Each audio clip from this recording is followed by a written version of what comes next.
Gather Round's been big, but it's only about to get bigger. Great to have your company on AFL Nation, wherever you're listening around the planet. AFL Nation coming away from the Adelaide Oval for 4.20 pies. Head to fntsportspromo.com.au to win $2,000 for your local sports club with 4.20 and Coles and Elders. You can rely on Elders. This is the Friday night shout on AFL Nation for Liquorland. Whatever the occasion, Liquorland will bring the drinks. Cheers, Liquorland. Choose to drink wise. It is fantastic to be back here at the Adelaide Oval. It's fantastic to be alongside the volcano himself, Kane Corns. We're going to Kane. I know. What a game of footy it was last night. Hopefully we get something similar tonight. That was, well, it felt like a final to me. 50,000 in the house. People everywhere. The weather has turned it on, and what a start to gather round. And I think tonight might be just as good. How many selfies you taken this weekend? So many selfies. Oh my God. Well, I didn't think I was popular at all, and maybe I'm not. Maybe they just posted to take the mickey out of me, but everyone wants to stop for a selfie, and everyone's in the spirit, which is good. It's an artificial environment. Everybody that's here in town follow footy. Brenton Sanderson's also with us for the call of the former Adelaide Crows coach. Woody Sando, great to have you on. Dwayno, Kane, great to be here, and this city is bumping. I only arrived this afternoon. I drove over, so I was part of the cavalcade of people that were driving over. It was awesome. I stopped in Dimbulla. Remember, who was it? I think this week might have been Timmy Watson, and he actually mentioned to stop in Dimbulla and have a coffee, which I did. And almost everyone had the same idea as me. It was thumping in Dimbulla, but it's awesome walking through the city today. Adelaide is certainly alive this weekend. It's going to be a great game tonight too. I haven't driven for 20 years, I reckon, and I used to do the trip 4 or 5 times a year. What's the latest hour?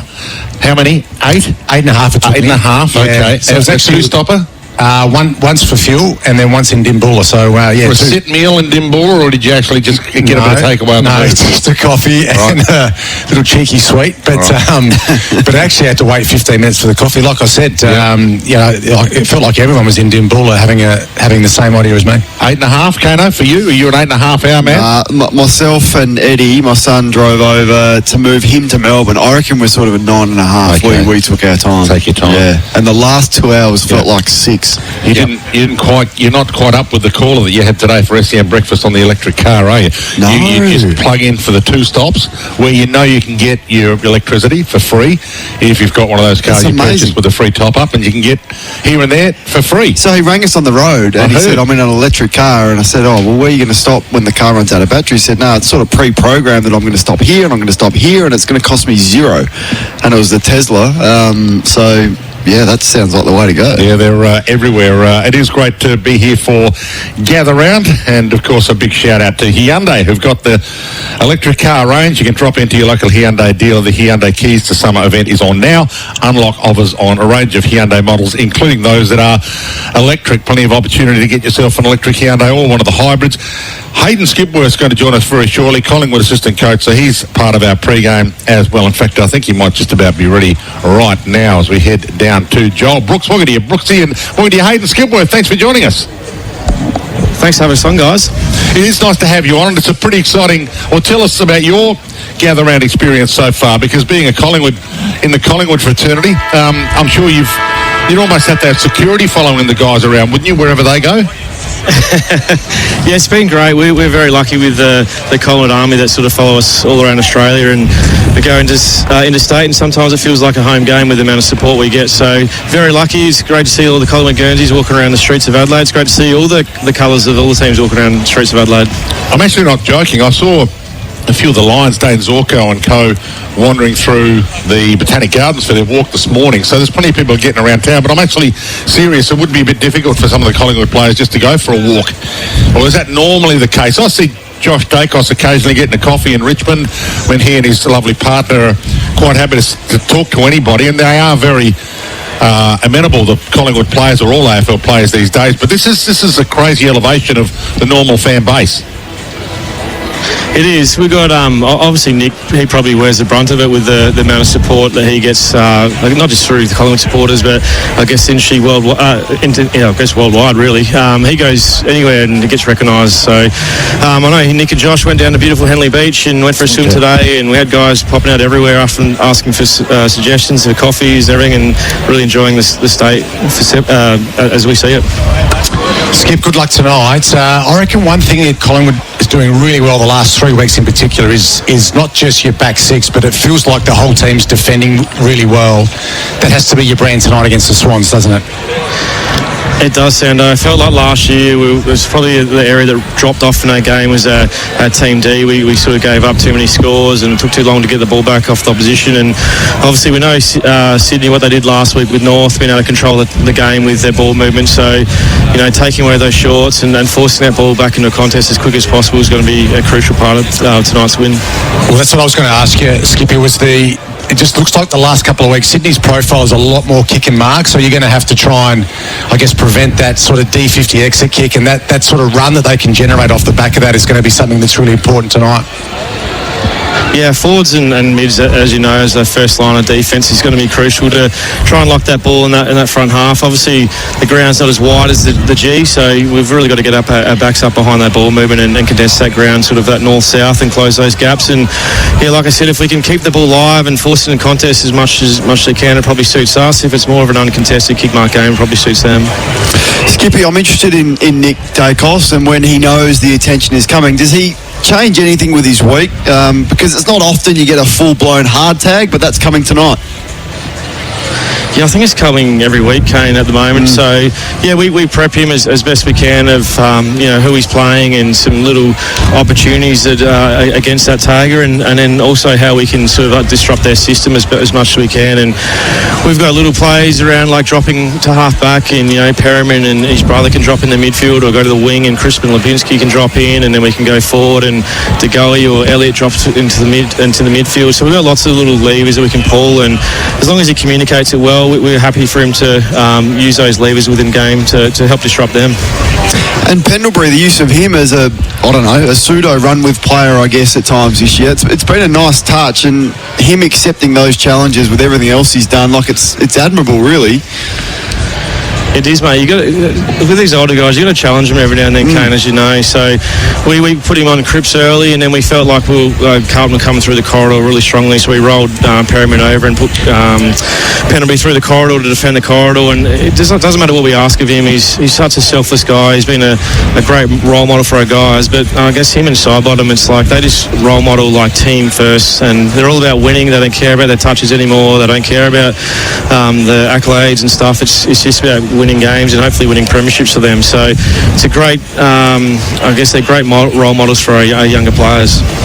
What do you say to sort of old school people, fuddy-duddies like me, that say, what doesn't Darcy Moore just go and play in the opposition's best forward?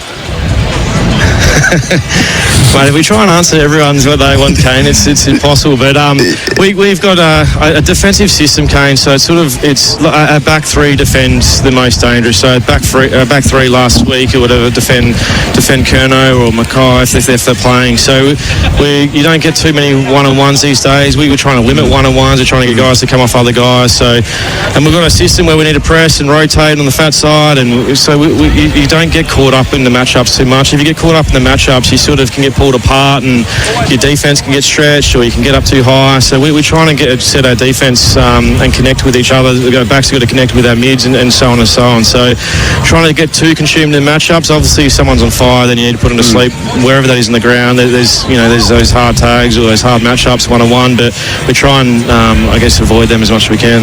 It's actually in good form, isn't he, Darcy Moore? He's really turned it around. But Skip, just a question on your offence. So you had the big score against Port Adelaide in round one, 136 points, but just the 6 goals against the Giants, 10 goals against the Bulldogs, 8 goals against Carlton.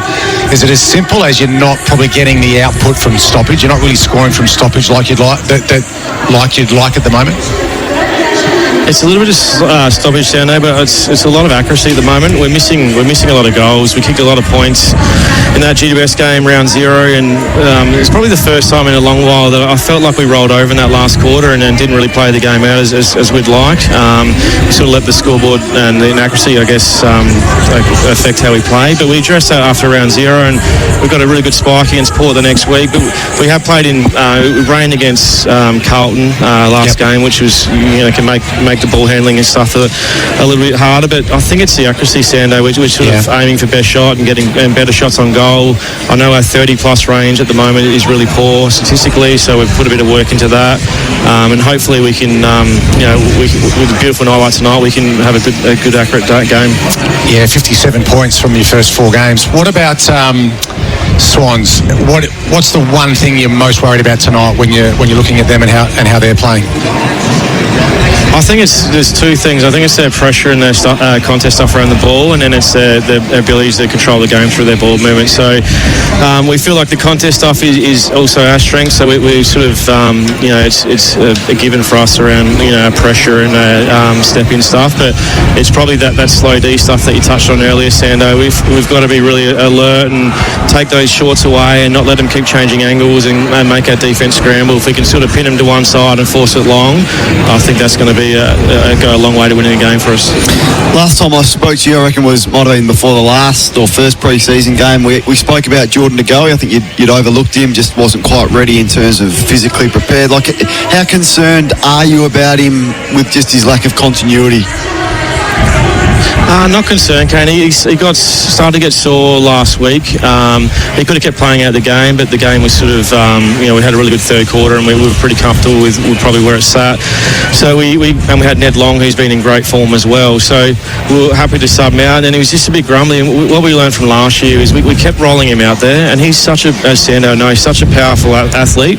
We felt like last year he lost his power because we sort of needed him. We didn't have the depth, and he was grinding through the season. So we're trying to avoid that as much as we can. So he's going to obviously miss this one and hopefully play the Brisbane game, and we're trying to really manage him through the first bit of the season, so he's running on top of the ground back into the year.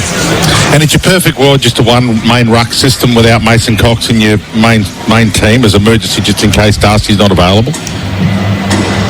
Yeah, we've done it multiple ways. We've sort of had the Mason and Darcy Cameron through 2023. We won the flag. We've had no rucks for a while when we had both of them injured. So we're open to what each week entails. But what's working for us sort of at the moment is Darcy Cameron in that 80% role. His form has been outstanding the last probably 18 months, and he's super consistent. And then we've had Dan McStay, obviously gets him up around the ball for a few minutes, and also we can pinch him with Frampton or even Ned Long at times if you want to go in size. But yeah, we're not locked into anything. We sort of always got a growth mindset around where the team can go, and there'll be certainly times throughout the year we'll have both the rucks in, and there'll be other times where we are like we are now with a one ruck.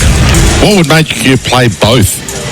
Is it a two good ruck system that an opposition has? They've got Grundy and Laddams against you tonight, so that's not something that you think you need to jump with 2 rucks for?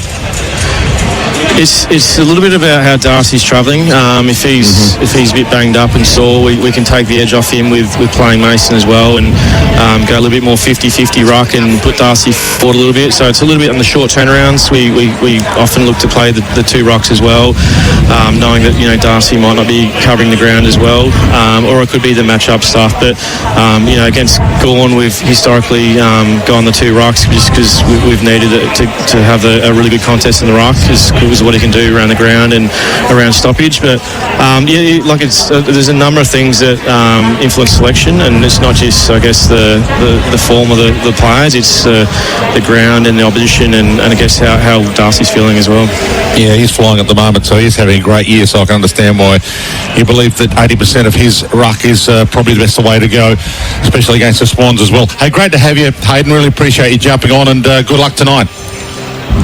Yeah, thank you. Thanks for having us on, guys. Hayden Skipworth, Collingwood assistant coach, joining us. Shout out for Hyundai. The Hyundai Keys to Summer event is on now. Unlock offers on a range of Hyundai models. And our Gather Round presenting partner is Toolkit Depot. Their Easter sale is on now. Would you make of that little chat, guys? So next, he's a future senior coach, isn't he? Yeah, he's good. Very close to the West Coast job. Very honest. Gives some good insight into their system, and he speaks with authority and is authentic. So they're in good hands. Can Scott Pendlebury play 500? Kane? What's he on? I think he's got to play about 10 next year, doesn't he? 15 next year. No, I'm thinking, can he go even further? 500. Can he get 500? Not break the all-time record. He's playing good footy. I don't know. That's probably sub more on the bench. 500. Would he be our first 500? Wow, there's Can a you question. imagine, Kane? Can anyone get Be 500? amazing. It'd have to be a few as a sub. All right, let's look forward. So in the future, we might not have the sub, might we? We might have 5 on the bench. Yeah, Is that 6 on what the we're bench looking at? maybe. You think a 6 on the bench would do it, wouldn't it? Yeah, I think you can play him in a variety of roles. You can play limited game time. Like he is moving as good as anyone. The only reason I think it, because I'm watching LeBron James play at the moment, and the way that he looks after himself and the way that he prepares to play, obviously 80 games a year, but I don't know, Scott Pendlebury is the ultimate pro. Hasn't had those major injuries that are going to sort of hold him back. Because you think of the guys that broke the record before him with a light body types, the wiry ones, but gee, he just keeps finding the footy. His footy IQ is as good as anyone in the game.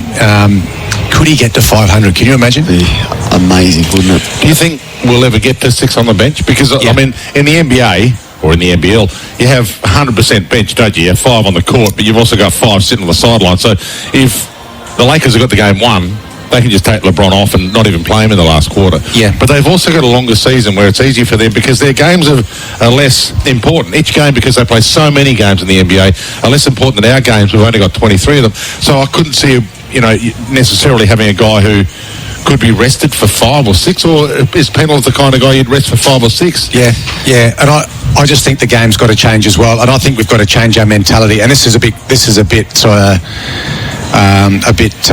a different thought, but maybe the season goes even longer, Dwayne. Like maybe we just go where you actually have a squad mentality where Pendlebury plays 3, then misses 1, but you play everyone twice or something like that, where the season actually goes for the proper 40 weeks or something If we had a season where you played everybody twice, then you would think that there'd be an opportunity for a Pendles or someone to go on. More on the bench, some games during the week. You're just flooded with footy all the time. But that's just pie in the sky stuff. We'll get to last night a little bit later on tonight, but Dangerfield's the other one to watch. Like he's someone who you might only play him 15 times for the year or 14 times for the year, and you just reel him out for the most important games because he's so explosive. They're going to have to really look after him this year. They got to keep him as sharp and as fresh as what he looked last night. He's on 341, so you think he could get to 400 if they managed him, and if he's still keen to do that, and if Geelong are a successful side. So there's some players out there that, Taylor Walker will be managed. I'd be surprised if he plays next week with him looking as sore as he did and spent a lot of time on the bench in the last quarter last night. So, I think we're going to come to a new age of those senior guns you want to keep at your footy club, but maybe they only play, they have a rest every 4th week or something like that. Because I take 45 odd calls a day, right? And you get some good ideas thrown up. I mean, some of these questions that you've just asked me, they're good questions. I mean, the AFL should investigate this opportunity. I think we get a lot of questions about umpires. On my show, I do.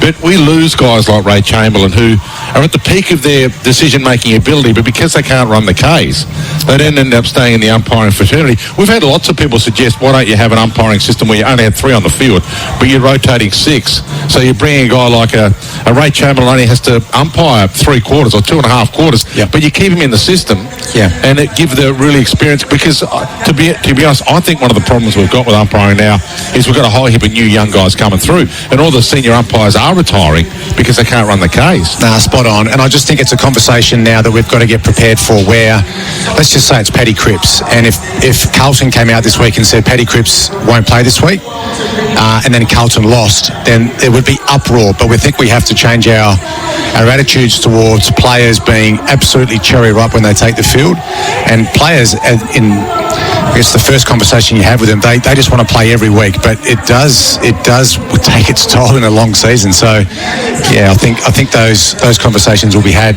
sooner rather than later.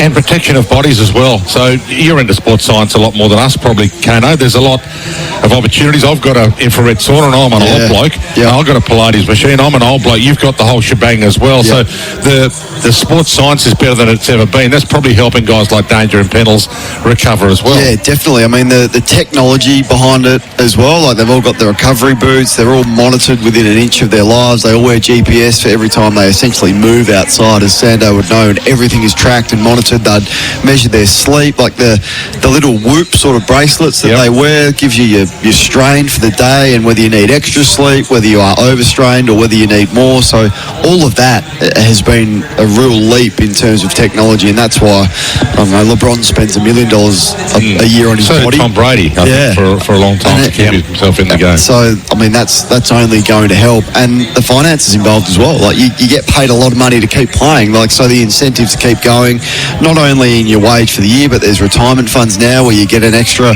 30 or 40 grand for every season that you play that's set away for you for post-football. So many reasons to keep going. Well, when you think about LDU getting 1.3 million for 7 years, so 1.3 for LDU. I mean, imagine what Nick Dacos is actually worth. If you put Nick Dacos on an open market, it would be worth the $2 million a year. It's scary. I actually like Kane's idea. I listen a lot to what Kane's idea is around the shortened contracts. I think 7's about your limit, isn't it, Kane? You wouldn't be going more than 7. Hold on, Kane. Anyone. I can feel a volcano. You said 5. Five should be the limit. Yeah. Need to take a break. We're going to take a little break very shortly, and we'll send through your text. We might actually read a few texts out if you've got a thought on some of the stuff that we've just been chatting about. So make sure you send through your texts, and we'll fish through a few of your texts when they come through. We are here at the Adelaide Oval. This is the Friday night shout on AFL Nation for Liquorland. Whatever the occasion, Liquorland will bring the drinks. Cheers, Liquorland. Choose to drink wise. And I think we're going to have a little bit of a break very shortly. The players are out there warming up, and we'll head to the boundary line again very shortly. We just had a chat to Hayden Skipworth, but Jared McVeigh not far away as well, Swans assistant coach. Hey, you can head to thetrots.com.au for expert harness racing tips and in-depth analysis from all the major Victorian meetings. And Ryan Phelan's on the line right now to talk a bit of trots. Talking to you, Ryan. Great to have you on.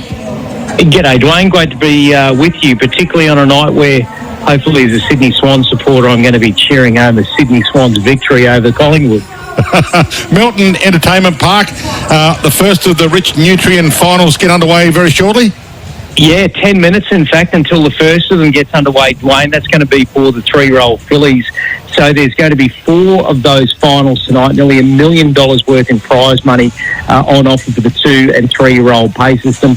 Terrific races, and Emma Stewart, the leading Victorian trainer, I'm sure will play a major hand in those finals tonight. In the next race coming up, race number 2, I'm pretty keen on Beach Diamond, who is about a $3.70 second favourite at the moment, unbeaten in 2 starts, and I really like the way this filly is progressing. I think she's going to be hard to beat. I thought in race number 3 on the program, It's Confidential represented some good each-way value. I think last time I checked the market, Dwayne, it was about $12 for the win. That's race number 3, horse number 9, It's Confidential, a bit of value there. I thought race number 5 on the program, look out for number 3, Fiction File. I think could be a big improver in that particular race. But my best bet comes up in race number 6 tonight for the 2-year-old Colton Geldings.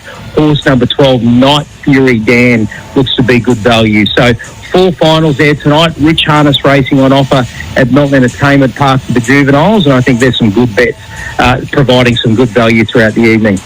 Ryan, great to have you on, and good luck to your Swans. Ryan Phelan giving us a little bit of the action at Melton Entertainment Park, the first of the Rich Nutrient finals getting underway very shortly. So if you want to head to thetrots.com.au, you can get some more information, expert harness racing tips, in-depth analysis as well, that website for those that are interested, thetrots.com.au. Great to have your company at the Adelaide Oval. We're going to take a little bit of a break, talk more about last night's game, Patrick Dangerfield, 7-year contracts, and also head downstairs and have a chat to Jared McVeigh, Swans assistant coach. So stick around. This is AFL Nation.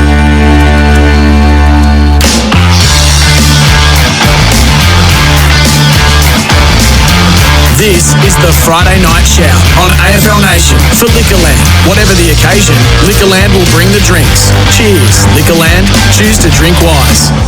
Footy fans, why rush home after the game? Stay the night in the CBD at Brady Hotels and Apartments. Just minutes from Marvel Stadium and the MCG, as well as the city's best restaurants and bars. Rooms start from as little as $129, and with code SEN at checkout, you'll get 20% off our best flexible rate. So make the most of the 2025 footy season. Head to bradyhotels.com.au and book now with code SEN. With over 25 years' experience in end-of-fight technology, DLF Seeds are Australia's leading experts. AR37 Endophyte boosts pasture production and persistence by reducing insect pressure, increasing your farm's return on investment, and giving you a competitive edge. AR37 powers the varieties you know and love, like Mohaka AR37, Reason AR37, and Base AR37. For high-quality stock feed, more milk in the vat, and less stress, you can count on DLF Seeds. For certainty through science, sow DLF Seeds. dlfseeds.com.au. Big news, sports fans. ESPN is now on Disney+. Yep, you heard that right. Your Disney Plus subscription just got even bigger with live games, epic sporting moments, and 10,000 hours of ESPN's premier sporting events. And no better time to kick things off with the NBA playoffs right around the corner. Will your team make it? You can find out, then watch all your favorite movies and series. One subscription, endless entertainment. ESPN on Disney Plus. Turn it on. When being on the road is your business, keeping your truck in top shape is everything. With stores right across the country, Truckline stocks over 70,000 parts for North American, Japanese and European trucks and trailers. So that means you can get the quality parts and expert service you need to keep your business moving. Truckline, the truck parts you need Australia-wide. Visit truckline.com.au today. Hop into OMF's Big Easter Sale. Buy any mattress protector and get up to 60% off all modern family and signature mattresses, like the Mornington mattress, now under $1,100, or the Urban mattress, now under $1,500. This week, buy any modern family or signature mattress and get 2 bonus pillows, and get up to 20% off selected bedroom furniture. But hurry, these exciting deals won't last. And soon at OMF, the home of mattress, bedroom, bedding and furniture. At Azito, we know for you it's about leaving your mark. With over 100 tools for your home and garden, all powered by one battery to make it happen. Swing by your local Bunnings and add a brushless jet blower to your set. 36 volts of blowing power, powered by 2 18-volt batteries, all from only $1.99. Because when it comes to getting things done, do it yourself. Do it with Azito. Do you? If I asked you to go outside now, grab a shovel and hack through your internet or water connection, would you do it? Of course not. It'd cost you a fortune to fix, plus being without internet or water for hours or days would drive you mad. Yet digging without searching before you dig online first is a gamble. Or worse, if you strike a gas or electricity main. Before every job, search before you dig online every time. And never dig blind. 4 and 20, Australia's original fan food, and Coles are giving your local club the chance to win $2,000. That's $1,000 cash and $1,000 worth of 4 and 20 pies. You beauty. From April 1st to June 3rd, it's game on. Register your club, buy any 4 and 20 pack from Coles, enter online and collect the most points to win. Track your club's progress on fntsportspromo.com.au. Every pack counts. 4 and 20, Australia's original fan food. T's and C's apply. Ends June 3rd.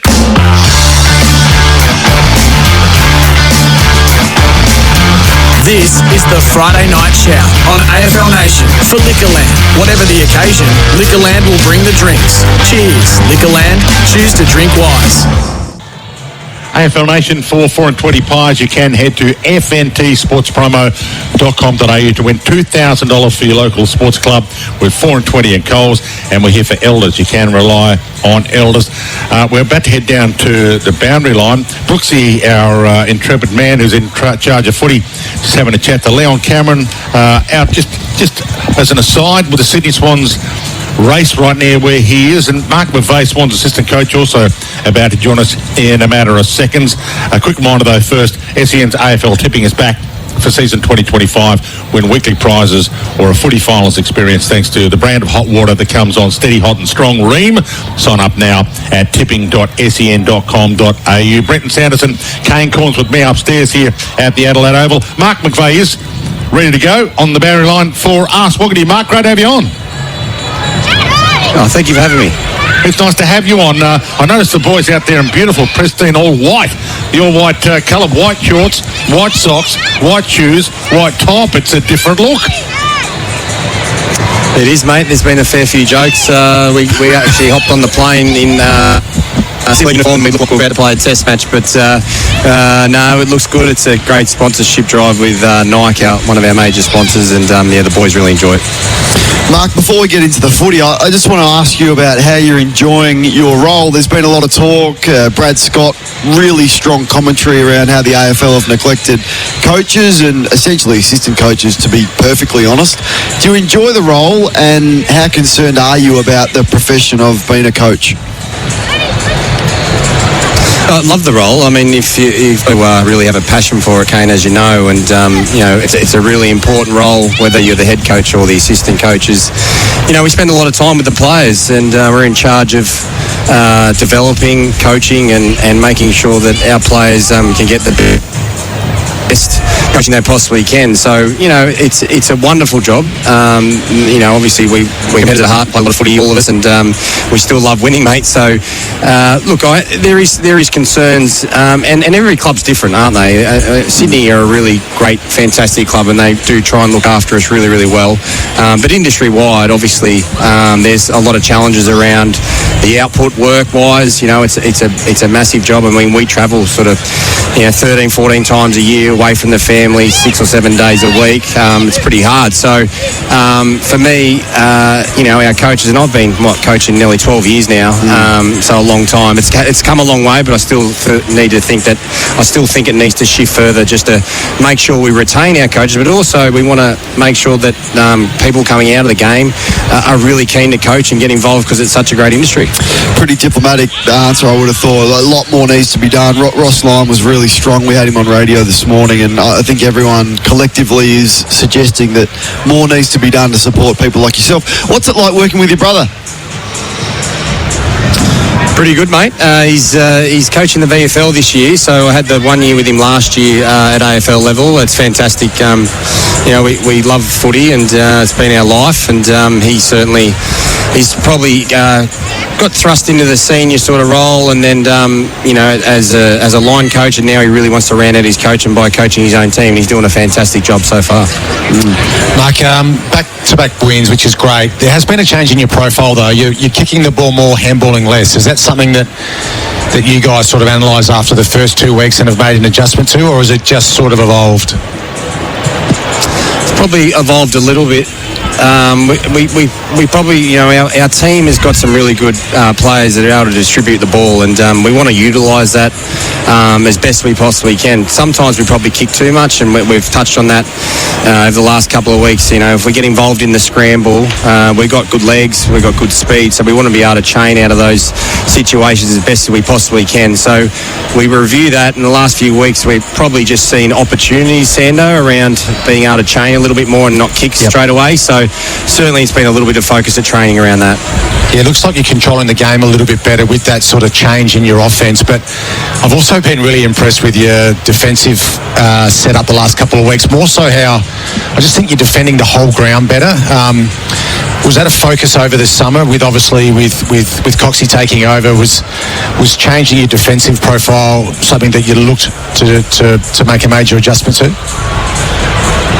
Absolutely. It was Dean Cox's number one thing, mate. Uncontested marks over the last 3 or 4 years against us. Been on the incline. It's been, we sort of haven't been able to stop oppositions at times, especially chains of uncontested marks. It's not so much the number, but the chains, 4, 5, 6, 7 at times, being able to gain territory on us and then able to score. So we were really after the grand final, there was 47 uncontested marks in the first quarter against the Lions, and we knew that we needed to make a change. So we've adjusted that. We trained it all summer. A lot of grid work, a lot of 18v18, just trying to make sure that we can defend the ground and repeat. So it was a huge focus, mate, and we feel like we're tracking in the right way in that area, but it's still a work on for a lot of us. What do you like about the Pies tonight, and where do you think you can get them? Yeah, well, their numbers are really good. I mean, going through it for the week, their numbers are outstanding. They're strong in the contest. They're certainly getting front half turnovers a hell of a lot, so our defenders have been briefed a lot this week about how much pressure they're going to be under. They've got great speed ahead of the footy, so when we get the footy and when we turn around and face the game, we know that they're going to be coming at us, so we need to make sure that our ability to be really clean in the contest or in the moment and just get that dump kick if we can, whether that's lateral or forward, and release that pressure off the opposition with their pressure. We've got to make sure that we're really clean in that area. They're playing a little bit of a different way as well. Collingwood are ranked, 18th in the competition, are going from their D50 through the corridor, so they're using boundary a hell of a lot more, and they're able to do that because when they get that ball back in their back half, they've got high working forwards that get high and wide and really give them an outlet to work the ground, and then they gain territory for either marching the ball or taking 45. So we're under no illusion how good they're going. We think our ball movement's going to be a real key tonight in our contest work and our ability to defend the ground. They're the three things that we're really going to concentrate on tonight. And if we allow them just to pick us apart and go through us with uncontested marks, they can score really heavily because they are going inside 50 a hell of a lot. Their accuracy hasn't been great, but they are having shots from wide of the ground. So there's a fair bit in it for us, and we've got to make sure they're at our very best in a lot of different areas. I reckon we're very close to a Chad Warner just absolute masterclass. I think he's probably going at about a 6 out of 10, albeit if you look at his score involvements and scoreboard impact, it's as good as anyone in the competition. Where best to use him, and what's that debate like for midfield versus time in the front half? Yeah, it's a good question, Cornsey, and we talk about it and debate it a fair bit. We have over the summer. We're probably settling where he plays a little bit more forward than midfield. Now, he's had to adjust a little bit in the last few weeks with Justin McInerney not being in the team, and he's spent a bit of time at CB but pushing forward really aggressively. We think he's ready for a big game. Him and Isaac Heaney, to be fair. Isaac had moments that he was really threatening last week, so we think they're the two that are in for a big night if they get going. But at the moment, right where it sits with Chad, we feel like has the really good ability to clear the ball from CB. He can get over to the scramble really quickly with his fast feet, and then obviously he can go inside 50 really damaging. But we think his front half work at the moment's probably more his strength than perhaps being a pure midfielder at the moment. Love it. And Sydney have a long line of just brilliant taggers. I love the history of Sydney and taggers, from Kirk to Matthews to Jared, your brother. Like, they were everywhere back in the day, and James Jordan is as good as any of them. But the thing I like about him is he wins his own football, and that would be the instruction to him. Just give us an insight into the work that he puts in.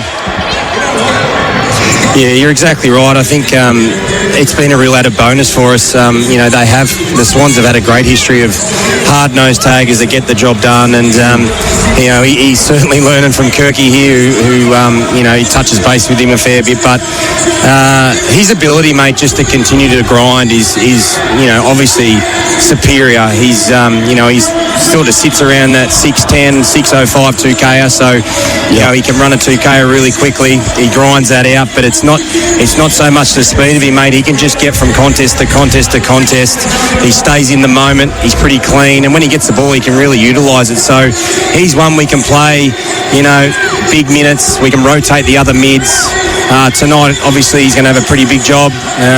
Not hard to really guess what that's going to be, but he certainly is going to be that player that will grind the game out. And it's one of those ones where you just put it on the magnet board, lock it away, and you pretty much know the job's going to get done as best he possibly can. So that's great for the coaching staff to have, and he's a wonderful young fella, and he really buys into what his craft and what he wants to do. He researches, he studies, and he makes sure he knows what he's about to come up against. So we're looking for him to have a big night tonight. Great to have you on, Mark. We really appreciate your time downstairs. So good luck tonight. We'll talk soon. Yeah, thanks, boys. Thank you very much. Mark McVeigh joining us downstairs. Great to have your company wherever you might be listening as well. SEN's AFL tipping is back for season 2025. You can win weekly prizes or a footy finals experience thanks to the brand of hot water that comes on steady, hot and strong. Ream, you can sign up now at tipping.sen.com.au. This is the Friday night shout out on AFL Nation for Liquorland. Whatever the occasion, Liquorland will bring the drinks. Cheers, Liquorland. Then choose to drink wise. Brenton Sanderson, Kane Corns, Andy Marr also in the house. Big game tonight, Collingwood, the Sydney Swans from the Adelaide Oval. Back to talk a bit more about tonight's game and last night's game and the topics of the day straight after the break. Stick around. It's AFL Nation.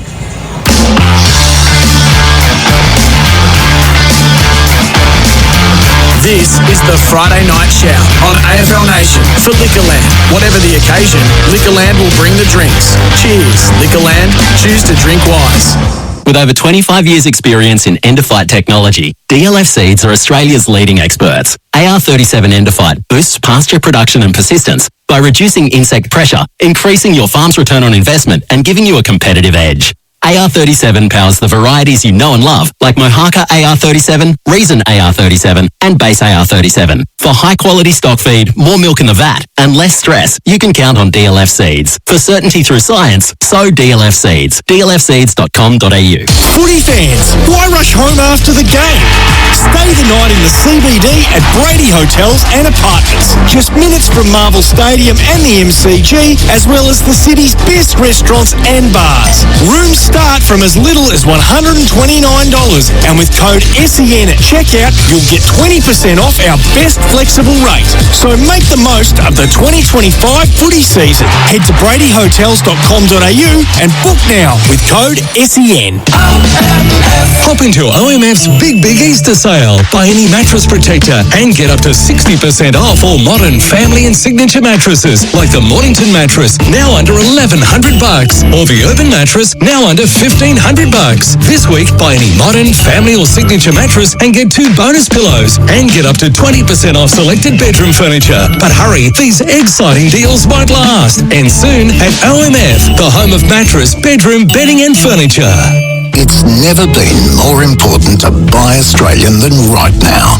Our local manufacturers and growers produce world-class products known for their quality, safety and reliability, all while generating local jobs, supporting our communities and helping Australian families now and into the future. So look for the trusted green and gold kangaroo logo. Buy Australian now. Visit australianmade.com.au. Macca's enters the Minecraft universe with the new A Minecraft Movie Meal. Get one of 6 collectibles including Grimace Egg and Zombie Hamburglar with your choice of a Big Mac or 10-piece Chicken McNuggets with new Nether Flame sauce. At participating restaurants for a limited time. A Minecraft Movie only in cinemas. At Ozito, we know for you it's about leaving your mark. With over 100 tools for your home and garden, all powered by one battery to make it happen. Because when it comes to getting things done, do it yourself. Do it with Ozito. Do you? Jane loves flowers, but her allergies don't. Bless you. So it's lucky that Jane can now enjoy the benefits of Panasonic air conditioning. With its allergen-inhibiting Nano EX technology, Jane's now floating in the freshness of pollen-free, clean air. Come home to your perfect environment. Search Panasonic Air to request a free quote. Results from Nano EX are not instant, and Nano EX is not available on all models. ESPN now streaming on Disney+. Stream the latest and greatest of NBA, UFC, MLB, NHL, WNBA and more. Oh, what a shot from Curry! Cheer on. Ohtani, the greatest day! Party on. Oh, Edwards, it's showtime. Room service. Dream on. One destination for a new generation of streaming. ESPN on Disney+. The long wait is over. Turn it on. Got a truck off the road? Truckline's got the parts you need to get back on track fast. We'll keep you moving with over 70,000 parts in stock for North American, Japanese and European trucks and trailers. Get the quality parts you need and the service you deserve from our team of experts who really know their stuff. Truckline, the parts you need Australia-wide. Visit truckline.com.au today.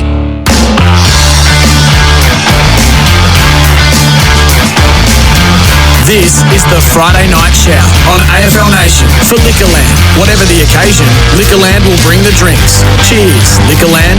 Choose to drink wise. Crowd starting to file in here at the Adelaide Oval. Welcome back, by the way, to AFL Nation for the 420 pie. And for elders looking for an agent you can rely on or trust the team at Elders Real Estate. Our gather round presenting partner is Toolkit Depot. Their Easter sale is on now at Toolkit Depot. Brenton Sanderson and Kane Corns are with me. And if you didn't see it last night, it's worth a watch in your spare time. It was one of those games where you walk away from it thinking, was that the best game we've seen this year? You also walk away from it thinking, gee, the Cats, they're not going to be up there again, are they? Damn it. Because there's a lot of people who don't want the Cats or a Hawthorn up there again. But on what we saw last night, I reckon the Cats are maybe going to be up there again. What did you make of it? Well, it was the best game I've seen this year. Yeah, I thought it really felt like a final, and interviewed Matthew Nicks before the game, just on the boundary line. You could just sense the nerves. You could sense that it was a big game for them. And I asked him, look, you haven't played in finals for a long time, so do you lean into the atmosphere? Do your players need to experience games like this so that if you are good enough to play finals, you are ready for it? And he said, you sort of do. And they were ready for it. They were up for it. Like, their stuff off turnover was unbelievable. I thought the pressure that they brought on Geelong in the first half, the Cats really struggled to cope with that. They scored 9 goals off turnover in the first half, Sando, and 30 points up late in the second term. So it was a real missed opportunity because they looked for a large portion of that first half the far better side. Spot on, Kane. Sometimes you just need a loss like that. And I know sides and coaches will say we never need a loss, but to be 30 points up halfway through the second quarter and to be actually dominating the game, they had the Cats exactly where they wanted them. They looked all over them, but it just shows you the clubs that have been there year after year, and there are a lot of young kids, the Cats, who have come in, but gee, the stars really did stand up. Dangerfield and Cameron in the second half were sensational, but thought Max Holmes was sensational as well. Bailey Smith has just been a superstar. The way that he's taken his game, it feels like to another level. And even to hear him post-game talking about how he feels even fitter, stronger, smarter, post ACL injury. But you're right, Kane, that's the best game we've seen this year. And I just think when I said that the Crows sometimes need that sort of experience, they'll watch their last quarter this week with Matty Nicks. He'll sit down with the squad and say, right, how can we do this differently next time? Under exhaustion, under fatigue, under anxiety, how do we execute our fundamentals better? How do our system and our structures, why did they fall apart when it really mattered? And quite simply, the Cats, when the game was there to be won, they won it. They took the game on. Their pressure was immense. Their forward half pressure created turnovers, and the Crows defenders just looked nervous with ball in hand when it really mattered. So that's the loss they needed to have. They'll learn from it. I'm sure they'll improve. I still think they're a top 8 side, the Crows, but they're gonna have to go back and watch that game this week with the coach and work out how they can do that better. Yeah, learning from losses is great unless you finish 10th. Yeah, because you didn't quite get the amount of wins to play finals. Well, that's it. Like, and you think they're a good side, but then you go, okay, well they've been St Kilda at home, and the Saints' record in Adelaide isn't great, albeit they were terrific against Port Adelaide last week, but Port Adelaide aren't going to feature. And then they've beaten North and Essendon. So you go, okay, they're going to have to get a scalp at some point, and the next month is tough for them. Collingwood finished 9th last year. They're better. They're maybe going to make the 8. Gold Coast missed the 8. Far better. They're going to be far better, so they're a chance to make the 8. Yep. Now, you might have a few teams drop out, obviously. Freo, we don't know about Freo. Yeah, Freo missed the 8. So there is going to be a team that has a really good season. Fantastic 11-win season. Hey, we're flying. And then lose round 23, you're out. See you later. No September. And Sando's right about their defenders looking nervous with ball in hand. Like, Mitch Hinge has hardly missed a target all year, but you put him in a big game like that. Yep. And he looked shaky. He kicks one into Jeremy Cameron's hand, which is smothered, and they go back and kick a goal. Rory Laird kicks one straight into Dangerfield just to smother. Get back off the mark. Give yourself some room. Just small errors like those cost Adelaide 2 goals, 2 direct goals just by kicking the ball into the guy standing on the mark, as ridiculous as that sounds. So, I mean, those moments that you look back on, gee whiz, you shouldn't be coughing up games. 30 points up at home, 50,000. You look the far superior side. But, I thought Atkins was just unbelievable as well, and one of the underrated games that we've seen this year. You had him on breakfast today. It's pretty expensive about blocking up the corridor, pressurising the kicker, wasn't he? He was, and that's what they knew Adelaide would want to do. And you think Mark Keane, like, trying to pick off targets through the middle of the ground to 3 on 1. Oh, gee whiz, Mark Key. And then you start to look at Adelaide's weaknesses. Or are they? They're definitely one key defender short. Murray's not there, so he'll help. But do they have enough firepower from their key defensive stocks? Are they a small forward short? Is the four tools going to work in the forward line? Matthew Nix admitted today that he thinks that may be affecting their ability to defend. So they got some questions to answer as a match committee, and we'll see how the next month goes when they're challenged again by some good sides. Well, they've just got to evolve now, Kane. So, Rankin now needs to know that he's going to get attention every week. So he's got to change his game or adjust to like a Nick Dacos type tag most weeks. I thought Saligo and Dawson, who have been excellent this year, we're down. So that's what I think. And I know everyone sort of speaks about the 5-day break coming back from the Gold Coast. It definitely had an impact. You could see they didn't quite have the run. But the thing that sort of stood out for me was I just think that anxiety with the big stage, and sometimes those young players just need to experience that. And on the flip side, like I said, Dangerfield and Cameron, that's what they love. They love the big stage. They love the crowd noise away from home. And you can see what it meant for those players as well. They've just got gears, Kane, I reckon, Cats. Like sometimes I watch them play and it looks like the game's in slow motion. It looks like they're not actually interested. But then they can just flick a switch almost. It is scary good. And the outs that they had as well. So Tom Stewart's out, Henry's out. Henry, yeah. And they've got those two kids playing in the key defensive post in O'Sullivan and DeConning. Just put them in the next 10 years and just stick them there, and they're going to be absolute guns. I said that last night, like DeConning, just put his magnet there for 10 years. Don't put him in the right. Don't put him anywhere. Don't put him forward. Don't talk about it. Just put his magnet at centre half back, and he'll be one of the great players the next 5 to 10 years in that position because of his athleticism, his closing speed. A couple of times he looked miles off the contest and was able to close. He's got the big reach. He can play on the big Phil Thorpe power forward types, or then he rolls over to Walker, and I thought he adapted extremely well and just looked rock solid. And Guthrie is still underrated. I know of his improvement and how much he has improved, but we don't speak about him enough. And I just thought Dangerfield's contest work. Has anyone attacked the footy harder in the last 20 years than Dangerfield? Brutal, isn't it? I don't think he gets the credit for his courage. That's the thing. He's prepared to get hurt. 100%. And that's been the case right from the start when he was first arrived on the scene as a 17-year-old playing out of the goal square. He attacks the contest at speeds that not many players since the likes of Jonathan Brown attack the contest. This might be the last contest I ever attacked because I might injure myself to the point that I can never play again. But so be it. That's just the way I got to attack it. So I think we need to the courage that he plays with, and I mean we can't sing his praises enough for what he's still doing at that age. Well, I actually coached him, Kane, as you know, and he could barely walk during the week. Really? And that's not an overstatement. Because of the way that he plays, it's just bash and crash. And most of his week was just simply recovery, walking in the ocean, the cold bars, and all that sort of stuff, just to get himself up for every week. Now that was 12 years ago, 13 years ago, and he's still playing that same bash and crash style. So that's where they have to protect him from himself, I think. And he's had the soft tissue stuff in the last couple of years. He sort of once bobbed up every year. So I think, if he needs to have a week or two off, or if they're travelling to Perth, don't send him, and make sure that he's right, like they did when they won the premiership after they gave him that mini pre-season towards the back end of the year to get him right. They need to, and Holmes is a bit the same. Like Holmes' body worries me a little bit, so I think he needs to be protected a little bit as well. But he was enormous last night as well. And the Crows have the Giants next week. Yeah, big game. Well, they got the Giants here, which is massive. Then they go to Perth, and then they go to Fremantle. Yeah. Wow.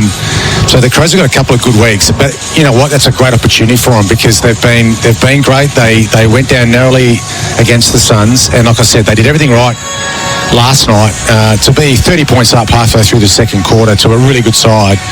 They've just got to find a way to win that. They've just got to find a way to grind a way to win that and not get beaten by.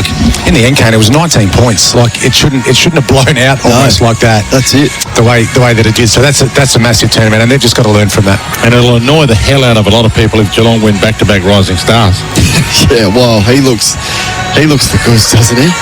He looks better than Dempsey, who won it last year. Yeah, and Lawler, I think, is the favourite, but he's not playing this week, so who knows? But it's a good class this year, though. Yeah, it is a good class. Langford from Melbourne, Murphy Reid, and Richmond will have more that bob up throughout the year because of how many draftees they've got. Like Smiley will come in and look good at some point, you would think. So, yeah, it's a really strong class, which is good. AFL Nation, coming your way from the Adelaide Oval. It's the Friday night shout on AFL Nation for Liquorland. Cheers to the footy. Cheers Liquorland. Cheers to Drinkwise. Stick around. Plenty still to come as the crowd builds and Collingwood and Sydney going about their warm-up. So don't go anywhere. Another massive game coming your way on AFL Nation.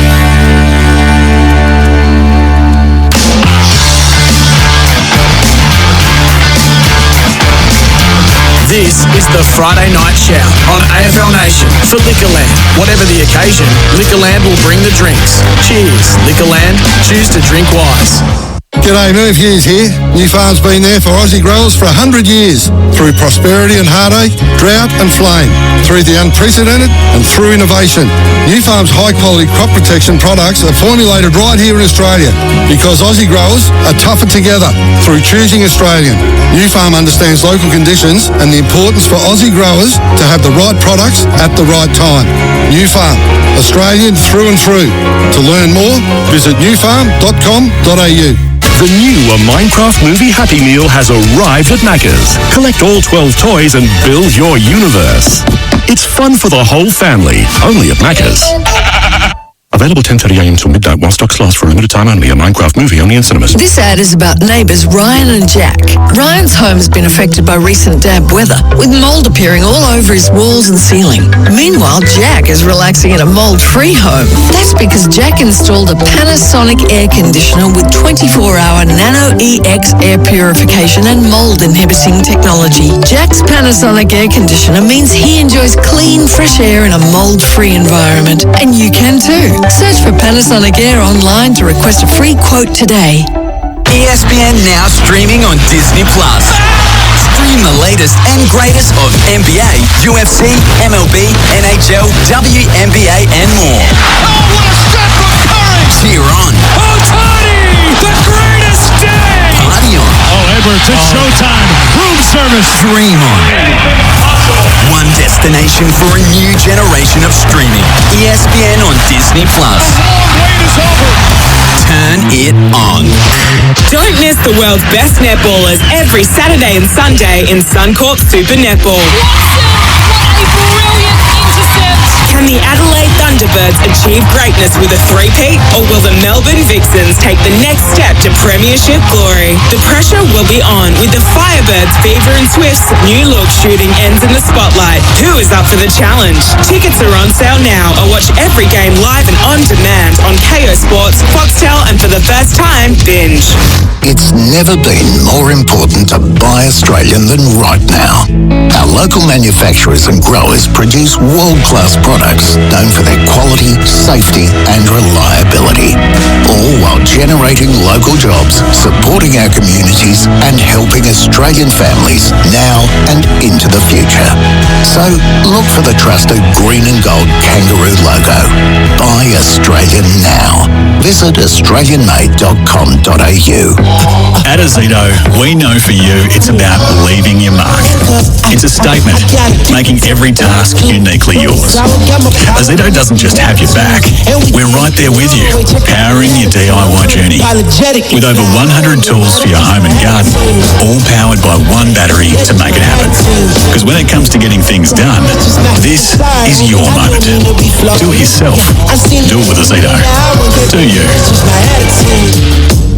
An important message from... When insuring one of your biggest assets, you can ask, can I choose my repairer? Well, it might cost a few bucks more. There's a reason your insurance company doesn't want you to. Choice of repairer means exactly that. You can choose a repairer. Conveniently close and not miles away, genuine parts, an accident replacement vehicle, and a lifetime guarantee. Your choice of repairer, not your insurance companies. Choose... Visit sheenbrook.com.au. T's and C's apply. Roofing and Sheet Metal Centre can laser weld stainless steel in gauges down to 1.2 mil. Stainless steel has a longer lifespan, is more resistant to corrosion, looks great, and you can get all of that for less. Visit rscentre.com.au/stainless steel. Join the conversation. Text 0433 98 11 16. This is the pre-game show for Before You Dig. Before every job, search Before You Dig online. Every time. Always great to have your company on AFL Nation. Crowd building here at the Adelaide Oval. We're here for 4 and 20 pies and for Elders. Looking for an agent you can rely on or trust the team at Elders Real Estate. Brenton Sanderson and Kane Corns are with me. Plenty to discuss from last night's game and bubbling around in the world of footy today. One of the things that is bubbling around is it worth fining a guy like Bailey Smith who earns, well, maybe $1 million a year as a footballer? Not sure what he earns off field, but maybe $500,000 a year in his off-field business ventures. He's probably got $500 in his car ashtray in change to pay a fine for a middle finger. And are we really offended by the bird anymore? Your thoughts on whether or not Bailey Smith should be fined by the AFL? We'll hear from Kane Corns and Brenton Sanderson on this very shortly. But here is Bailey Smith talking about whether or not he should have been fined or whether or not he should have done what he did last night.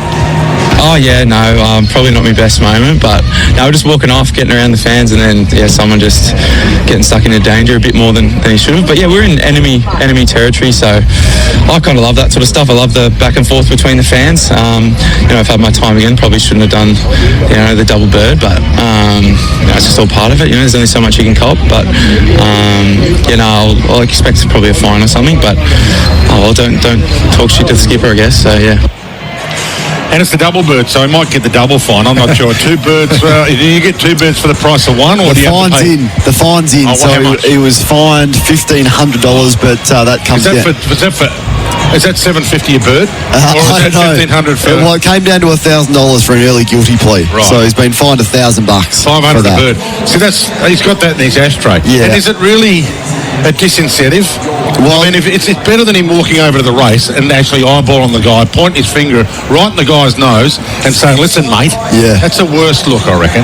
Yeah, well, it is interesting. I guess anything, we don't want to encourage that behaviour from the crowd. So that's the only thing. I think if you allow the players to get away with it unscathed, then they're more likely to do it back, and then we have the crowd interaction between the players. And when they're right up close like they were walking off, you want to be able to high-five the crowd, you want to be able to interact somewhat with them, but you don't want to encourage idiots in the crowd to do that. So I think you need to there needs to be some incentive for them not to do it, but I mean, it's neither here nor there, the amount of money that he's been fined, because it's negligible.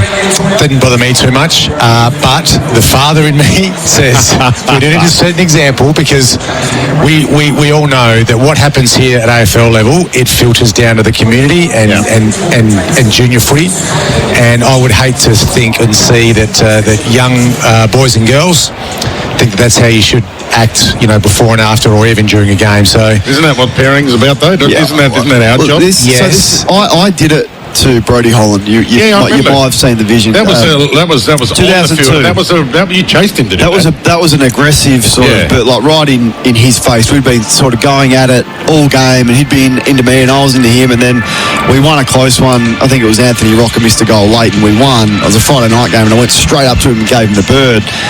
And I walked off the ground. I was like, I regretted it instantly. And I was like, I hope the cameras didn't capture that, because it wasn't like today. It wasn't like the cameras were everywhere and social media and phones, but they did capture it. And I felt sick all weekend. I made an absolute fool of myself. But it wasn't the fine from the AFL that I was worried about. It was how you're going to face your teammates. And then on the Monday, Mark Williams just made me get up in front of the group, and he gave it to me. Like, he just said, you could have given away a free kick, could have exploded, someone could have got reported because of the resulting fracas after it, and he just said it's not acceptable, it's not good enough. And I feared that from the coach and the reaction from my teammates more than I did anything from the AFL. But I don't know if coaches have that in them anymore. I can't imagine Chris Scott's going to say, Bailey Smith, get up in front of the group and apologise, and what were you doing? You look like an idiot. It doesn't happen anymore. You're right, Kane, and there's so much passion in this game. And actually, I played a game at Alberton where you two guys played all of your footy as well. That was fun. And an old granny hit me with an umbrella when I was coming off the ground, in the race. Probably know the one. And of course you can't react. Of course you have to let it go. You have to move on, and that's just our sport. And there's going to be 50,000 hits tonight. But had that been a 27-year-old male that had done that to you, not an old, you may have reacted. That's right, and that's where I just think it's the education piece. But the clubs are not here to to educate. There's so much going on during the week. It's not, let's make sure that when you get abused by the crowd, and even his response then, the crowd were getting into danger, we'll just let it go. Walk off, you've won the game. Get in the room, sing the song, jump in the ice bath and off you go, It's a lesson learned, but like I said, 20 years ago wouldn't have bothered me, but now that I'm 50 and I'm a father, we have got that sort of role model actions that we've got to take, which I sort of agree with. Good on him for fronting up today. He spoke to both networks and sort of said he'd done the wrong thing in his own kind of words, so at least he fronted up and admitted that, which was good. Back-to-back weeks with the Bird. Of course, Harley Reid last week with the Bird, so the Bird's the word at the moment. Speaking of old grannies at Alberton, so there was an old granny who used to sit almost alongside the visitors players race near the bowling club at Alberton, and she used to heckle, and if you were in that pocket having a shot for goal, she was a Port fan, she would tell you, she would heckle us as Port people. You should have marked that. What about the 1 goal 5 you kicked last week? She'd heckle and heckle loud and heckle funny in a funny way. And Martin, Leslie and I had a lawn mowing business back then, and we got a call, come and mow someone's lawn down at Taparoo, and as you do, you go down and mow the lawn, and got the mower out, starting to mow the lawn, and out she came and heckled whilst we were mowing. So she got an extra heckle just for mowing the lawn money. Great to have your company wherever you're listening. It's been an interesting day news-wise outside of what's been happening last night. One of the big news stories is going to be, because LDU signed up for 7 years, so he's off the table now. Zach Butters, what's Zach Butters going to do next? Zach spoke today. Here's what the Port Adelaide superstar had to say about his contract. Yeah, on that, I guess I'm still contracted here for another 2 years, and I love Port Adelaide. I feel like I've made it aware that I love SA as well, and I feel like I'm really settled here, but it is a big decision. I'm going to take my time on it as well. It's one that I'm probably only going to sign one more contract moving forward. So, yeah, I'm still here for another 2 years, and I feel like I'm in no rush. I'm contracted until 2026, so that includes next year.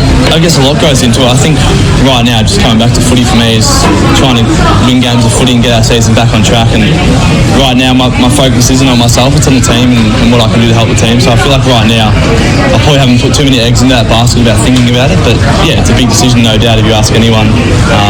I'll talk to family, I'll talk to friends, I'll talk to my teammates at the club, I'll talk to plenty of people before I actually make that decision. I think it can be awkward if you perceive it as awkward, and I think you make it of it as you do. But yeah, I feel like when it gets to free agency and this time of the year, that players are going to have to make decisions based on what they want and what they feel like the best for their future. But right now I feel like I'm not in that area to actually think about it too much. He's a Victorian, country Victorian. Where is he at, you reckon? I thought that was the perfect way to answer the question. Now, it gets harder as you become closer to becoming out of contract, but that was perfect. Like, no decision needs to be made now. I'm contracted till the end of next year. I'm all in.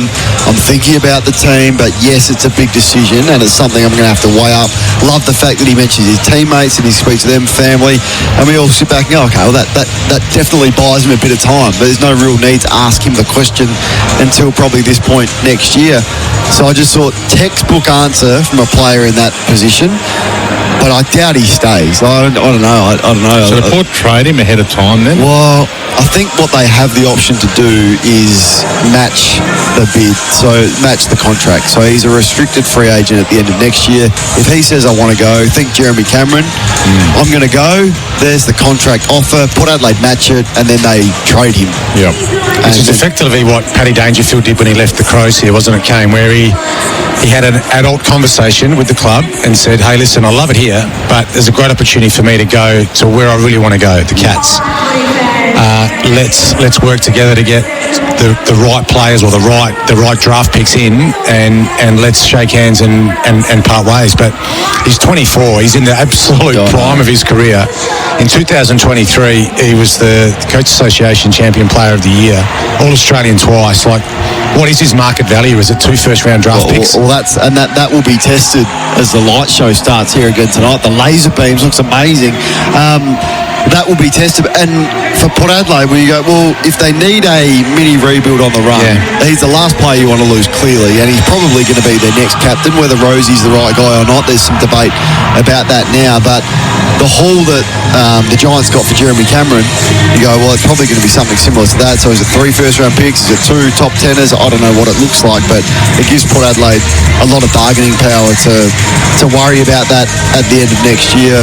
Who would you rather if you were a St Kilda, like a Tom De Koning or a Zach Butters? I'd rather Butters, because I think their weakness is in their midfield, and I don't think I would ever pay big money for a ruckman, because I just think you can go and get a Darcy Cameron or a Nan Curvis from another club, and they can play a pretty important role.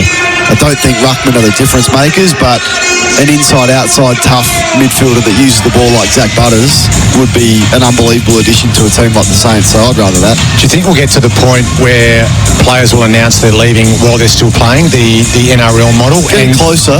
And will that help a player? And it's almost like, I've got 5 more games, and it's rather than you sort of pull the pin and at the end of the season there's no sort of closure, I guess. It's a good test, though. It'll happen soon, I think, where someone says, look. So how would it have affected Port Adelaide last year if Dan Houston with 5 games left said, I'm going at the end of this season, rather than tell us the warped version of the truth that he gave us? Well, it wouldn't have hurt them any more than what it did, because he ended up getting suspended for 5 weeks and didn't play in the finals anyway. But how would he be received? Yeah, I don't know. It's a really interesting test case for the footy community, I reckon, but I don't think we're that far away from it happening. We're not far away from it happening, but I think we're a long way away. Came out and said at round 12, you know what? We couldn't really come to terms on my deal at the Eagles. I've loved my time here. I've captained the club, but the club's going in a different direction. They're rebuilding. I want to get the most out of the last 6-7 years of my career. I'm heading to Brisbane. I don't think there'd be an overreaction. No, I agree. Yeah. And I think that's probably where the game's going to go. But also too, that romance as well, where you'd love the opportunity for the club to continue to grow and evolve. Where Butters comes out and says, right, I'm happy to sign now. Like, I come out of contract at the end of next year. Let's put a contract in front of me now, and let's sign another 5, 6, 7 year deal that I actually want to finish my career here as well. Not sure the fans are going to accept it as quickly as we look like we're going to. I think the fans might get a little hot under the collar over it. But yeah, plenty to discuss still as we wind our way to the bounce of the ball here. AFL Nation pre-game show for Before You Dig, before every job. Search Before You Dig online every time. Straight back here to the Adelaide Oval shortly, but as we go to the break, let's get an odds update thanks to PointsBet. An odds update brought to you by PointsBet. Built different. Jules to Stoop here with an odds update for PointsBet. Tonight, Gather Round continues with a very juicy clash. It's the Pies against the Swans. The Pies lost their first game, but they've won 3 in a row, while the Swans dropped their first 2 and have bounced back with 2 wins on the bounce. The Pies, though, are $1.70 favourite. The Swans at $2.15 as they look to improve their record to 3-2. Now, his brother might get all the publicity, but Josh Dacos is on an absolute tear this season. Has hit 25 plus disposals in his last 5 games, including 4 this season, actually averaging 30 over his last 5. So for 25 plus, he's paying $1.55, or if you think he can top 30 plus, you'll get $3. Jack Crisp is another Collingwood player who's been getting a lot of the footy, albeit a little bit less than Dacos. Over his last 5, he's averaging nearly 22 disposals, and he's paying a handy $1.55 for 20 plus. In terms of goal kickers, a left field option for the Pies is Darcy Cameron at 1 plus. The big ruckman hasn't hit the scoreboard yet this season, but he's kicked 1 goal against Sydney in his last 5 games. The market definitely hasn't caught onto this trend, and you can get $2.75 for him to kick a snag in this one. While he isn't having the same level of season yet in 2025 compared to last year, Isaac Heaney has a great track record against Collingwood. He's kicked at least 1 goal in 4 of his last 5 games and 7 of his last 10 against the Pies. Similarly, at Adelaide Oval, it has been a happy hunting ground, averaging 2.4 goals over his last 5. He's paying $1.40 for 1 plus and $3.10 for 2 plus if you think he can keep that excellent record at Adelaide Oval going. Now, picking a winner for tonight's game is a bit of a flip of the coin, so we've put together a player prop multi. Josh Dacos 25 plus disposals, Jack Crisp 20 plus, Darcy Cameron 1 plus goals, and Isaac Heaney 1 plus goals. That comes in at $9.91. Again, it should be a close one. This one, the Pies have got 3 significant outs this week: Schultz, Houston, and also Jordan De Go. But I still think they're good enough to win this one by around about 10 points. For all your AFL markets, get onto the PointsBet app. Brought to you by the PointsBet AFL Tracker. PointsBet, built different. You win some, you lose more. For free and confidential support, visit gamblinghelponline.org.au. Join the conversation. Text 0433 98 11 16. This is the pre-game show. For Before You Dig. Before every job, search Before You Dig online. Every time. Through 100 years, New Farm has gone through thick and thin with Australian farmers. Through protection, through innovation, through growth. All so that Australian farmers are there for Australia. Because when you choose New Farm's crop protection solutions, you choose to support Australian jobs, Australian innovation, and a strong Australian supply chain. Through our partnership, we're tougher together.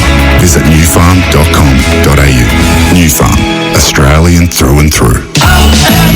Hop into OMF's Big Easter Sale. Buy any mattress protector and get up to 60% off all modern family and signature mattresses, like the Mornington mattress, now under $1,100, or the Urban mattress, now under $1,500.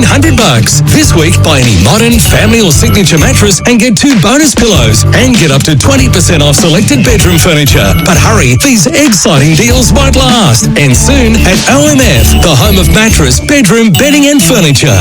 ESPN now streaming on Disney+. Stream the latest and greatest of NBA, UFC, MLB, NHL, WNBA and more. Oh, what a shot from Curry! Cheer on. Oh, Tony! The greatest day! Party on. Oh, Edwards, it's showtime. Room service. Dream on. One destination for a new generation of streaming. ESPN on Disney+. The long wait is over. Turn it on. If I asked you to go outside now, grab a shovel and hack through your internet or water connection, would you do it? Of course not. It'd cost you a fortune to fix, plus being without internet or water for hours or days would drive you mad. Yet digging without searching before you dig online first is a gamble. Or worse, if you strike a gas or electricity main. Before every job, search Before You Dig online every time. And never dig blind. 4 and 20, Australia's original fan food, and Coles are giving your local club the chance to win $2,000. That's $1,000 cash and $1,000 worth of 4 and 20 pies. You beauty. From April 1st to June 3rd, it's game on. Register your club, buy any 4 and 20 pack from Coles, enter online and collect the most points to win. Track your club's progress on fmtsportspromo.com.au. Every pack counts. 4 and 20, Australia's original fan food. T's and C's apply. Ends June 3rd. Jane loves flowers, but her allergies don't. Bless you. So it's lucky that Jane can now enjoy the benefits of Panasonic air conditioning. With its allergen-inhibiting Nano EX technology, Jane's now floating in the freshness of pollen-free, clean air. Come home to your perfect environment. Search Panasonic Air to request a free quote. Results from Nano EX are not instant, and Nano EX is not available on all models. An important message from when insuring one of your biggest assets, you can ask, can I choose my repairer? Well, it might cost a few bucks more. There's a reason your insurance company doesn't want you to. Choice of repairer means exactly that. You can choose a repairer. Conveniently close and not miles away, genuine parts, an accident replacement vehicle, and a lifetime guarantee. Your choice of repairer, not your insurance companies. Choose Visit sheengroup.com.au. T's and C's apply. Footy fans, why rush home after the game? Stay the night in the CBD at Brady Hotels and Apartments. Just minutes from Marvel Stadium and the MCG, as well as the city's best restaurants and bars. Rooms start from as little as $129, and with code SEN at checkout, you'll get 20% off our best flexible rate. So make the most of the 2025 footy season. Head to bradyhotels.com.au and book now with code SEN. Join the conversation. Text 0433 98 11 16. This is the pre-game show. For Before You Dig. Before every job, search Before You Dig online. Every time. A sports news update for Universities Australia. Universities matter because of what matters to us, like better cures and treatments. Visit universitiesmatter.edu.au. A sports news update thanks to Universities Australia. Universities matter. Visit universitiesmatter.edu.au. Crowd filing in here to the Adelaide Oval. Going to be a full house for the big game tonight between Collingwood and Sydney. Brenton Sanderson and Kane Corns with me. Andy Marr not far away from joining us. The biggest news of the day, footy-wise, might be Luke Davies-Uniacke. $1.3 million per year times 7 years. North Melbourne giving him $9.1 million over 7 years. Your thoughts, Kane? Well, wind me up and let me go. It just blows my mind. I think we're going through the dumbest era of list management we've ever gone through in the game, and North Melbourne aren't the only club. Just collectively, the decisions that clubs are making, because they are paranoid about the prospect of someone leaving and that reflecting poorly on their club, is forcing them into doing things that will come back to hurt them in ways that will be significant. And I'll give you many examples of that. Like Darcy Parish is hurt again, right? Darcy Parish got 7 years. Darcy Parish is a solid footballer. He's not a star of the game. He's not a champion of the game. He's a solid player who was deserving of a 3-year to 4-year contract on good money. And that's what he would have got when the era was responsible. And now he's out again. He doesn't play. Like Aaron Norton is not an All-Australian. He's not a best and fairest winner. But because the Western Bulldogs are paranoid about him leaving and him going to Sydney, they give him 8-9 years, like 2032, and Aaron Norton's getting 7 touches and kicking 1 goal a game. Now, Luke Davies-Uniacke at his best looks like a magnificent footballer, and you'd love to have him in your team. So, of course, I would love Luke Davies-Uniacke in my team, but would I give him Dustin Martin money, who's got the Norm Smith medals and the All-Australian, the best and fairest and the Brownlow? No, I wouldn't. I just wouldn't. And if he leaves, he leaves, and you get an amazing compensation package for him, like the Saints got for Josh Battle, or like the West Coast Eagles get for Oscar Allen. I don't understand it. And North Melbourne supporters are doing a victory lap saying we don't lose players and he's sticking around, but how that hurts your list management going forward and what that looks like in 6 to 7 years with Luke Davies-Uniacke, it sets you up for some disastrous prospects that they're on the sidelines or well past their best and tying up, nearly 10% of your salary cap. Santa? Well, everything that Kane said, to be honest, Wayne. I tend to agree. I don't like the long contracts, and I don't like the massive money either. He's a fairly durable player, at least. I know, and I know it does mean, and Kane's spot on, you can lose players, and you might lose 1 or 2. Yeah. I don't know, and I know people hate it when we talk about ourselves, but I played my best footy when I had a 1 or 2 year contract, and I know the era of professional football should be, if you're on a 7-year contract or a 1-year contract, you should put on the jumper and go out and play your absolute best. But I don't know, is there now that just element, a little bit of, I've got a 7-year deal, big money, I don't have to put my head over the footy just as much. And no one thinks that way, but subconsciously, in the off-season, do I need to go for that extra run or that extra recovery session to get the best, or can I sleep in this morning? Yeah. Because I'm going to get paid 1.3 per year for the next 7, regardless if I touch the football.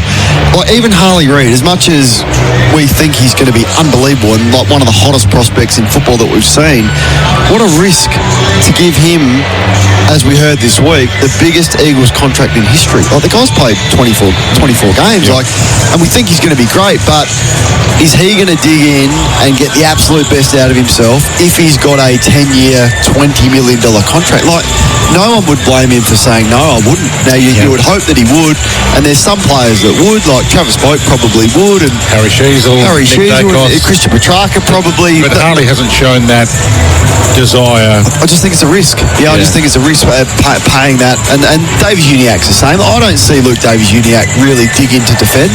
I think he looks amazing when he knows he can get a handball receive or win a clearance on the run from the ruckman's left-hand or if he can sniff a goal inside forward 50. But does Luke Davies-Uniacke work his backside off the other way? No way. And I've seen it, and I can get you many edits of it, that he just doesn't defend like his life depends on it, like Dangerfield was last night.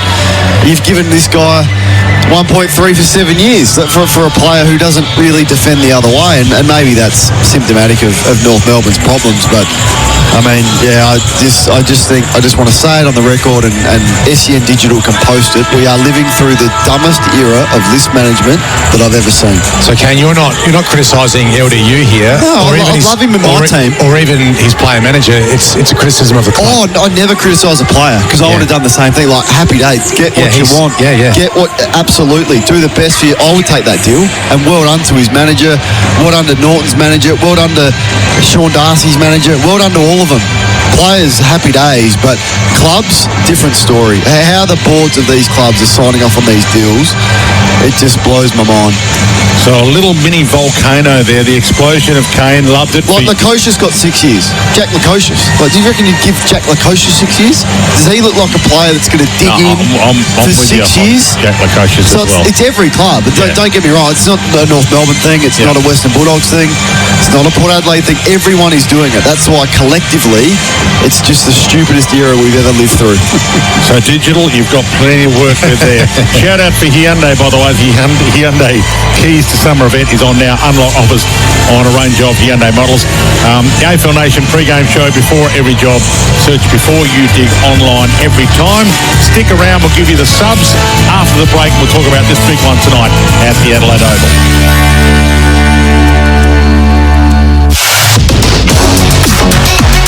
Join the conversation. Text 0433 98 11 16. This is the pre-game show for Before You Dig. Before every job, search Before You Dig online every time. ESPN now streaming on Disney+. Stream the latest and greatest of NBA, UFC, MLB, NHL, WNBA, and more. Oh, what a shot from Curry! Cheer on. Ohtani, the greatest day! Party on. Oh, Edwards, it's showtime. Room service. Dream on. One destination for a new generation of streaming. ESPN on Disney+. The long wait is over. Turn it on. Introducing Bigfoot CL Barley, AGT's first Clearfield tolerant barley variety. Bigfoot CL offers good grain size and test weight. Get seed of Bigfoot CL for the 2025 season through AGT affiliates or local retailers today. It's never been more important to buy Australian than right now. Our local manufacturers and growers produce world-class products known for their quality, safety and reliability, all while generating local jobs, supporting our communities and helping Australian families now and into the future.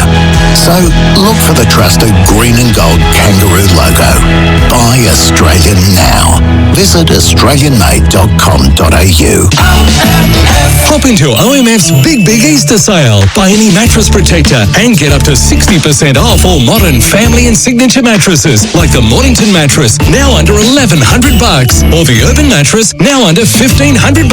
This week, buy any modern, family or signature mattress and get 2 bonus pillows, and get up to 20% off selected bedroom furniture. But hurry, these exciting deals won't last. And soon at OMF, the home of mattress, bedroom, bedding and furniture. 4 and 20, Australia's original fan food, and Coles are giving your local club the chance to win $2,000.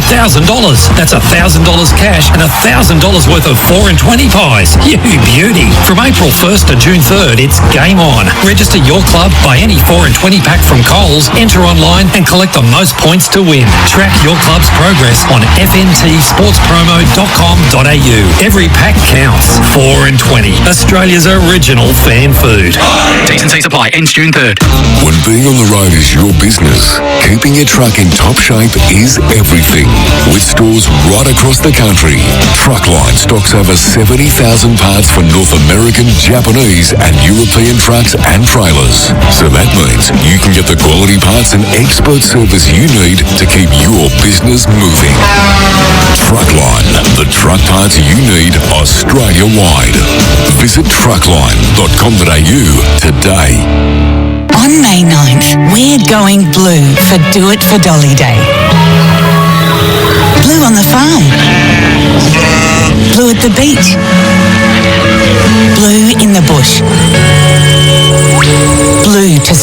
conversations about bullying and remind every young person they're not alone. Blue to raise awareness for today and funds for tomorrow. So let's come together to go blue to end bullying. Register at doitfordollyday.org.au. Are you suffering from an injury that wasn't your fault? At Bryden's Lawyers, we understand the challenges you face. Our team of experienced personal injury lawyers are here to protect your needs and provide guidance and support every step of the way. For a risk-free, no-obligation assessment of your claim, contact Bryden's Lawyers today at 1-800-848-848 or visit brydens.com.au. Who helps you in your time of need? We do. Terms and conditions apply. Azito, home and garden tools, battery powered. Like our 18-volt cordless drill kit, available at Bunnings for just $99. Because when it comes to getting things done, do it yourself. Do it with Azito. Do you? You're listening to AFL Nation.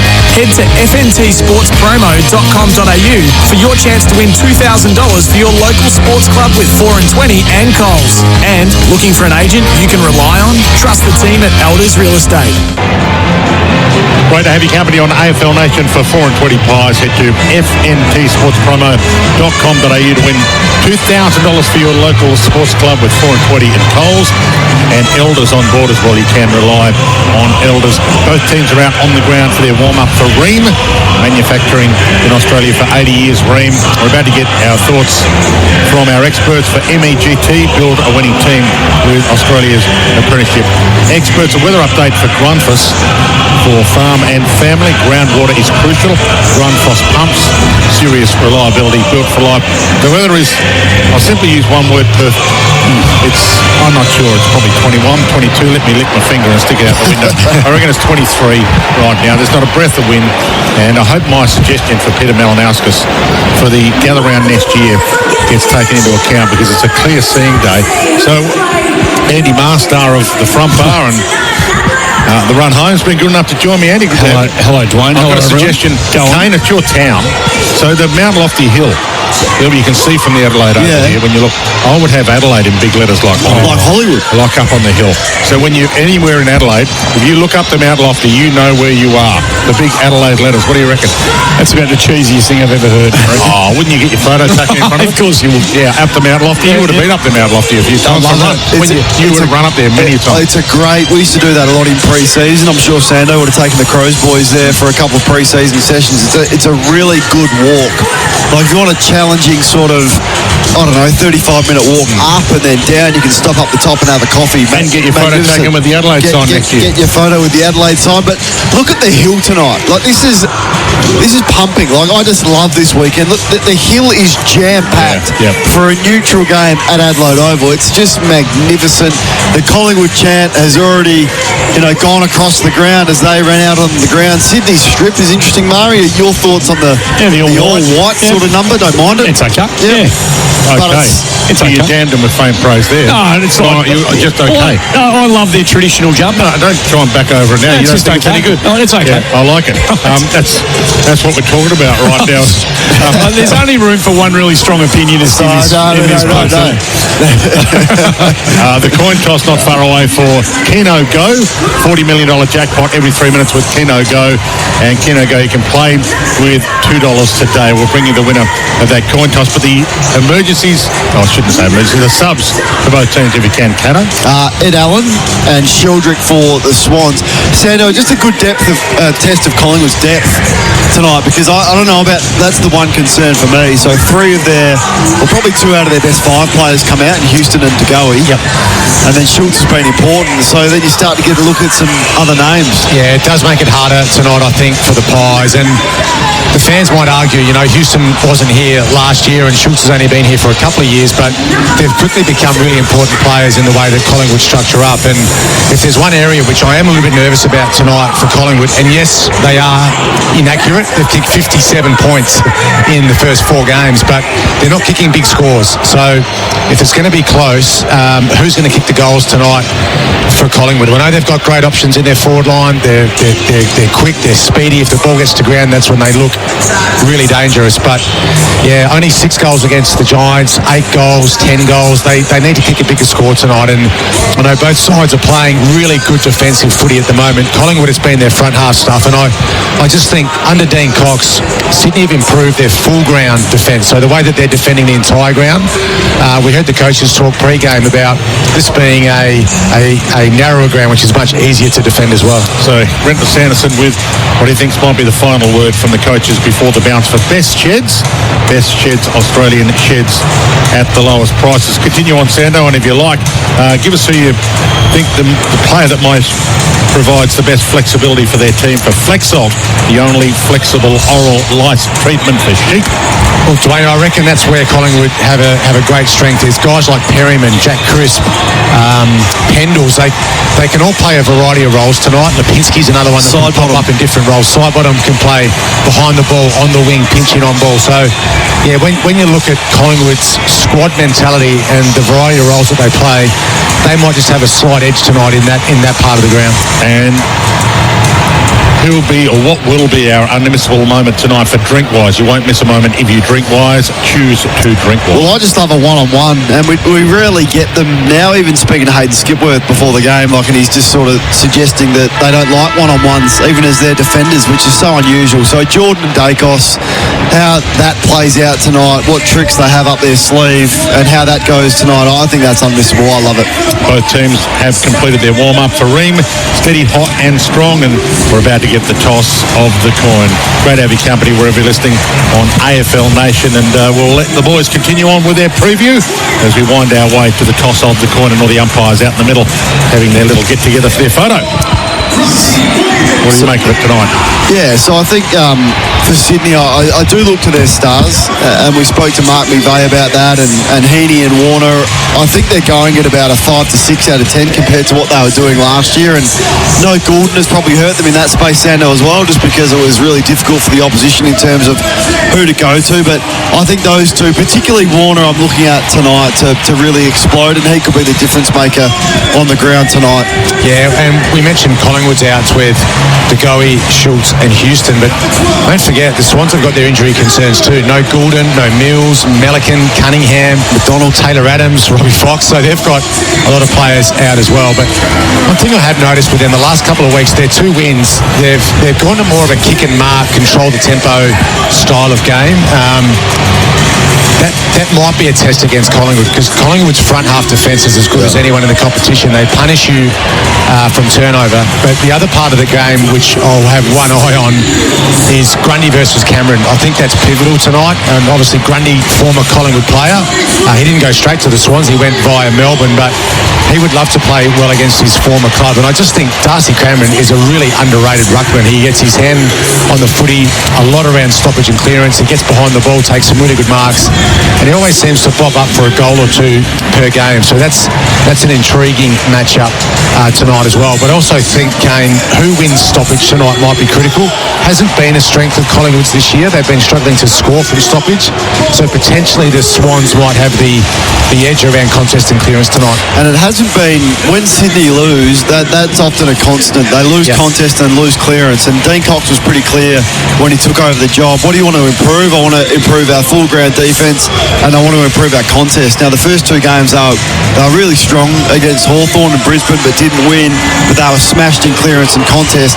So they have turned that around somewhat as well. And that's where Collingwood absolutely went to town on Carlton last week in the 3rd quarter. I mean, their clearance stuff was phenomenal, and they just put them to bed. Basically from contest, one territory, locked the ball in. The Blues could not exit. It felt like they couldn't get the ball about past 70 metres out from their own goal, and that Collingwood were able to swarm it and lock it in. So we'll see if Sydney can kick their way through that full ground defence tonight. But a cracking game of footy.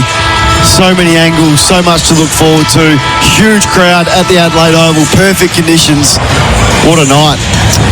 Feels like a night where Jamie Elliott, who's been a bit quiet so far this season, feels like a night where he might be, Schultz and De Gea, you've already spoken about them, but so much of that kind of front half ability to bob up and score goes out of the Collingwood side tonight. Yeah. Elliott can provide a bit of that. I agree, and I also think Bobby Hill needs to have a good game as well.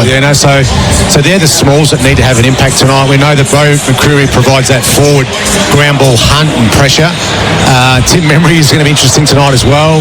The role that he plays, but I don't know. It's just one of those ones where you just think, who owns the critical moments tonight? And if this game does get in an arm wrestle and it gets tight, we know Collingwood is so good in these situations. But yeah, who gets away to the flyer? Who gets away to the good start?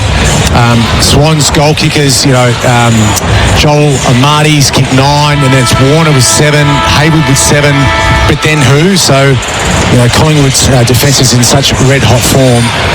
It might just be one of those nights where who owns those critical moments? We saw in last night's game it was Dangerfield and Cameron. Tonight, is it someone like Nick Dacos who has one of those 45 possession games that just lights up and just loves the big stage? Or, is it someone like Isaac Heaney, or is it someone like Warner that's due for a really big game that steps up on the big stage? James Rowbottom has won the toss for the Swans and will kick to the Riverbank end, so the right-hand side of your radio, wherever you might be listening. As the light show continues here at the Adelaide Oval, it's just spectacular. The lighting on the old scoreboard, as Cornsey mentioned, the heaving crowd behind the scoreboard and goals up on the hill. It's become, on a night like this, for an old school and some of the younger brigade, it's become the place to be at the footy. And it's packed in there. And I've got to say, Dwayne, the Collingwood supporters that were lining up to get in here, it is their home game on the board, and they are making this every bit a Collingwood home game.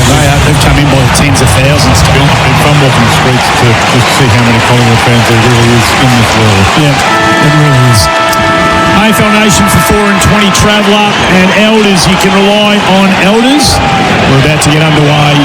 Lights are on. It is a spectacular setting here at the Adelaide Oval. Let's hope we get one to rival the game we had last night. Grundy gets first hands on it. Long goes through, lays it off to side bottom, having a season. Dacos gets it back to Cameron. They thump the footy inside forward 50 straight away. Gee, that's a good contest. McCartan goes back with reckless courage into the way of the oncoming traffic. Ball spills. Rowbottom wrapped up, not coming out. Well, the ball up. Unbelievable courage from McCartan. McStay's hurt as well. Huge contest. Both players putting their bodies on the line. He almost broke him in half, didn't he? It was unbelievable the stretch he put on in the path of that oncoming traffic. Long again wrapped up. Ball won't come out. Centre half forward. Collingwood into attack. Grundy front position. Cameron probably get a hand on it. Sullivan over the top. Can't do anything with it. Flips out to him now. Lays the handball off to Lipinski. They get it out to Hill. 35 from goal. Sando, you wanted him to bob up and get busy, and he's done it straight away. Hill kicks the first of the game.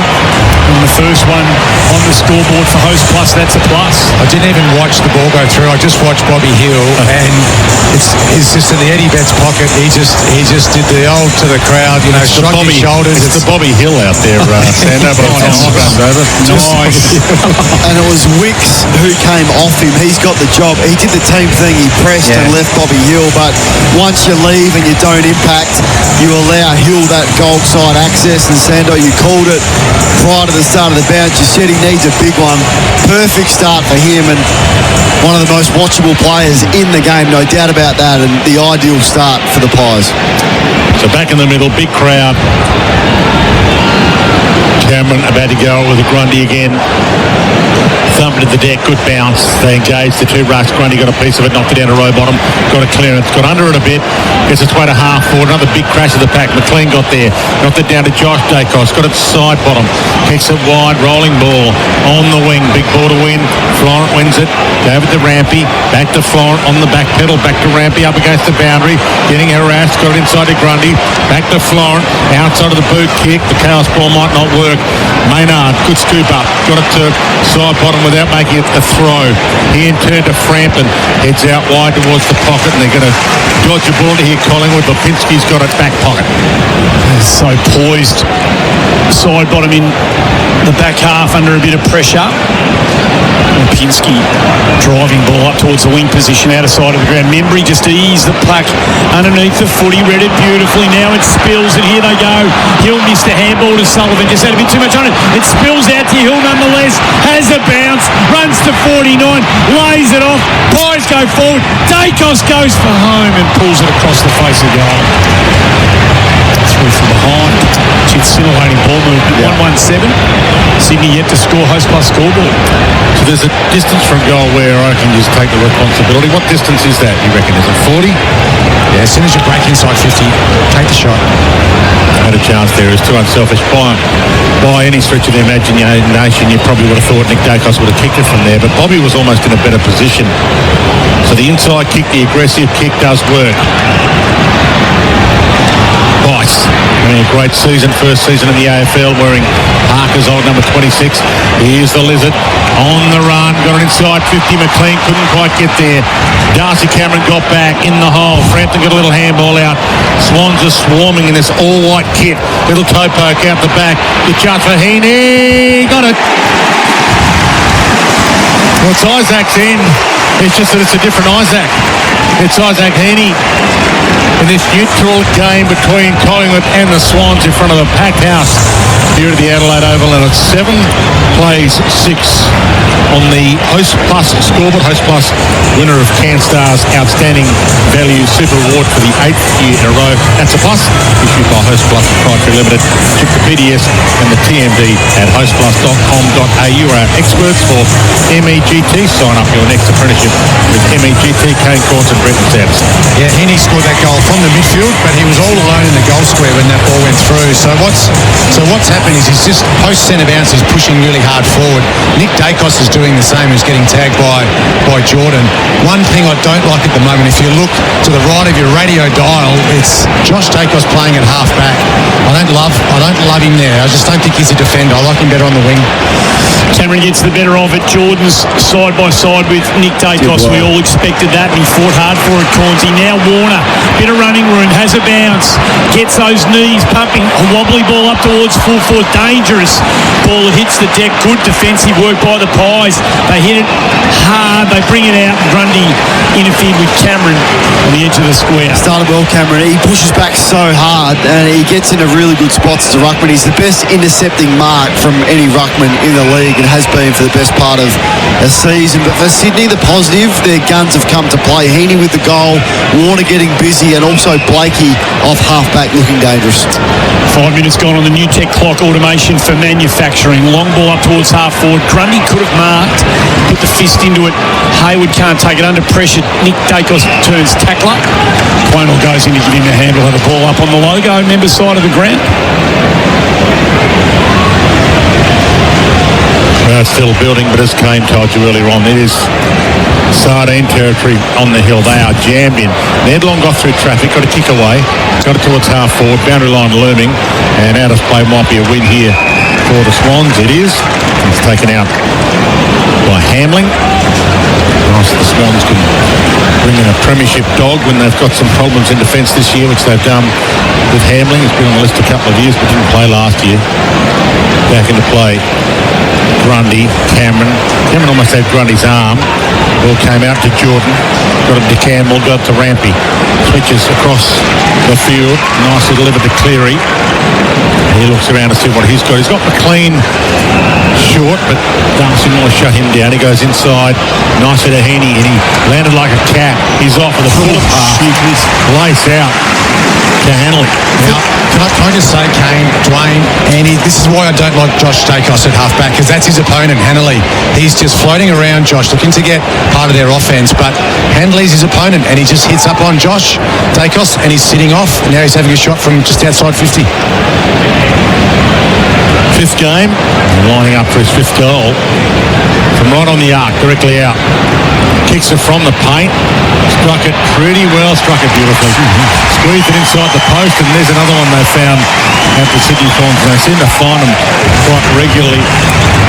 AFL Nation for the 4 and 20 Traveller, and for Elders, you can rely on Elders, and our Gather Round presenting partner is Tool Kit Depot. Their Easter sale is on now, and the Swans are in front. Collingwood the first goal of the night, the Swans the last two. Here's more from Kane Corns and Brenton Sanders. Well, just their ball movement has been electric, and that would be a concern for Craig McRae, because both of their goals have come from defensive ball movement chains. Are able to get the ball to the other side of the ground. That kick inside to Heaney, Collingwood have to be up and shutting that down. We spoke to Hayden Skipworth about that in the pre-match, and then Heaney's just bullet through the middle of the ground, isn't he? He's striking them well. So, as I said a few moments ago, their star players, Blakey, Heaney, Warner, have all come to play tonight, and Heaney is a problem early for them with his ability to join in the scoring chains. Back in the middle, they continue to go. The two prime ruckman, Grundy with the reach over the top. Collingwood had the read on it. Dacos was taken high. He wins the free kick. He's going to earn every possession he gets tonight. A bit going on off the ball between those two too, as you can imagine. Short, saw the gap. Long, gets it at ground level. He's prepared to work hard. Big, strong, tall midfielder. Shrugs off the tackle, goes to the top of the square. No one gets a hand to it. Hamlin, ground level, out the back to Blakey. Bit of time, space. Hoskin Elliott cuts him down. Thumps it down the line only as far as Darcymoor. Can't mark. They're a long way from home, he and Amati. Ned Long overruns the footy. Hayward taken without it. Umpire called play on. Pies at half forward. They can't control the footy, and they're a chance to sweep out here. Florent lays it in the path. They get the handball out. They chain it up through the middle of the ground. Jordan wrapped up, just got his kick to it. Picked up by Warner. Lays it off again to Florent. They're at half forward. Into the pocket he goes. And that was outstanding contest after contest stuff from the Swans, and it ends up in the hands of Campbell, who'll go back from about 45 out and have the shot for goal. It's in good hands. Just their ball movement once again off turnover. Collingwood had the opportunity to send the ball inside their own forward 50. Darcy Moore drops a mark, then a fumble, then a missed handball there, and Sydney's pressure was excellent. He's a beautiful kick, this guy. 45, it's beautifully struck, and it's right through the middle. You can't hit it any better than that. And they make the early break here. Swans have got their third on the board. Heaney, Hannelly, and now Campbell, and they make the early break.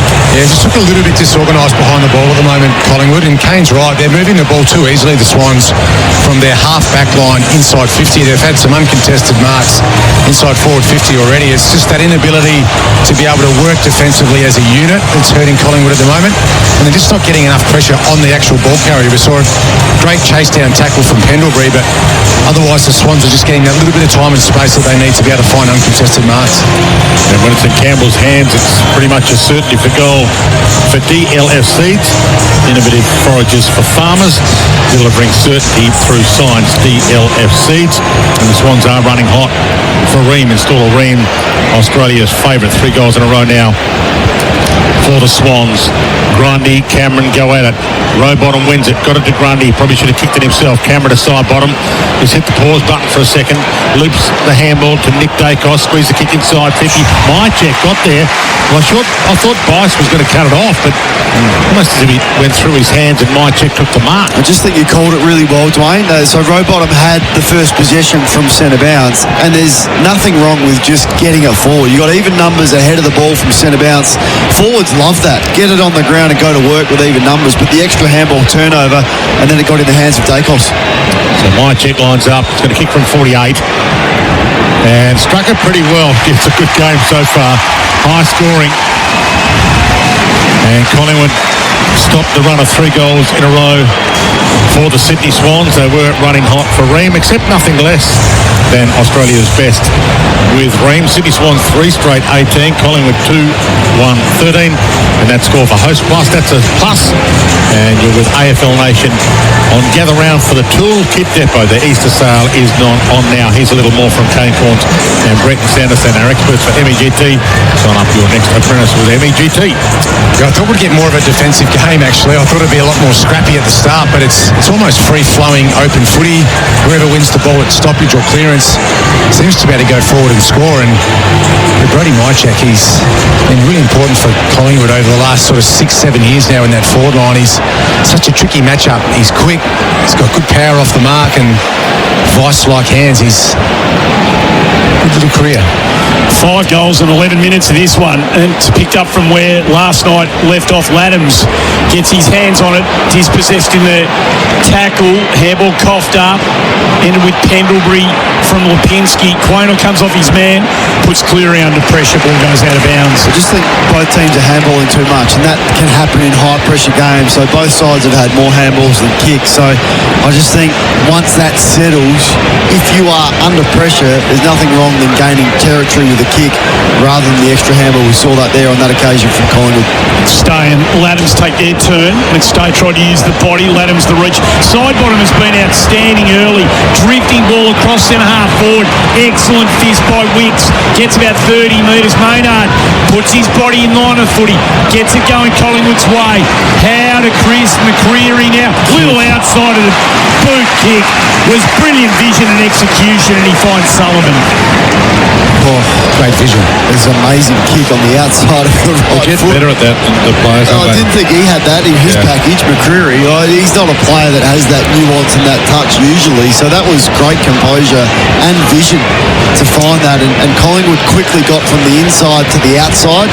Thought their use of hands was excellent.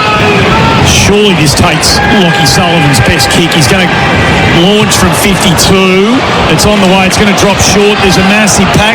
McStay got a good piece of it. He's played the mark. Umpire calls play on. McCreery gets the crumb, and he puts the Pies back in front.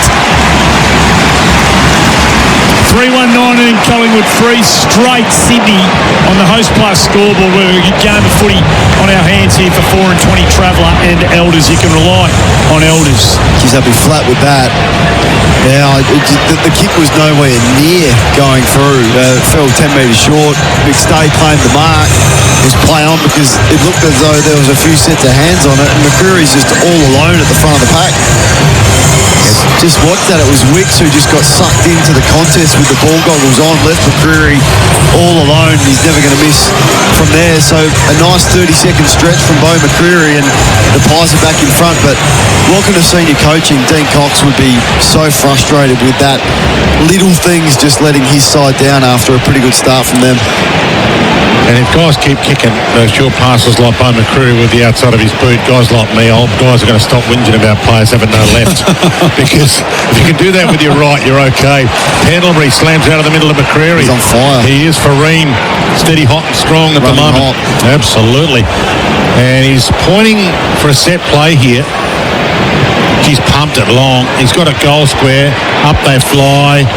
Ball hits the deck. Hoskinelli can't keep it alive. So we're going to get a ball in forward pocket for Collingwood in front of that packed hill at the cathedral end of this beautiful Adelaide Oval on a magnificent night for footy. The Bobby Hill, it's been coined. So he's already kicked one to that end. Ball thrown in, shallow. Laddams gets there. Florent wrapped up, didn't let the ball out. Umpire said, I'll ball it up. 15 out from Collingwood's goal. 3 apiece, early stages.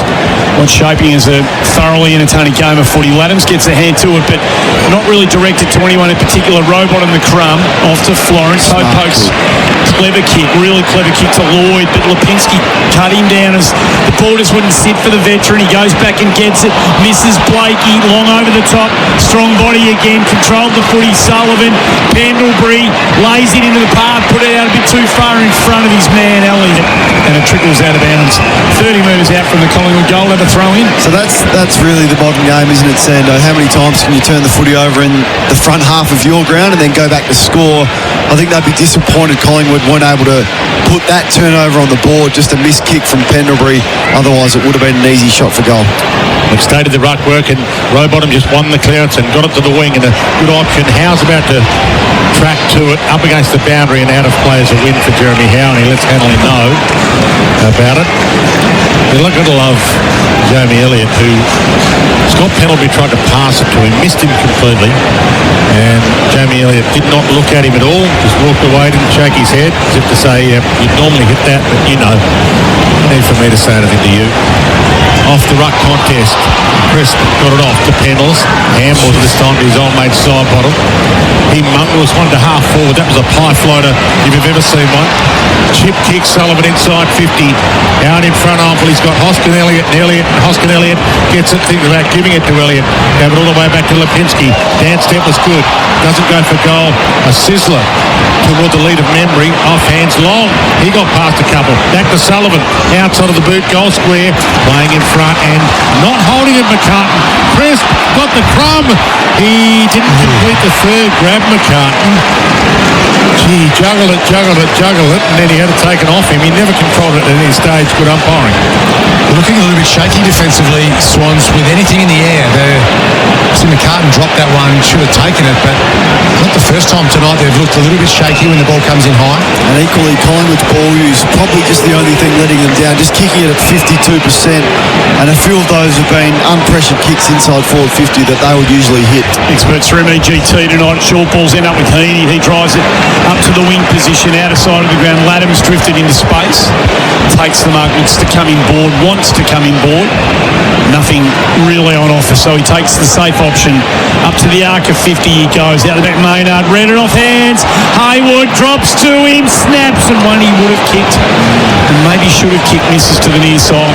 Would have kicked it last week. Oh, yeah. He's on fire, my man, Will Hayward.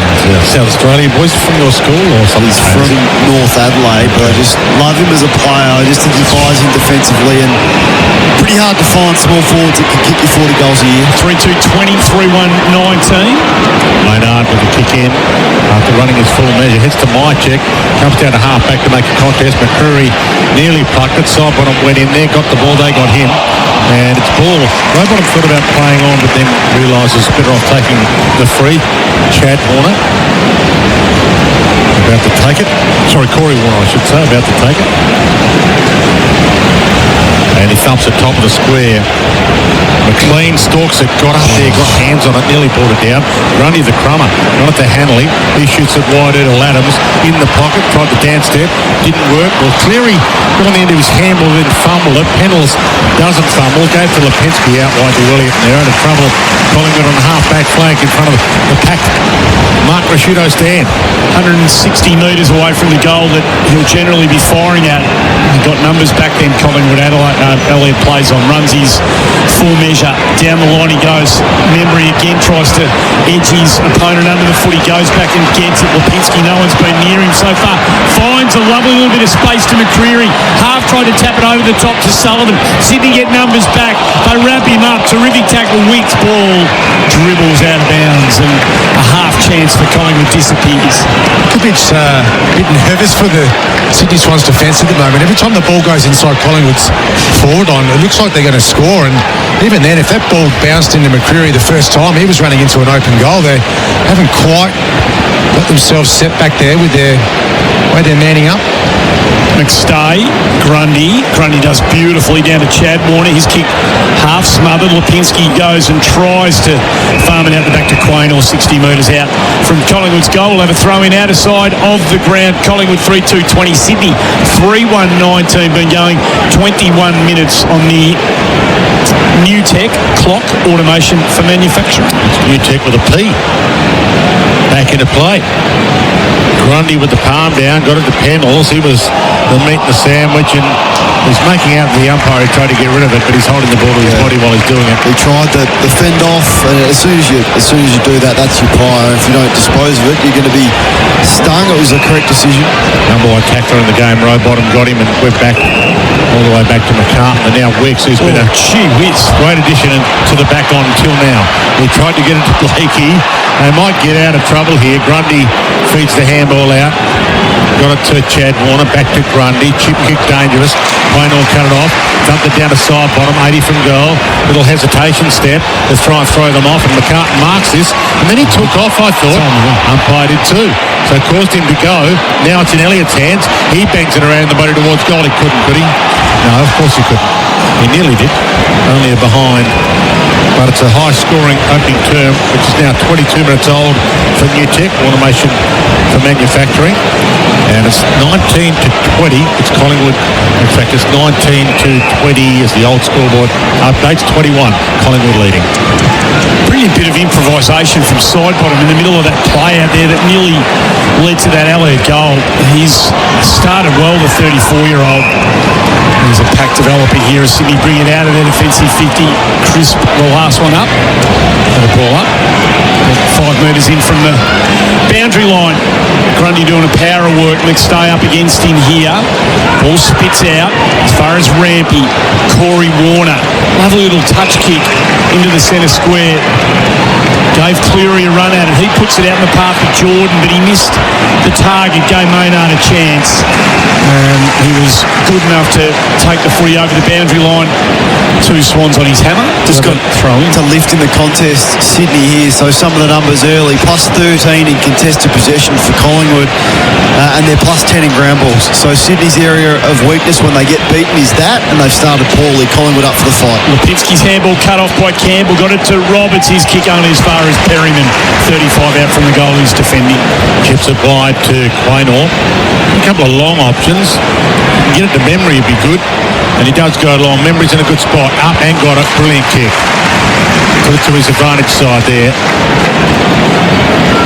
Memory had his man Bice under the ball. He doesn't know what to go too short, so he just hammers it long. McStay from 4 deep might be the guy who goes. He does! From 4 deep. Brilliant. Good hands there. Now struggling Kane defensively in the air, aren't they? Any ball that goes inside Collingwood's forward line, Sydney just can't get a fist onto it, or they can't take any miss at marks, and it's getting a bit ominous here with the way that Collingwood are using that tall target inside forward 50.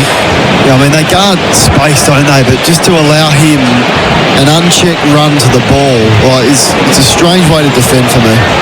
Might take you 20 goals to win this game the way we're going. McStay drills it. Brilliant kick from 45 out. And Collingwood's got their 4th goal. 4 goals to 3, 24-goal New Tech clock opening term. Brought to us by Host Plus.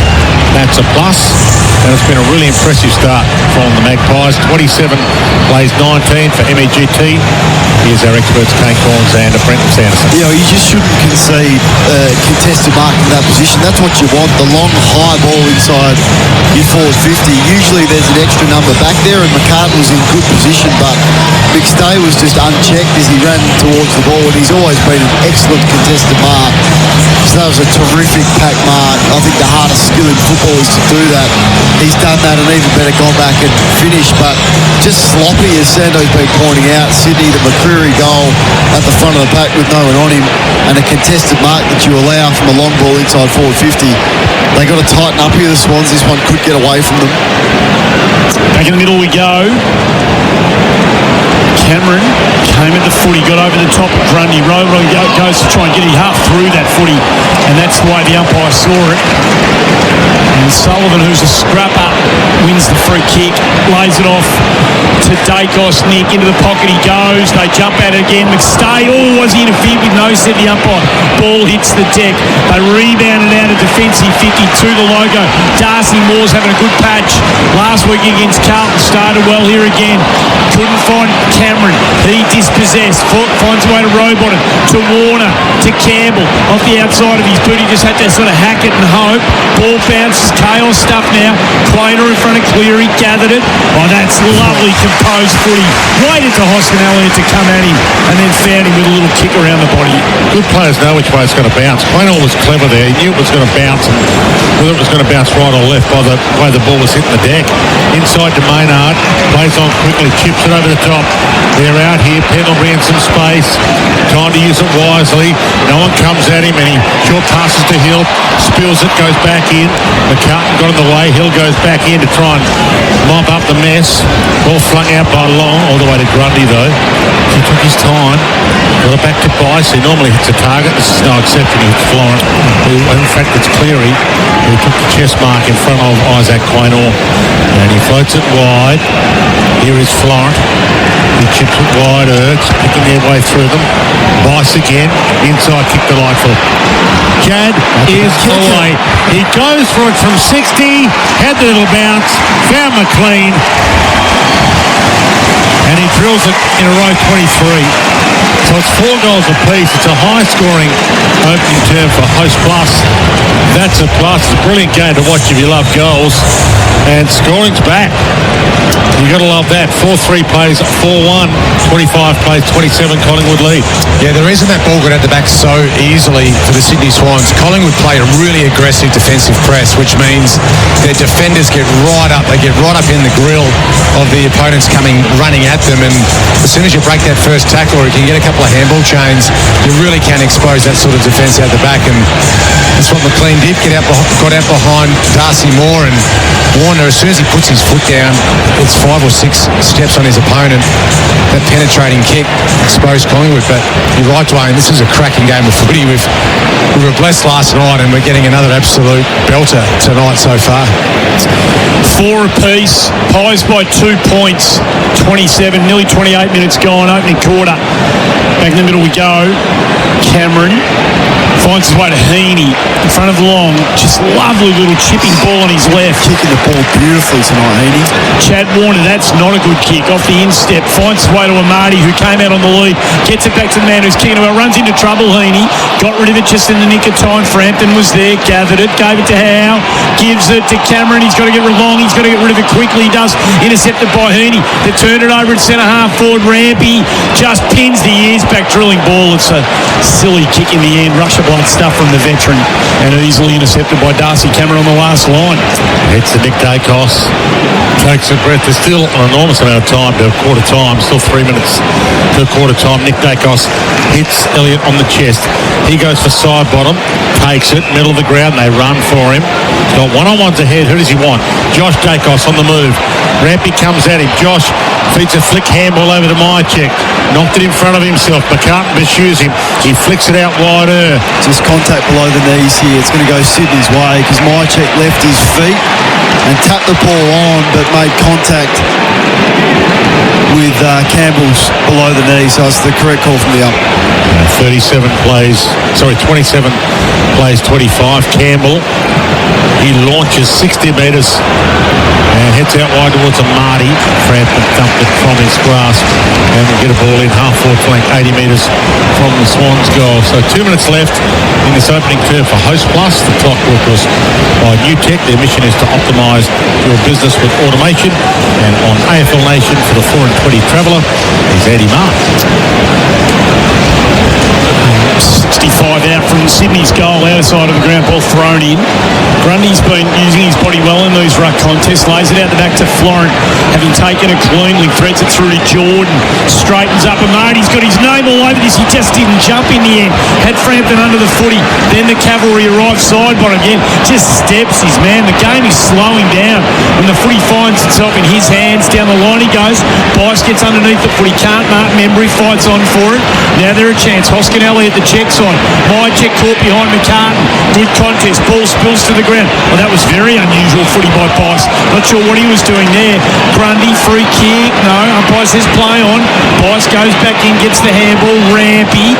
Across the ground he goes now to Lloyd, who's standing still in acres of space. And he finds Corey Warner. Member side of the ground, half-back flank. Chips into McLean. Comes up to the wing. Takes the mark, does the big guy.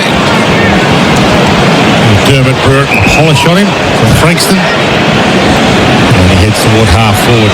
Set it in the air for Haney to float in. Couldn't mark it. Cameron crumbs it. Gave it to Playnor.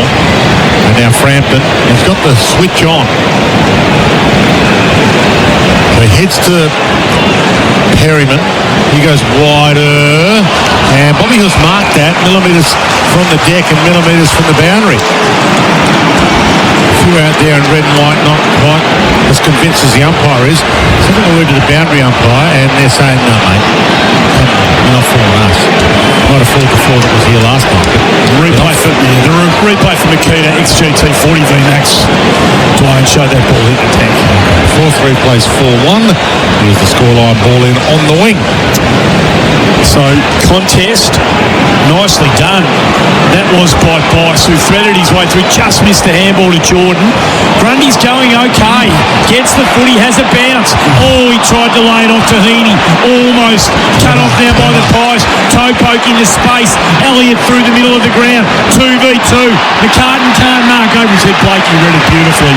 Goes back. Here's another one for you. Trying to the outside of the boot. Amazing from Blakey, right, to get back there at speed and win a contested ground ball. He's a bit sore as well as he gets to his feet, but then to find the uncontested mark on the way out, not many players have got that in their package. That was Hamling, and there's the silent.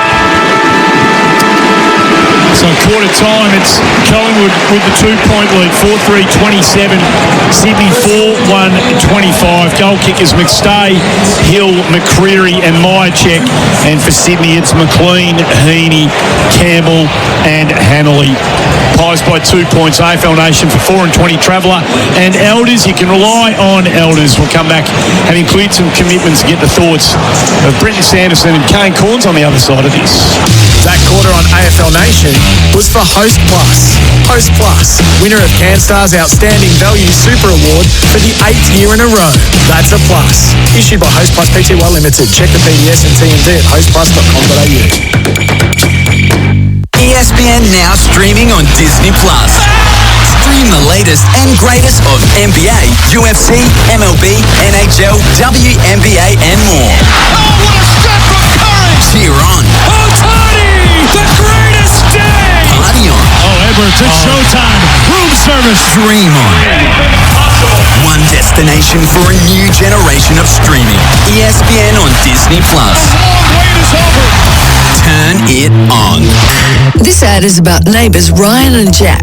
Ryan's home has been affected by recent damp weather, with mould appearing all over his walls and ceiling. Meanwhile, Jack is relaxing in a mould-free home. That's because Jack installed a Panasonic air conditioner with 24-hour Nano EX air purification and mould-inhibiting technology. Jack's Panasonic air conditioner means he enjoys clean, fresh air in a mould-free environment. And you can too. Search for Panasonic Air online to request a free quote today.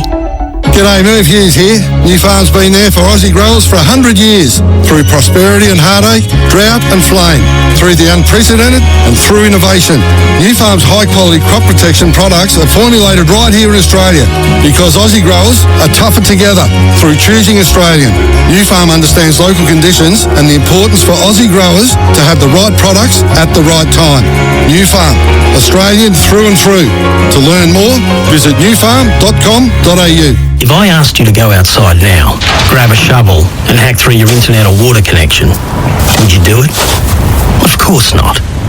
It'd cost you a fortune to fix, plus being without internet or water for hours or days would drive you mad. Yet digging without searching before you dig online first is a gamble. Or worse, if you strike a gas or electricity main.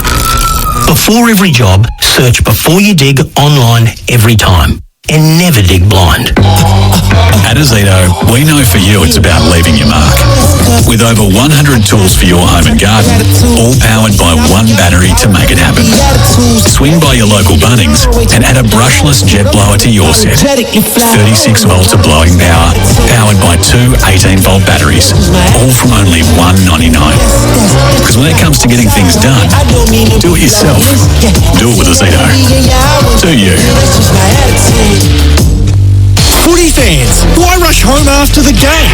Stay the night in the CBD at Brady Hotels and Apartments. Just minutes from Marvel Stadium and the MCG, as well as the city's best restaurants and bars. Rooms start from as little as $129, and with code SEN at checkout, you'll get 20% off our best flexible rate. So make the most of the 2025 footy season. Head to bradyhotels.com.au and book now with code SEN. Got a truck off the road? Truckline's got the parts you need to get back on track fast. We'll keep you moving with over 70,000 parts in stock for North American, Japanese and European trucks and trailers. Get the quality parts you need and the service you deserve from our team of experts who really know their stuff. Truckline, the parts you need Australia-wide. Visit truckline.com.au today.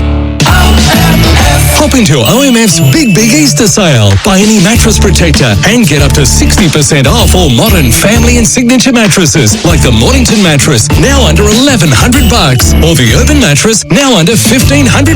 This week, buy any modern, family or signature mattress and get 2 bonus pillows, and get up to 20% off selected bedroom furniture. But hurry, these exciting deals won't last. And soon at OMF, the home of mattress, bedroom, bedding and furniture. You're listening to AFL Nation. Head to fntsportspromo.com.au for your chance to win $2,000 for your local sports club with 4 and 20 and Coles. And looking for an agent you can rely on? Trust the team at Elders Real Estate. Swans are swarming in this all-white kit. Little toe poke out the back. Good chance for Heaney. Got it. Lays it off again to Florent. They're at half forward. Into the pocket he goes. And that was outstanding contest after contest stuff from the Swans. And it ends up in the hands of Campbell, who'll go back from about 45 out. It's beautifully struck, and it's right through the middle. Jad is away. He goes for it from 60, had the little bounce, found McLean, and he drills it in a row 23. A bit of Led Zeppelin underneath it. Nice work by the boys and girls back in the studio. Love it. Is that Ed? Is that Eddie back in the studio? Is he a Led Zeppelin fan? Oh, you need to put your headset on. Yeah, you need to put your headset on, Cordy. Is that your boy? Oh, we're rolling the Led Zeppelin underneath the I don't know if he has control over the music choice. Right. But, yeah, he's back there pushing the buttons, so... Good job. 4-3. He's never going to lose Andy Marr and I if he keeps rolling the Led Zeppelin. 4-3-27. Collingwood at quarter time to Sydney. 4-1-25. Quarter time for AFL Nation for the 4 and 20 Traveller, and for Elders you can rely on Elders. And both teams were running hot for Ream in that opening term, high scoring opening term, and they both had their patches of scoring. You can grab yourself some Ream, Australia's favourite. That is steady, hot and strong. And here is a little bit of our experts to bring us the actual game stuff for MEGT.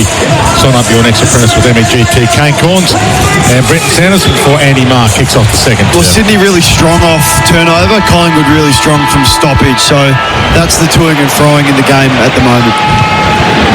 Second quarter for 4 and 20 Traveller and Elders. You can rely on Elders.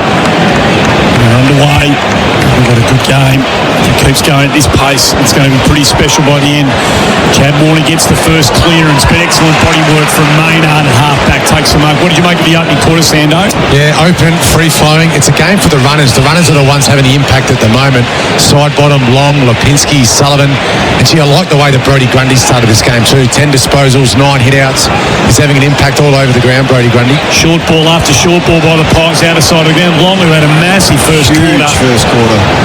Takes the mark, 65 out, and he just pokes it over the top to Crisp.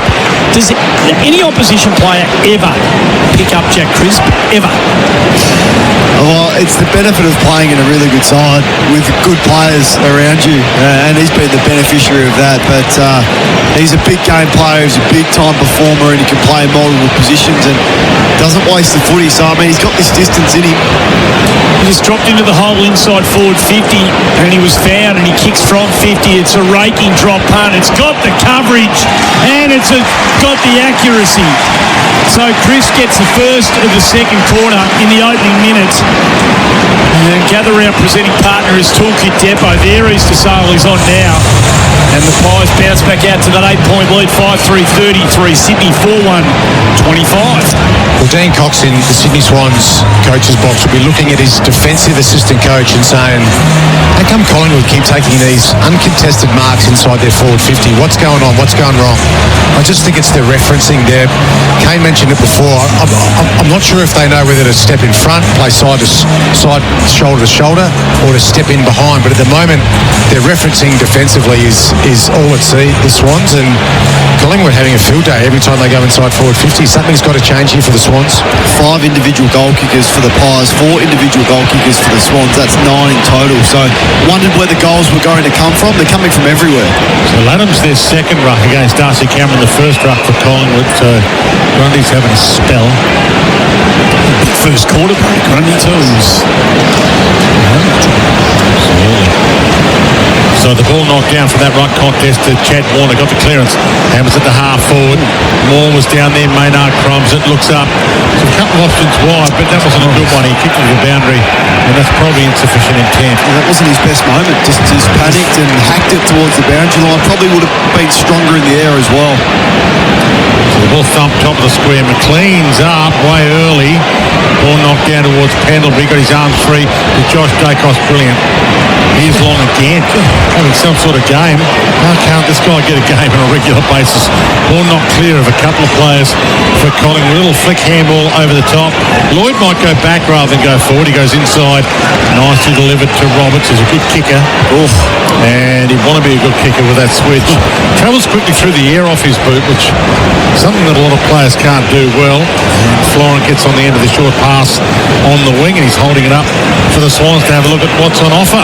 Collingwood get numbers back, so they come back into the corridor to Roberts. It's a good kick. There's 2 kicks from home. He sees something out wide, fat part of the ground. The leads from Laddams, gets it on the bounce. Cuts back inboard, clever. Hayward should finish. Will the ball bounce? It doesn't. Moore is good. Under pressure, stood his ground. Then coughed up the handball. That wasn't good. And Hanley, channeling Tommy Papley, kicks his second.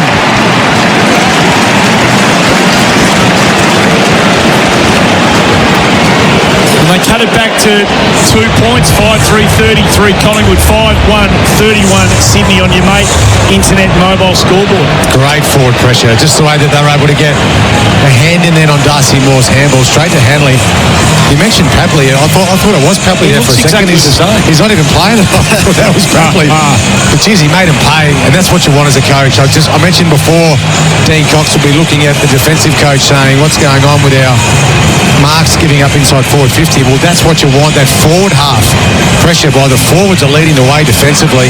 Create turnovers in your front half and punish them going back the other way with scores, and it's exactly what the Sydney Swans needed. Bit of a spark there. Like this kid, Hanley. So Laddams stays in the ruck for Sydney against Cameron. Long, still not doing so well. He's got Rowbottom next to him, and he gets the clearance anyway. Got it to Pendlebury, back to Long. Hands it wide to Nick Dacos, back to Long. 3 possessions in just this string of play. He bullet passes to the pocket, missed his target, rolls out of play. We'll get Brooksy to look up Ned Long's career high in disposals, but he's going to smash that tonight. He's had 15 already. He's had 4 clearances, 4 inside 50s, and 7 ground ball gets. He's having the game of his life, and we're 3 minutes into the second quarter. Game 17 for Ned Long. Cameron ripped out of the air, gave it off to Hoskin. Elliott, it's a goal fest. And the Adelaide Oval, it's not just a footy fest. Here in Adelaide, it's a golf fest. And we're loving it. Sydney stuck on 5-1-31. Collingwood 6-3. And great to have your company on AFL Nation for the 4 and 20 Traveller. And this term brought to us by Mate Internet and Mobile. You can save $180 over 6 months with Mate Internet. Use the promo code MATE30 at checkout. Sando, tell me how much coaches hate conceding forward 50 stoppage goals. Probably second behind forward 50 stoppage goals. So you're right. You're right. I just butchered that. No, you're right, Kane. It's just poor referencing tonight from the Swans. I actually don't know if they know who they're playing on when the ball goes inside Collingwood's forward line. It's almost like every time the ball goes inside Collingwood's forward 50, they're finding a way to get the ball in the hands of their forwards. They're looking so dangerous tonight every time the ball goes in there. Back in the middle we go. It's a hell of a game of footy. And Nick Dacos has half a chance to take away, slips away from the Warner tackle.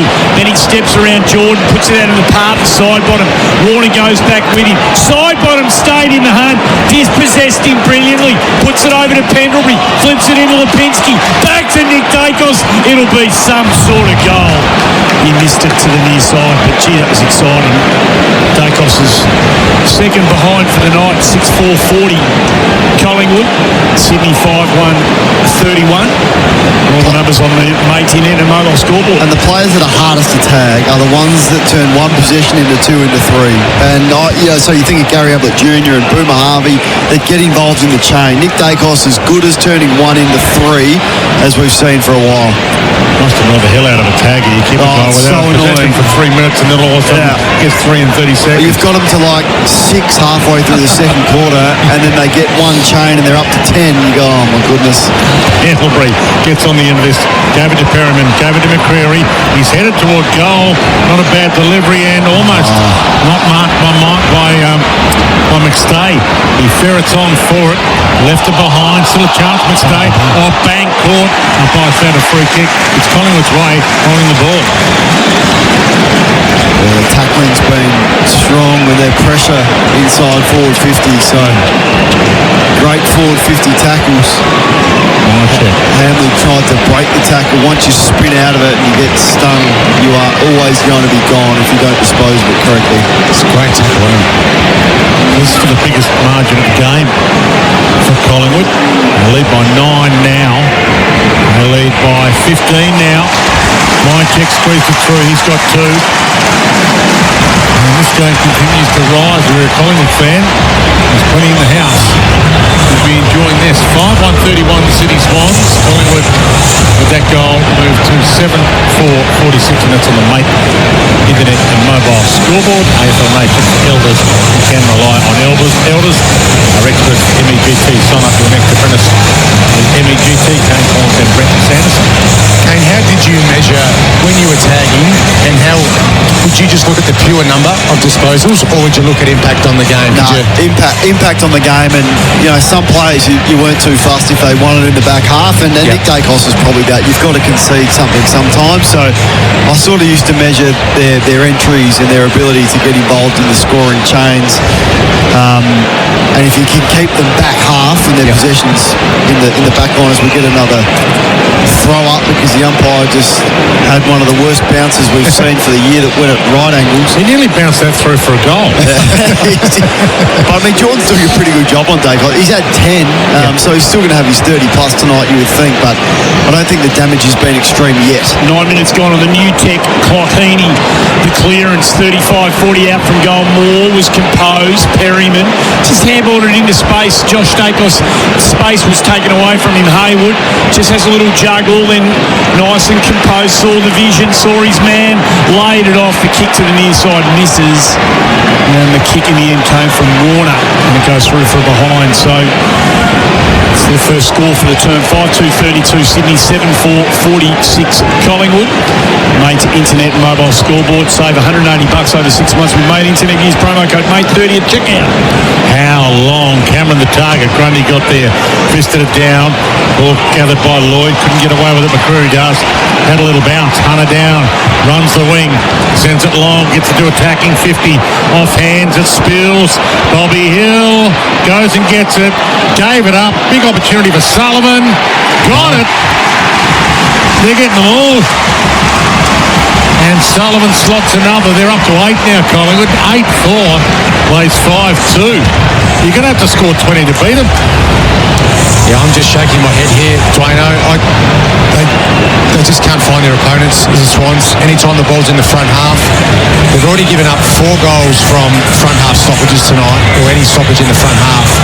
But it just looks like in open play they're just a little bit confused with where to go defensively, and Blakey's just come back on the ground. They do need a bit of leadership from him back there. He's got to get those 6 boys back there and say, rightio, let's just lock them away for the rest of the quarter, because it's just too easy for Collingwood in the front half at the moment tonight. Feels like every time it goes inside 450 they're going to score.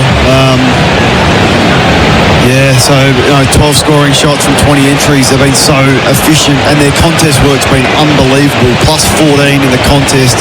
Sydney are going to lift in that area, otherwise they're going to get smashed, which the scoreboard's starting to be of concern. They lead by 20 now. Cornsey for Mate Internet Mobile. Side bottom gets on the end of that clearance, marks at centre half forward. Too far out to score. Ignores Pendlebury, goes into the pocket. They've got some players who are just sagging off their defenders here. One of them was Hill. Snap around the body, kicks another one. Oh, it's too easy. 26 points. It has blown out now. 11 minutes and a bit into this quarter. They kicked 4 in 4 minutes here, Collingwood, to really cut Sydney apart. Yeah. gained the momentum, and they've got all the momentum now, and it's just starting from the contest. So, centre bounce goal on that occasion, but how many easy goals have they kicked tonight? And how does Bobby Hill front up to the front of the contest with no one on him? Well, he's going to make you pay every time. So, easy clearance out of the middle, side bottom standing in front as a half forward, deep entry, which Sydney have had all sorts of trouble defending tonight. And it's the second one they've conceded. McCreary right at the front of the pack in the first quarter, and Bobby Hill is looking ominous tonight. He looks like he's in for a big night here at the Adelaide Oval. Goal of the day contender for Beaumont Tiles, the engineered timber. Sando, you're going to sound like a broken record by the end of this night. Yeah, minus 16 contested possession, the Swans. Smashed. So from the ball up, Long nearly got the clearance. Rowbottom's got it, but they've got him, and the umpire will call it up again. Just finishing off a fruit choc. How good are the fruit chocs? Oh, outstanding. Oh, yeah. Something special about it. Is there no other place in the world that has a fruit choc? Just South Australia, I believe. It's a unique thing. It's a beautiful thing. The pie floater not so, but the fruit chocs are a ripper. From the ball up, Grundy's manhandled off it. In fact, it was Cameron. That could have gone either way. Hands it off to Josh Dacos. He spanks that Long. Full forward.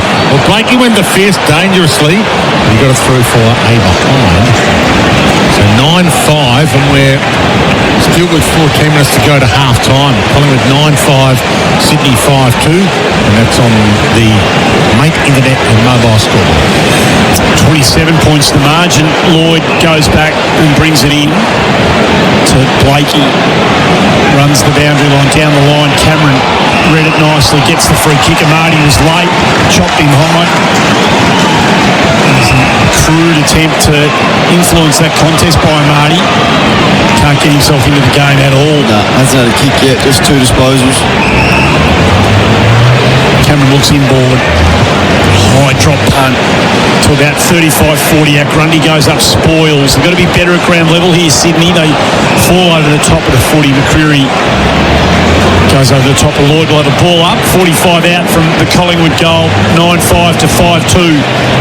It's been all Collingwood this second quarter. And Grundy spikes it to the boundary line and trickles end over end in front of Nick Dacos and goes out about 60-65 out from the Collingwood goal. 14.5 minutes into this quarter on the new tech clock. Automation for manufacturing. A few spare seats around. It's almost as if the people would prefer to stand on the hill because the atmosphere is better. I can understand why you would. You'd buy a seat, but just go and stand on the hill. Nick Dacos, hands to Pendlebury, goes to the goal square. Elliott got there. Can't mark it. Side bottom nearly crumbed it. He might steal. Roberts picked his pocket. Heads out wide. Bouncing ball. Hayward pursues it. Out of play, a win. And now by insufficient intent. Wow. I thought they were about to pounce on that. It was almost, they could have gathered it. He didn't even touch it. Oh, that's the replay. How can that's the worst decision of the year. He paid that for the kick. The kick, but Hayward was right there. Yeah, they could have touched it. They could have got it. And the inside bottom gets it. Go over to my check. Goal! Touched. They're behind. Footy gods.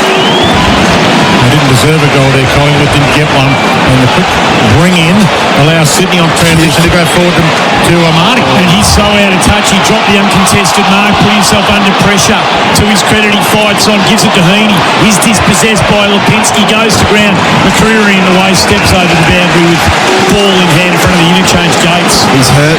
Marty, I reckon he might have done a hammy here. Oh, wow. Yeah, it's hammy. It's a blow. They're already down several players, Sydney. Just through the mouth guard in frustration. Looks like standard hammy. He's had that history before as well. Grundy up in front. Can't do much with it from a control perspective. Nick Dacos was brilliant to Chris. To McStay, who was dispossessed. Warner goes in and gets it, cuts into a bit of space. Then surveys what's down in the field. He looks for Heaney, but that was better from Maynard. In typical bullish fashion, just charged with the ball and thumped it over the boundary line. We'll have a throw in. A lot of Warner stuff tonight. You worry about him, what I was speaking before, streaming towards goal, but it's been rushed. Collingwood done a really good job at holding him up, forcing him backwards, and with the hack kick, just kicking it at 44%, and a lot of those have just been hacks around the body. Britton Sanderson and Kane Corns for MEGT. Sign up your next apprentice with MEGT from the boundary throw, and it's not coming out. We'll have another ball up to one. Field at the sub for Sydney? Yes. He might be on maybe before half-time. Nick Dacos with the clearance was stripped. Corey Warner got a hand in there and the ball out of play again. Just thinking if this could work in Swans' favour now. It feels like they're too tall. They haven't taken one contested mark tonight. They can't get their tall forwards into the game at all. Potentially they go a little bit smaller on the forward line with the Amati injury. Maybe that is something different that they've had to do out of necessity. Grundy front spot in the ruck contest, knocks it down, got it to Haney, but manhandled out of the contest. Grundy on hands and knees shoots a handball back inside 50. Rolling ball, Perryman knocked off it. Corey Warner got a kick, that might skip home. It might skip all the way home, and they desperately needed that. Corey Warner, right spot, right time with the skills to go with it. So 5-2 plays 9-6. Not quite the Corns brothers to Warners. There's one that's sort of the big elite. How much money more than you did Chad earn? Oh, he was probably always at least 150 to 200 more than me, and rightly so, mind you. But I think Grundy's been the one who's given genuine effort. So you're going to tell us that Corey Warner's underrated like you were? Higher paid brother. No, Chad deserved more than I did, but I think Grundy was the one that got them going sort of single-handedly there. There was nothing scientific about it, but it was win a contest out of the ruck, force it forward, surge footy, make something happen, and Warner was able to cleverly finish, but gee, they needed that one. But Brodie Grundy's up for the fight tonight. His numbers are strong. He's had 11, 6 contested, 5 ground ball gets. He's having a crack. Sorry, Cornsey, 9-6 to 6-2, badly needed. Can they get another one? Heaney gets the clearance inside forward 50, second bite mark couldn't be taken by McLean. Ball spills to the ground. Josh Dacos just saw Howe out the corner of his eye, handballed it in that direction. Howe takes the footy over the boundary line, arc of 50. The boundary throw in. 19 and a bit minutes gone in this second quarter on the new tech clock. Their mission is to optimise your businesses with automation. New tech, ball thrown in. Grundy again does well, but it was read by side bottom. Just thumps it on that left foot down the line. Mark can't be taken. Ball spills out the back. It was a good back up and follow up by Hamlin. Gives it to Blakey up towards half forward. The ruckman are there. Should have been a free kick almost to Sydney, not paid by the umpire. Nick Dacos goes in. Brilliant handball. Just a palm to keep the ball in flow by Hill. They're a chance getting out here. Long wrapped up, surely holding the footy as Swans came at him from everywhere. One of them was Sam Wicks. The other was Rowbottom. Rowbottom wins the free kick. It's out wide to Heaney. He's got some room to roam on the wing. Runs to half forward, too far out to score. Nick Dacos corrals him. He bullets it to Hayward. They might be on the way back here, Sydney. Hayward to line up 40 metres out, 45-degree angle. Kicked the ball beautifully tonight, Isaac Heaney. And just a shout out to Rowbottom. So him and Grundy, like physically, that tackle from Rowbottom, gang tackle, there's a couple of Wicks involved as well, but Rowbottom's already laid 7 tackles. And with Atkins is the best tackler that we currently have in the game, and he's been doing it for a long time. So just the tide has turned off the back of some contest wins from the Swans, and this is a big kick. Normally a pretty accurate kick. He's had a really good couple of seasons accuracy-wise, Hayward. Back in his old home state, and he slots it. Goal umpire didn't move. And the Swans are on the way back. So we might have another game go to the wire, mate. Internet and mobile scoreboard. Collingwood 9, 6, 60, the Swans 7 to 44.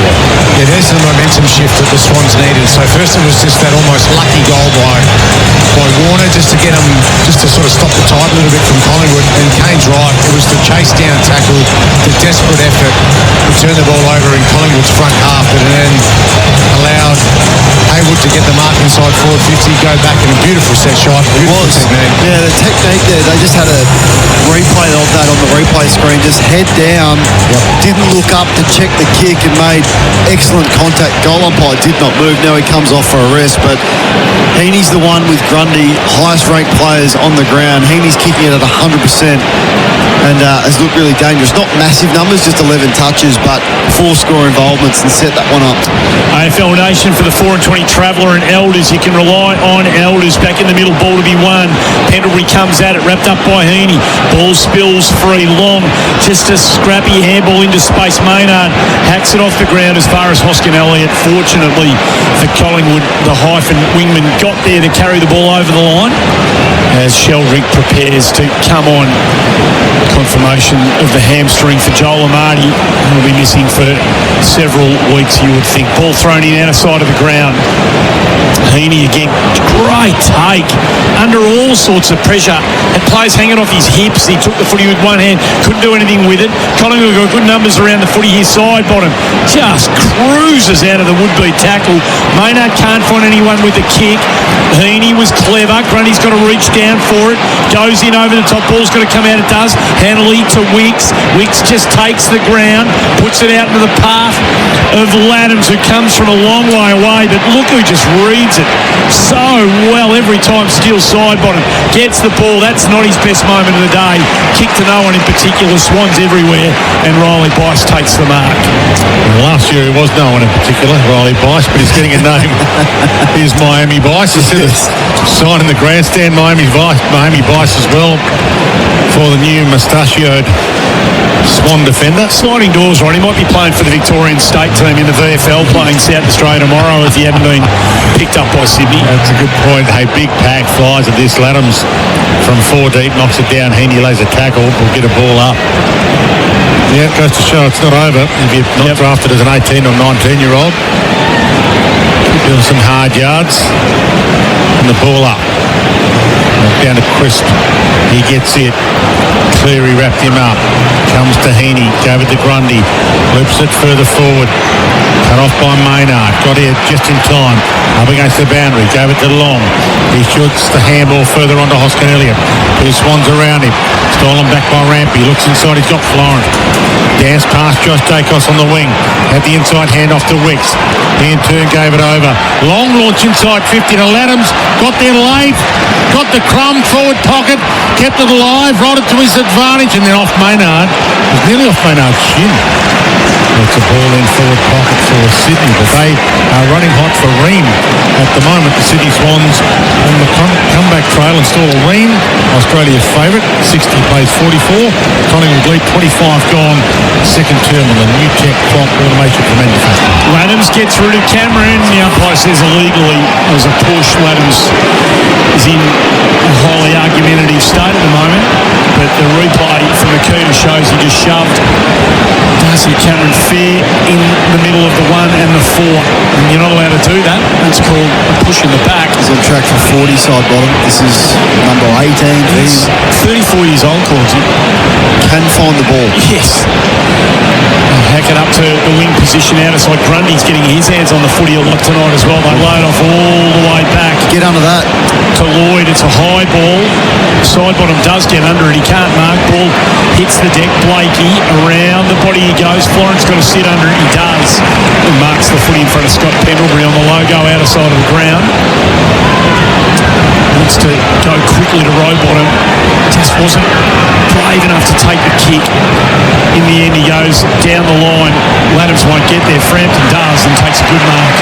60 metres out from the goal. He's defending Dwayne Russell. It'll be a long game. This will be a 33-minute quarter at least.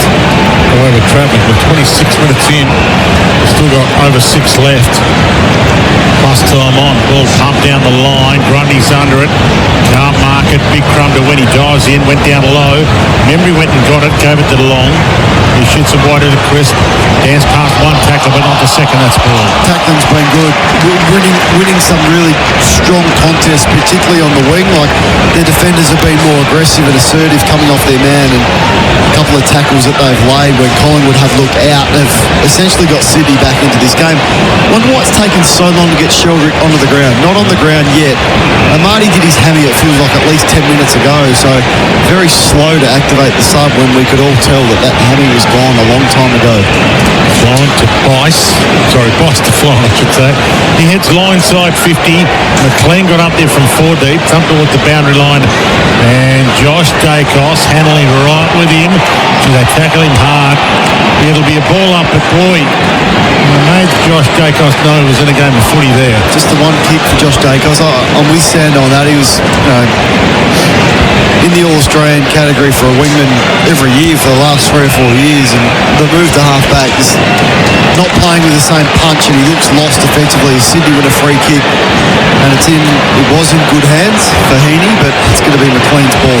It was for a ball up that was hit straight over the boundary line by Darcy Cameron, and the replay from Nikita shows that it was very much a line ball. As both hands were near the share, and the umpire clearly saw it clearly, and McLean will have the set shot. And he'll take his very best. Abbreviated run up. He kicks from 45 from outside the boundary line. That's a great looking kick. It is as good a drop punt as you will see in 2025. He had the fence, he had the crowd, he had the man on the mark, he had limited space to move and use, and yet Cornsey, he has threaded it from the wrong side for a right footer. That is as good as you'll see for Beaumont Tiles for Engineered Timber, and they cut it back to 10 points, but a good fight back this 9, 6, 68, 250. It's Collingwood by 10 points. He has flushed that, absolutely flushed it. I thought only Eddie Betts kicked goals from that pocket. Like, that's a dead pocket. Almost impossible. He knew it straight away. He's turned to the crowd, given it the double flex, and he loves it. They're right back in this, and it's been off the back of their contest stuff. A bit fortunate there with the free kick, but what a finish. Yeah, and they've kicked the last 3 now, so they're right back in the game, and it's a big couple of minutes here for Collingwood. They've got to win this centre bounce, but you're right, Cornsey, the contest work of the Swans and just making the most of just those small opportunities, wrestled back momentum. Game's back, even keel. 9 goals to 8. We've had games in recent seasons that have been that scoreline at the end of it. We're not at half time yet. And Heaney goes and gets it. They get him. Flick the handball up. Chris had a chance. Sheldrick's in there now, about to pounce. The umpire says, I'll have it. Ball up. Clearance is now even, 20 apiece. 30 minutes gone in the second term. Still 5.5 left as Dacos lays a tackle. You're right though, Dwayne, Collingwood kicked 6 goals against the Giants, 10 against the Bulldogs and 8 against Carlton. So we've already kicked 9. We're still a few minutes till half time. Nick Dacos got a kick away. The Lizard Blakey tried to kick it off the deck, hit him to Cameron. From the ricochet, Long had it, stripped. Sheldrick's got it, knocks it on. Blakey knocked it further afield. Big hard tackle on Heaney. And Andy Murray enjoyed Maynard's work there with that tackle. We'll get another ball up. It's not the fact that Heaney took the footy, Dwayne. He knew he was going to get crunched. It was very, very good. Made it a 50-50. We'll have another ball up.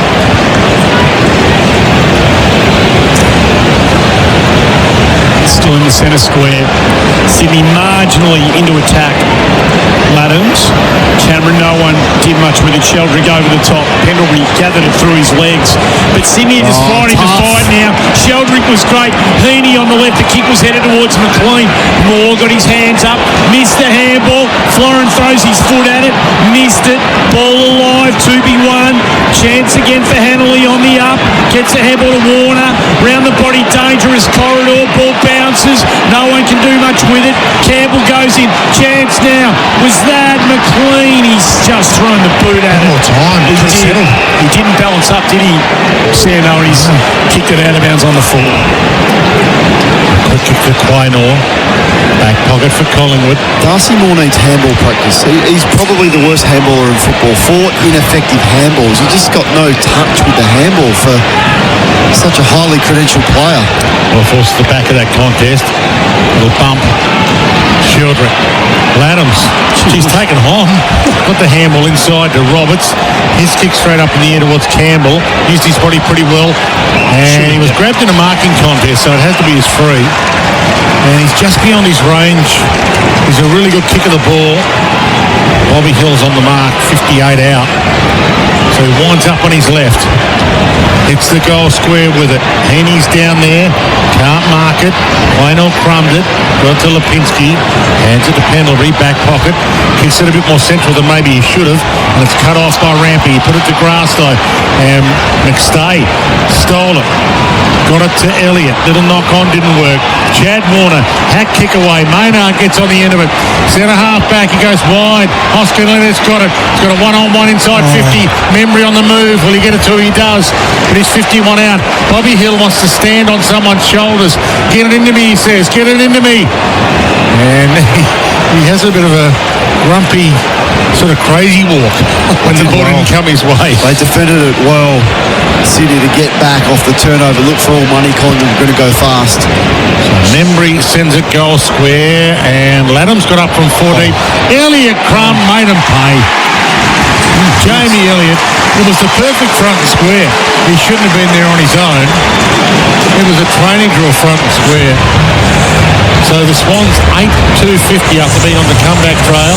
Collingwood have got 10 goals on the board, and we're still 2 minutes away from half time. 10-6, 66 that'd be. Here's their experts for MEGT, your apprenticeship experts, Kane Corns and Brenton Sanderson. Well, to be honest, the Swans should have marked that. There was 3 of them. Laddams is probably the one. The ruckman that's behind the ball basically went uncontested, brought it to ground. Blakey sort of half spoiled him, and unreferenced at the front of the pack was Jamie Elliott, who just took one step and kicked it over his shoulder for a goal. And I think Andy, that might be 4 front and square goals for the match. Hoskin Elliott kicked one this quarter. We saw Hill, now Elliott. So it's taking its toll now. 666 infringement against Sydney. Get rid of the warning one of these days. It'll go 32.5 minutes gone. As Dwayne said, got a lot of footy to be played in. Nick Dacos out the back, just knew he had Cameron there. Cameron now waltzes in a bit of space, lays it off to Perryman, kicks it quickly back inside forward 50. Pack's going to come at this footy. It hits the deck. Blakey handballs it into a bit of space. Asks his man Warner to go get it. He does, but the kick was under pressure only as far as Perryman, who marks in between wing and half forward, member side of the ground. Short ball again. Lipinski too far out to score. Heaney wraps around to man the mark. Into the pocket. It's a lovely bit of vision, and the kick was dropped into a bucket for Cameron to go get. Well, he's the one that started it in the middle of the ground. Was good enough to be composed when he won possession, took a bounce, and then just drifted forward with no one on him and found a nice pocket of space. Now it's going to take his best, almost Aidan McLean style, albeit a little bit closer, but the most severe angle you could be on. But he's in good form and may as well have a shot. Very, very much McLean. Mark 2. In he comes. Couple of short steps. He's missed it to the near side. Through for it behind. So 10-7, 67 to 8-2-50, 17 points the margin. 35 minutes gone in the second quarter. See if they get aggressive or not here. The Sydney Swans with the middle left. Rampy down the line to the wing, and Hayward got up there, couldn't mark it. Frampton crumbed it, gave it to Pendlebury. Collingwood a late chance to score. Sullivan, he's got it middle of the ground. Darcy Moore's just got the 30-second sign, so he goes with the short, and he might have bitten off more than he could chew. Chad Warner, Cleary, they run in a wave here. Cut off by Maynard going the other way. Couldn't quite tap it on. Roberts did well on hands and knees. Ball come out to Cleary for the Swans. He flicked it up. A chance for Heaney. Got a kick away inside 50. 1-on-1. Get in there was Frampton, front spot. Did well, did Billy. Takes the saving mark. Siren sounds.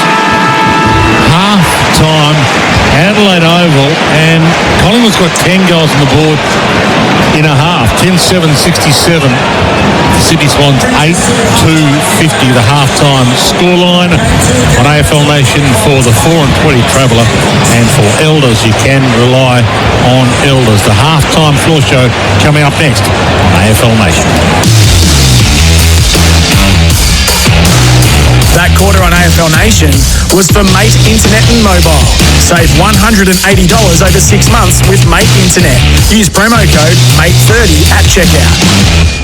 4 and 20, Australia's original fan food, and Coles are giving your local club the chance to win $2,000. That's $1,000 cash and $1,000 worth of 4 and 20 pies. You beauty. From April 1st to June 3rd, it's game on. Register your club, buy any 4 and 20 pack from Coles, enter online and collect the most points to win. Track your club's progress on fntsportspromo.com.au. Every pack counts. 4 and 20, Australia's original fan food. T&C supply ends June 3rd. ESPN now streaming on Disney+. Stream the latest and greatest of NBA, UFC, MLB, NHL, WNBA and more. Oh, what a shot from Curry! Cheer on. Ohtani, the greatest day! Party on. Oh, Edwards, it's showtime. Room service. Dream on.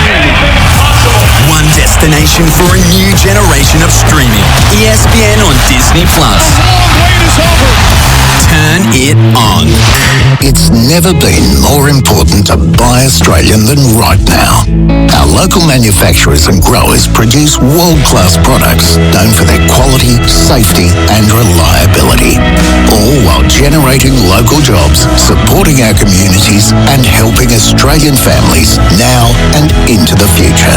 So look for the trusted green and gold kangaroo logo. Buy Australian now. Visit australianmade.com.au. Jane loves flowers, but her allergies don't. Bless you. So it's lucky that Jane can now enjoy the benefits of Panasonic air conditioning. With its allergen-inhibiting Nano-EX technology, Jane's now floating in the freshness of pollen-free, clean air. Come home to your perfect environment. Search Panasonic Air to request a free quote. Results from Nano-EX are not instant, and Nano-EX is not available on all models. At Azito, we know for you it's about leaving your mark.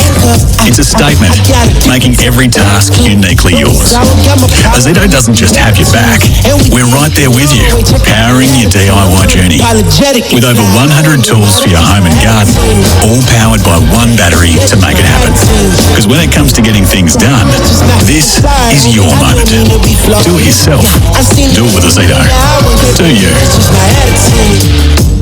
With over 25 years' experience in endophyte technology, DLF Seeds are Australia's leading experts. AR37 endophyte boosts pasture production and persistence by reducing insect pressure, increasing your farm's return on investment and giving you a competitive edge. AR37 powers the varieties you know and love, like Mohaka AR37, Reason AR37, and Base AR37. For high-quality stock feed, more milk in the vat, and less stress, you can count on DLF Seeds. For certainty through science, sow DLF Seeds. dlfseeds.com.au. Mate, if I say the word laser, what do you think of? Laser tag? Pew pew. No, you clown. Laser cutting. Close. Laser welding? Correct. Roofing and Sheet Metal Centre can laser weld stainless steel in gauges down to 1.2 mil. Stainless steel roofing and rainwater products have a longer lifespan, are more resistant to corrosion, plus they look great. And with a lighter gauge stainless steel, you can get these benefits for less. Visit rscentre.com.au/stainless steel. Footy fans, why rush home after the game? Stay the night in the CBD at Brady Hotels and Apartments, just minutes from Marvel Stadium and the MCG, as well as the city's best restaurants and bars. Rooms start from as little as $129, and with code SEN at checkout, you'll get 20% off our best flexible rate. So make the most of the 2025 footy season. Head to bradyhotels.com.au and book now with code SEN. You're listening to AFL Nation. Head to fntsportspromo.com.au for your chance to win $2,000 for your local sports club with 4 and 20 and Coles. And looking for an agent you can rely on? Trust the team at Elders Real Estate. Macca's. I'm loving it moments. The hot honey range has dropped at Macca's. Moore is good. Under pressure, stood his ground. Then coughed up the handle. That wasn't good. And channeling Tommy Papley, kicks his second. Gave it off to Hoskin and Elliott. It's a goal fest. Bobby Hill goes and gets it. Gave it up. Big opportunity for Sullivan. Got it. The sagging off their defenders here. One of them was Hill. Snap around the body, kicks another one. Oh, it's too easy. Abbreviated run up. Kicks from 45 from outside the boundary line. That's a great looking kick. It is as good a drop punt as you will see in 2025. Highlights at halftime for the Knackers, and at the long break, it's a spectacular game of footy. Collingwood 10-7-67 lead, Sydney 8-2-50. Goal kickers to halftime. Myercheck's got 2, Hill's got 2 singles to Elliott, McStay, Crisp, McCreary, Hoskin Elliott and Sullivan. 2 each for Sydney to McLean and Hanley. Singles to Heaney, Hayward, Campbell and Warner. Let's get into the Choices Flooring halftime floor show. The Halftime Floor Show for Choices Flooring. Inspire and visualise with Room View, our instant room visualiser. Quality interiors start from a Choices Floor. Choices Flooring are giving away the ultimate VIP Grand Final experience. You and a mate could experience all the hype of Grand Final week firsthand, then be at the big match itself, the 2025 Toyota AFL Grand Final. Head to iCanWin.com.au to enter. Now, we're in Adelaide for Gather Round. What a start it has been for all the 2025 AFL Gather Round action. Head to Station Road, Sky City. Brenton Sanderson, Kane Corns. Before we get through our categories, give us a sense for what you've seen in the opening half. Well, a good game of footy, high scoring. I think Sydney would be really disappointed with the amount of easy goals that they've conceded, and that's really the difference in the game. Probably 4 or 5 of them have been from positions that they should be able to defend, be that high balls going inside forward 50, McStay takes a back mark, or the easy front and square crumb goals that we've seen from Elliott, also Hill and McCreary. I think Dean Cox would be really frustrated. They conceded a forward 50 stoppage goal as well, which would frustrate them with all the numbers back there. So, I think that would be causing them some concern. For Collingwood, they've been strong. I think they've moved the ball well. They look really good out of the midfield. Their stoppage work has been excellent, and they'd be pretty happy with the position that they find themselves in at half-time. Any general stuff you've seen, Sando, you want to mention before we get stuck into the bits and pieces? Well, I think from the start of the second quarter until the 14-minute mark, Collingwood scored every time they went inside forward 50. So that was the frustration, I think, for the Sydney Swans, coaching staff and their fans that are here tonight.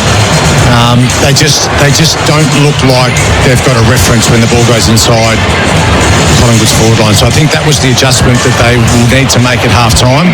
They found a way to get back in the game, though. They were at one stage down by 17 around contested ball. They worked their way back to be down by 9 at half-time. And it was just a couple of little momentum shifts, a couple of little opportunities around stoppage and clearance that they were able to win the ball and get it forward. The Pies forward pressure is what's really standing out for me. Every time a Sydney defender gets their hands on the footy, it feels like they have to panic, kick it forward. Right, toughest of the day for Truckline. For your truck and trailer parts, visit truckline.com.au. Who is it at this stage? Oh, well, for me, probably Rowbottom for the Swans. I think he's an incredibly tough player. I thought some of his contest stuff was great. He has laid 7 tackles, which is the most on the ground, and I thought he was one of them, along with Grundy, that got Sydney back into the game halfway through that second quarter. Who's making it all easy out there for Monarch Painting? Painting made easy, available at Bunnings Warehouse. Still Sidebottom, probably. Just getting a check on his numbers, but he's up to 18. He's had 9 score involvements, which is a big number. Like, you'd be thrilled with 9 for a game. So he leads all comers in that space. Next best on the ground is Lipinski with 6, so 3 more than anyone else. And at the ripe old age, he continues to keep on keeping on. Remarkable, ready to tackle your next painting project. Monarch Painting made easy, available, as we said, at Bunnings Warehouse. Crucial moment, Sando or Cornsey for New Farm, Australian through and through. Well, just a couple of those goals that they conceded, Sydney. They just lost all method behind the ball, like 3 players flying for the footy. And then the soft drop goals to Hill and also Elliott, just against the run of play as well, when Sydney had a lot of momentum. So once again, welcome to senior coaching, Dean Cox. We know and we've seen John Longmire scream and yell at his assistant coaches for so long, and how intense he is in the coach's box. Dean Cox, you'd think, would be channeling some of that. There'd be some frustration there. Tackler of the game for Bar Crusher Boats, Australia's ultimate fishing weapon. It's been some good tackling. It's been committed tackling, hasn't it? It's been some really good tackling, Sando. Cornsey mentioned Rowbottom. He's had 7.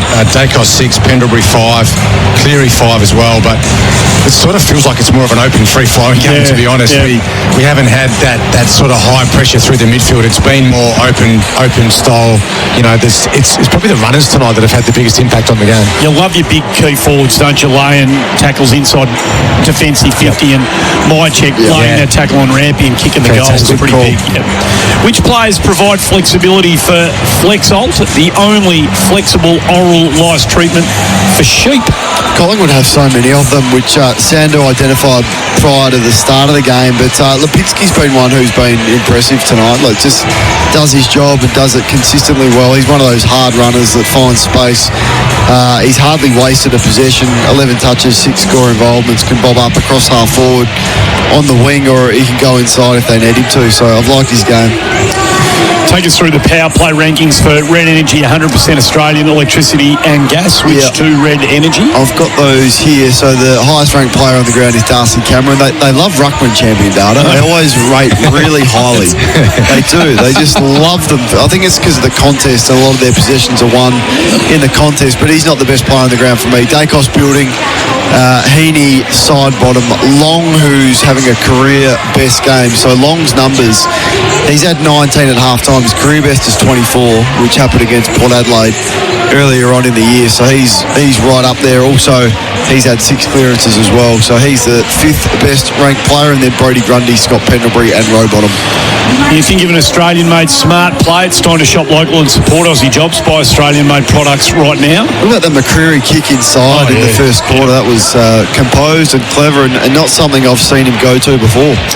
Australian-made when you buy local. You support Aussie jobs. Around the grounds for Chemist Warehouse. Get discounted prescriptions and save more money at Chemist Warehouse. We saw a bottle last night as Geelong came from 5 goals down to overcome the Adelaide Crows, and we've got some good games of footy to look forward to tomorrow. Obviously back here tomorrow night for a crucial game, really, Essendon and Melbourne. It feels, it's very early, but it feels elimination final. I mean, if the loser of that game, it almost feels like finals are going to be out of the equation. Yeah, and just the pressure too. Like, obviously we've got an away game for both teams. We know that with this weekend, but gee, the bar's been set so high with the first 6 quarters that we've seen here, and Melbourne would love a win. The Bombers need a win.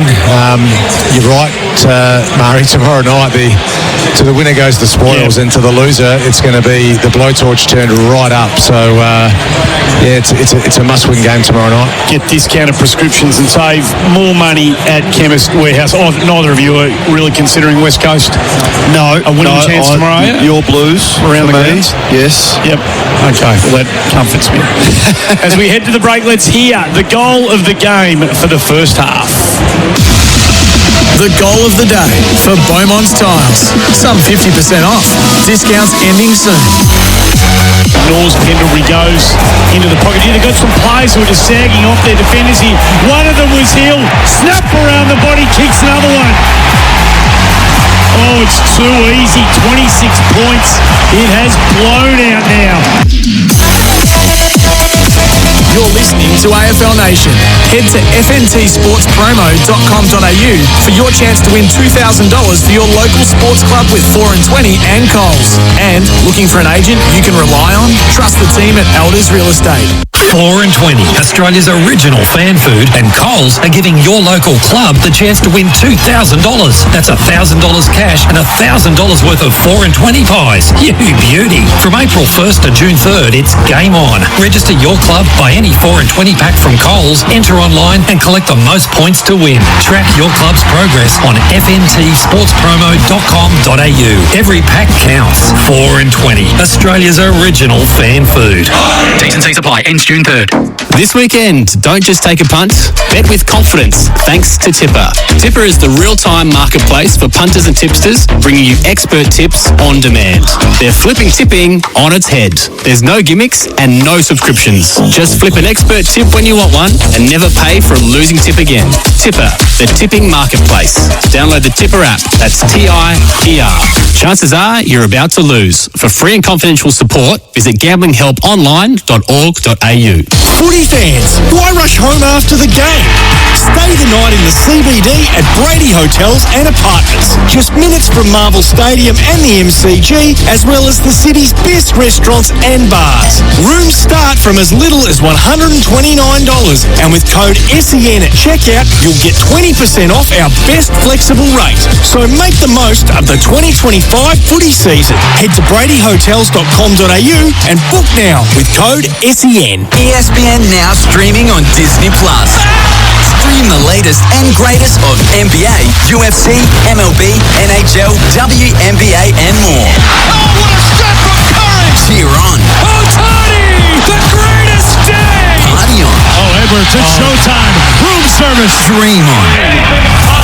One destination for a new generation of streaming. ESPN on Disney+. The long wait is over. Turn it on. DIYers, if you're looking to tackle your next residential home irrigation project, speak to Nutrien Water about their free home irrigation design and quote service. Designs are carried out by an experienced team of home irrigation specialists using professional grade components. Simply download the free planner, then submit your details. They'll then get back to you with a detailed quote for you to consider. To get started, go to nutrienwaterstore.com.au. With over 1 billion vehicles on the road worldwide, finding one of yours can be tricky.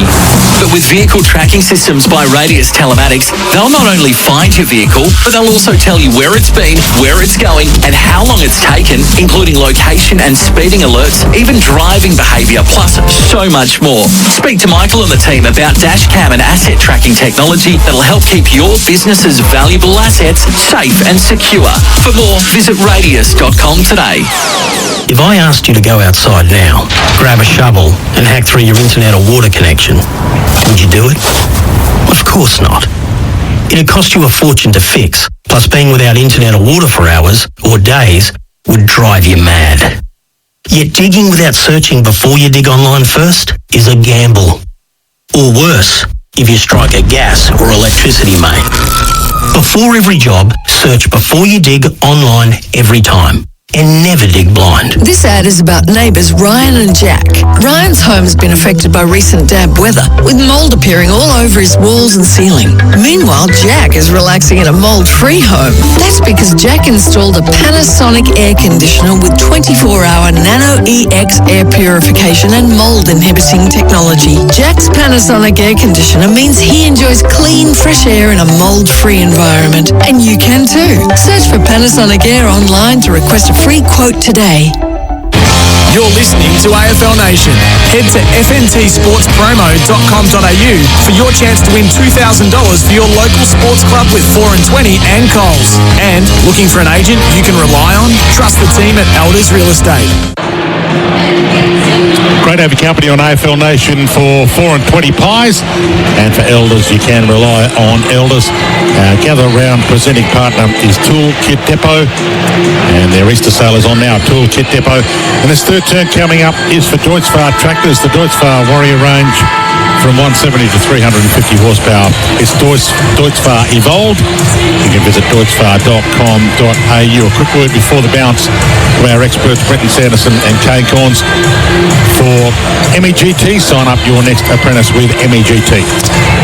Yeah, 18 goals, Cornsey. Highest halftime score between these two teams since 1985. It's fantastic. Wow. Just the way the game's been played. It's one for the runners. It's been clean out of stoppage. It's been open running, and both forward lines are on top. Anytime the ball goes inside forward 50, we seem to be getting scores. But we've been blessed. We've had 6 great quarters of footy at this ground in the last 24 hours, and who knows what we'll see, what adjustments will be made at half-time. But we feel like both sides will be looking to improve their defensive capabilities and their pressure around the footy. Yeah, great for the fans. Coaches hate these type of games, don't they? Where they are so leaky with the amount of goals conceded. So the best defensive teams win premierships, and Sydney don't look to be in that category tonight. Collingwood would be more confident with the way that they've defended the ground. The ball with the Macca's logo in the hands of the central umpire.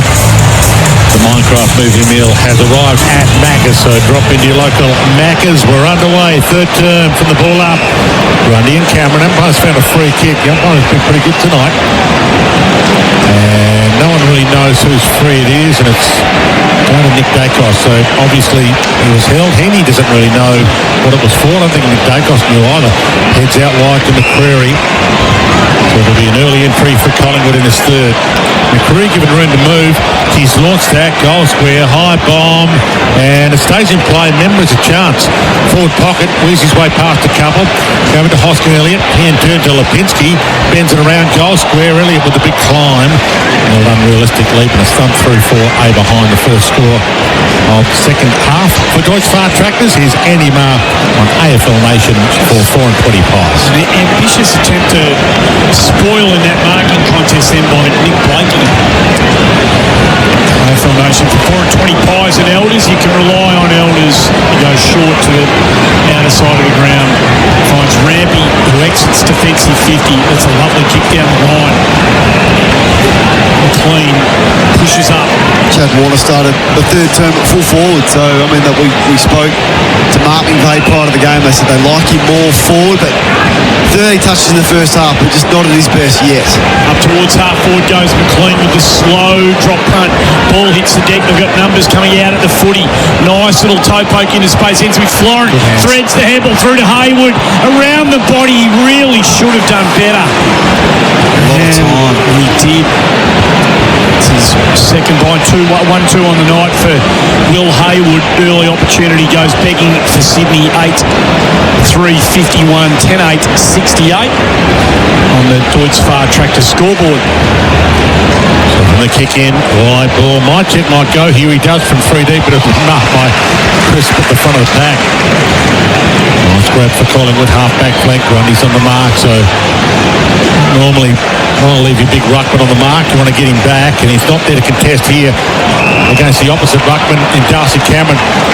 Free kick was paid. Play on to Elliott. Perfect kick. So it wasn't a mark that was paid to Cameron.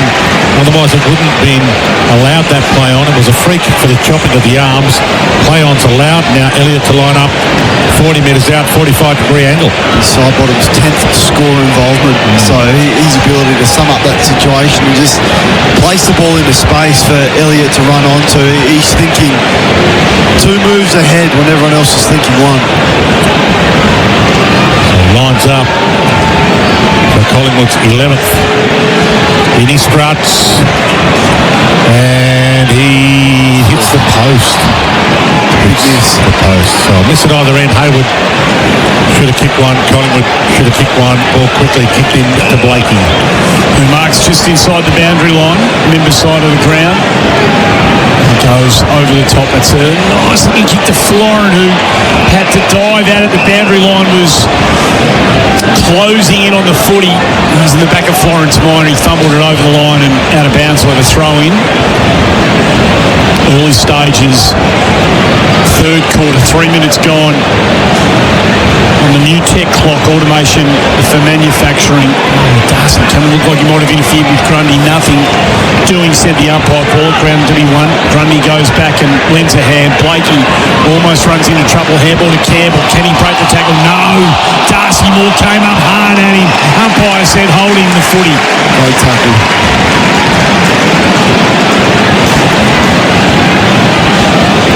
So 2 kicks from goal.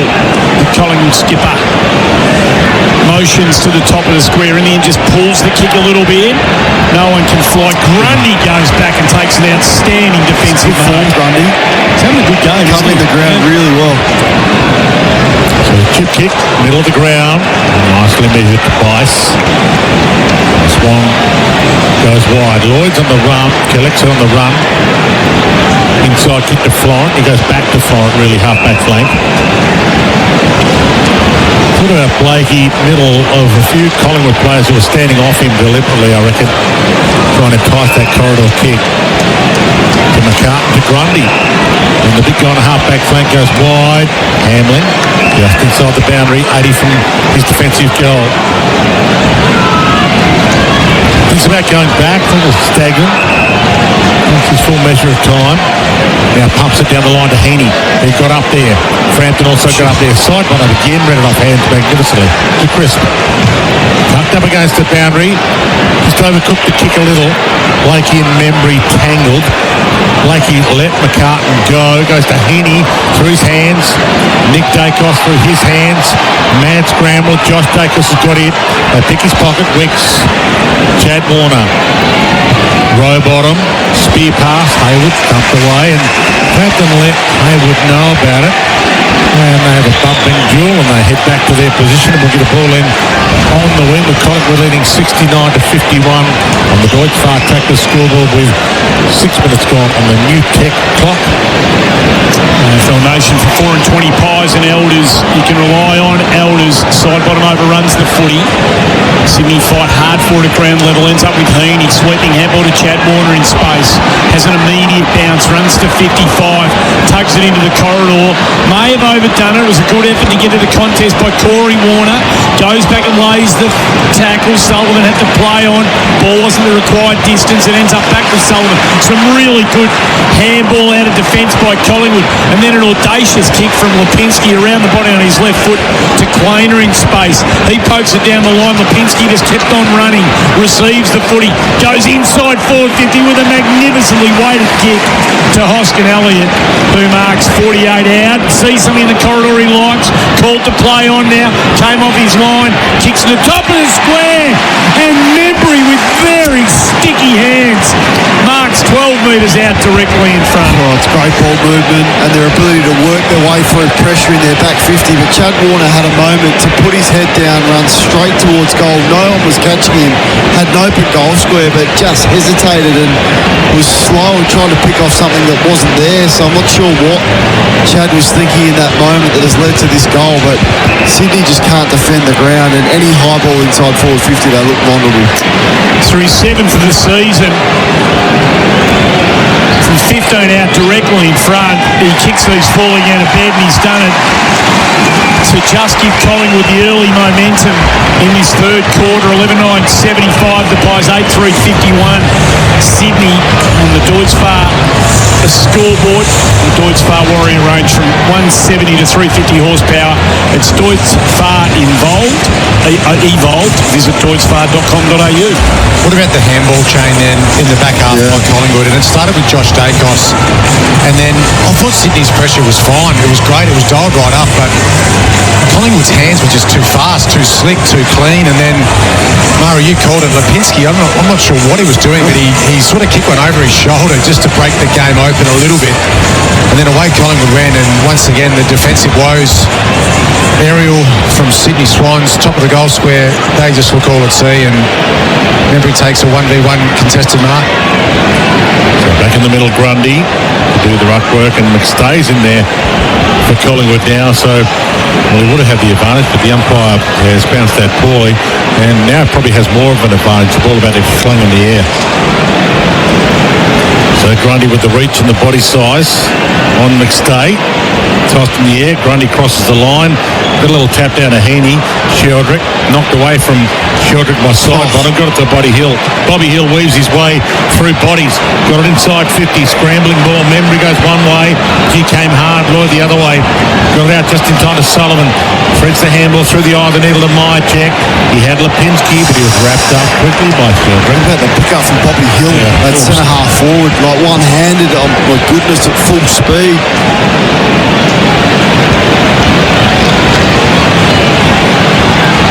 Collingwood inside forward 50 again.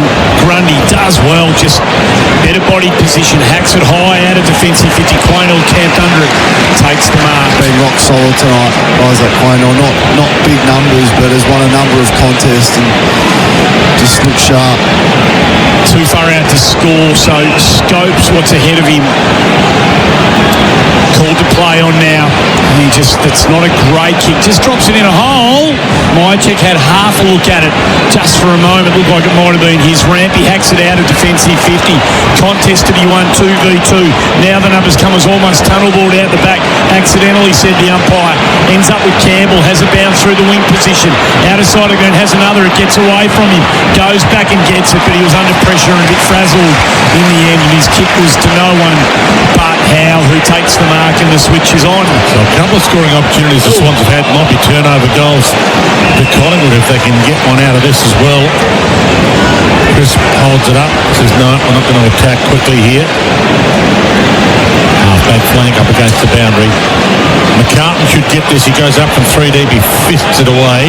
Didn't get it out though. McStay kept it alive and getting under it is Rampy on defensive 50. All the way back. Inside defensive 50 to Bice. He chips it to Roberts. Still inside defensive 50 as he looks around to see what he's got on offer. It's set up pretty well ahead of him though. All the spare room to move. And again, his kicks travel through the air pretty quickly. Got it to Lloyd before Bobby Hill could shut it down. Back to Roberts. Oh, danger. Bobby Hill's got it. A down step. He might go for home. He chipped it to Elliott unselfishly. He could have gone for it from 45, but Bobby's saying, I'll give you one now.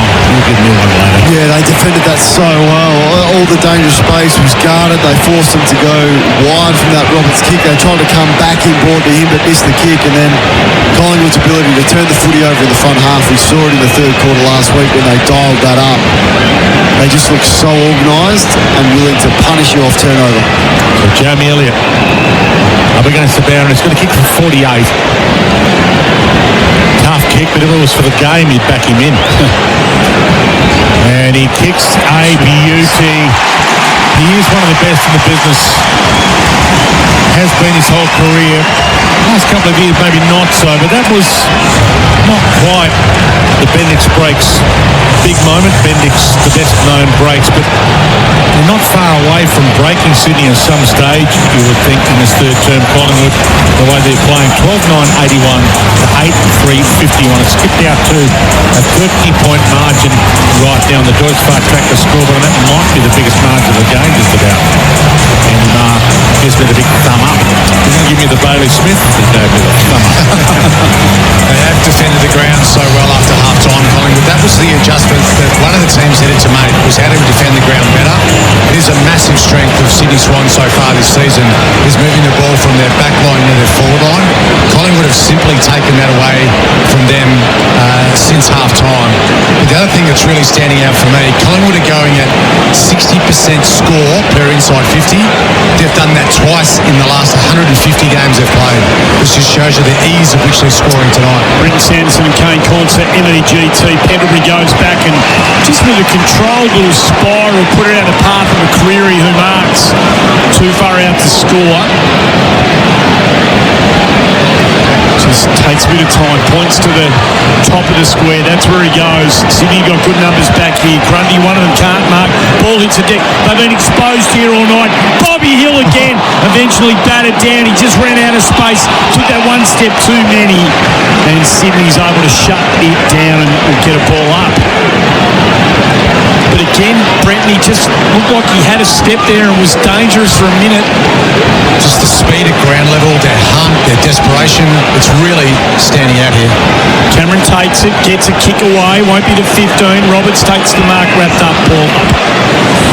12 metres out from the Collingwood goal. Numbers everywhere. Collingwood have been dangerous here tonight. Almost dragged without the footy, no free kick, whistle, another ball up. I can smell some blood here, Collingwood. Try and score another one from this ball up. They've got a few stoppage goals. They might get another one here.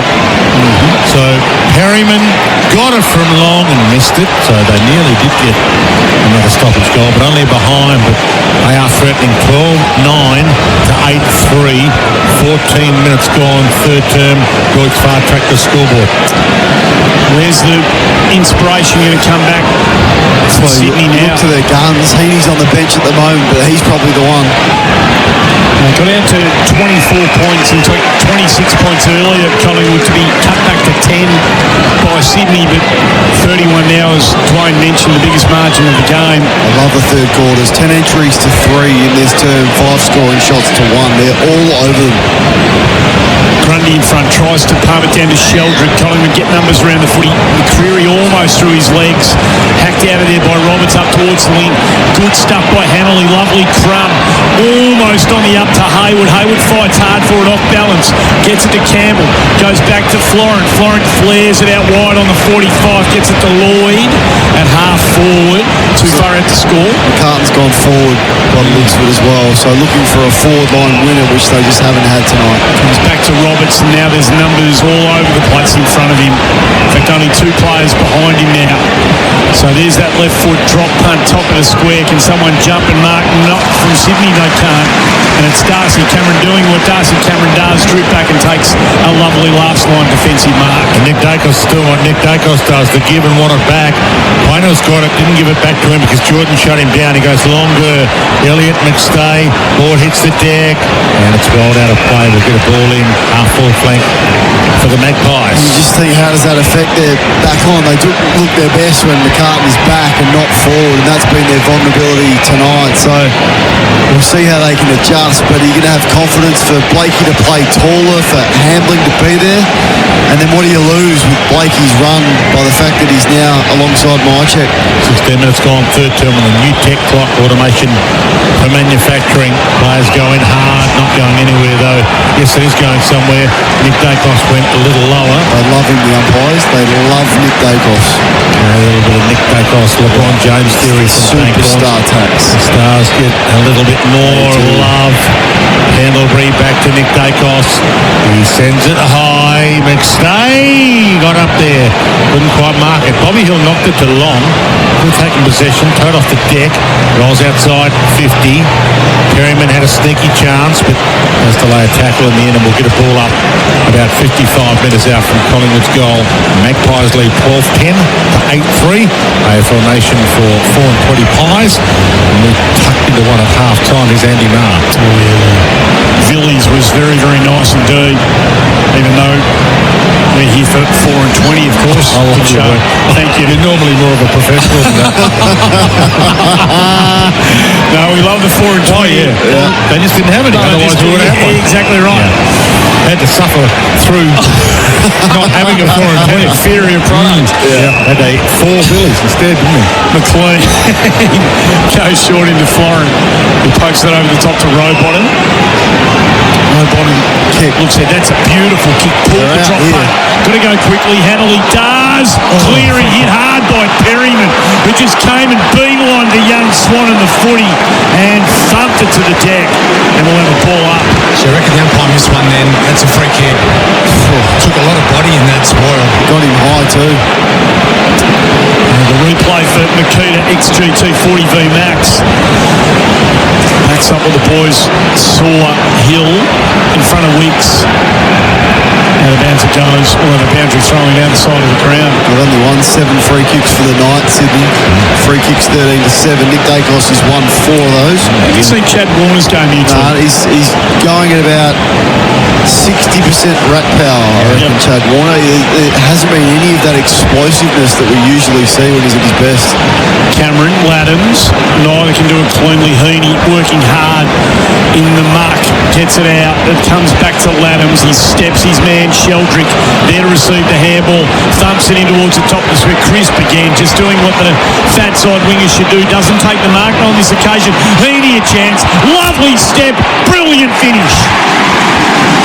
Just the goal they needed. You said he was the one, Cornsey. They get him off the bench and he kicks a very important goal. 2 in the term for Collingwood, 1 in the term now to Sydney, and it comes from the boot of Isaac Heaney. 9-3-57 Sydney, 12-10 82 Collingwood. We're on the third quarter scoreboard for Deutz Far Tractors. Yeah, poor old Jack Crisp had a moment to forget then. He's been so good tonight, but that ball went to the top of the hotspot really, and Jack just put it to the ground and then missed a tackle to follow it up. But you're right, Heaney was on the phone, coach upstairs, he's come back on, he's in the midfield now. This is the leader leadership. This is what you need from the Swans now. Who's going to step up? We need 3 or 4 players to inject some life back into this game for the Sydney Swans. He's kicked 2 goals tonight, 19 disposals for Isaac Heaney, but he needs others to go with him. Yeah, who's going to come with him? Time's not an issue. So we've got a quarter and 7 minutes to play. 7 minutes left in this third. Long. He started like a house on fire. Launches long. Gets it inside 50. Through hands. Mychet. Membry. Both had a piece of it. Sullivan shut down. Hamlin couldn't get it away. Players diving in. Comes to Membry. Got a shot on goal, but it's wide. Only a behind. And Collingwood now have 23 scoring shots. 12-11 to 9-3. 23 scoring shots to 12. Riley Bice with the kicking duties. It takes a bit of ground and then thumping drop punt down the corridor, but it's all Collingwood. More up in front, can't mark. Long gets the crumb. Josh Dacos to McCreary, steps through some traffic to 51. He pins the ears back. Oh, it's a magnificent kick. For Beaumont Tiles, for Engineered Timber, it's every bit of goal of the day. And he's having a good night, Beau McCreary. Huge night. And they get the answer, Cornsey, 13-11-89 to 9-3-57. McCreary has got 2. Yeah, so he's had 8 touches. 5 of those have led to scores. He's had 7 inside 50 from his 8 touches. And the sidestep there, the balk, and the launch it from 54 on the run. He was thinking nothing but the goals. Geez, kicked the footy well tonight. So maximum damage per touch. You love those types of players. 8 kicks at 100% he's gone at tonight with 2 goals. Having a big night at the Adelaide Oval is Beau. They've still got their sub to bring on Ed Allen as well. Collingwood. Sydney had to jump with their sub earlier with Amarty's hamstring. It's a terrible kicking. Straight down the middle to a 2-on-1. And the ball up. Rowbottom might get the clearance. He got the handball off again when he could have gone with a kick. Shildrick burrows his head into side bottom and Brian says ball up. So Brian gives him a clap for the right call there, not giving it a high free. Well, Adams, second effort was good. Span out of a jam beautifully. Onto his left. A mongrel got to half forward. Hayward couldn't trap it. Ball flicked wide. Perryman, Cleary. Cleary got there ahead of Collingwood's Perryman. Gave it up to Grundy. Loops the handball back to Lloyd. All the way back to Bice on the wing. Gets under this one a little. Collingwood with the numbers and more. Good strong grab. Holds it. And holds Sydney up. Goes to Josh Dacos. And Collingwood about to head forward maybe with 22 minutes on the clock for New Tech third term. It's treated a bit of water. Gave it to Maynard. Jeremy Howe pushes up. And he marks on the arc of defensive 50. And beside of the crown. Thinks about going inboard, then comes down the line. Mychet comes at him. Just a bit too strong for Joel Hamling in the body. Takes the mark in front of the interchange gates. On the cautious mode here, Colin. On the inside kick. It's a high thumping drop punt up towards Hufford. McStay up in front of Rampy. Yeah, they're too big, aren't they, Corns? He comes into the corridor looking for Perryman. It's a dangerous kick. Chance for the Swans now. They need to make them pay. It's in good hands. Heaney has a bounce. Runs through the wing. McLean drifts off his man. Takes the mark. Isaac Heaney summed it up brilliantly. Yeah. That's the time they look dangerous, the Swans, is they can get some counter-attack to an open forward line. Anytime they're held up and they've got to bomb the ball inside forward 50, they don't look as dangerous, the Swans, but that fast break stuff looks like it's the most damaging part of their game tonight. So McLean's kick 2. His drop punt in the second quarter was a thing of beauty, and they really need him to maintain his accuracy right now. Going to make the most of the opportunities that present themselves. Just the 12 scoring shots to 24. Oh, it's a lovely looking drop punt again. Splits the centre. Hayden McLean's got 3. And Sydney just stay in touch. 10-3, 63 to 13-11-89.